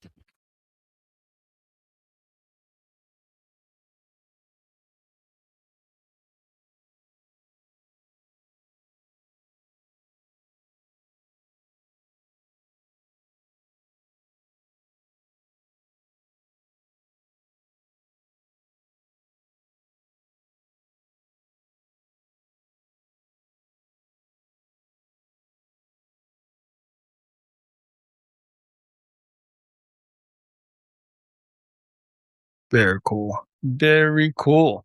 Well, thank you so much, Deepali, for sharing, you know, uh, how, people like me and various other startups can navigate this very complex world of regulation. And this is the second time we've spoken this week. So I'm, super grateful for your constant support.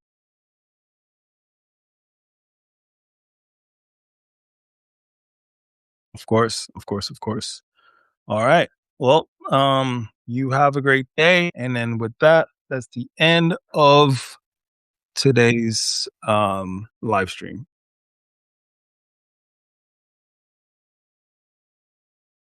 All right. Sounds good. Bye bye.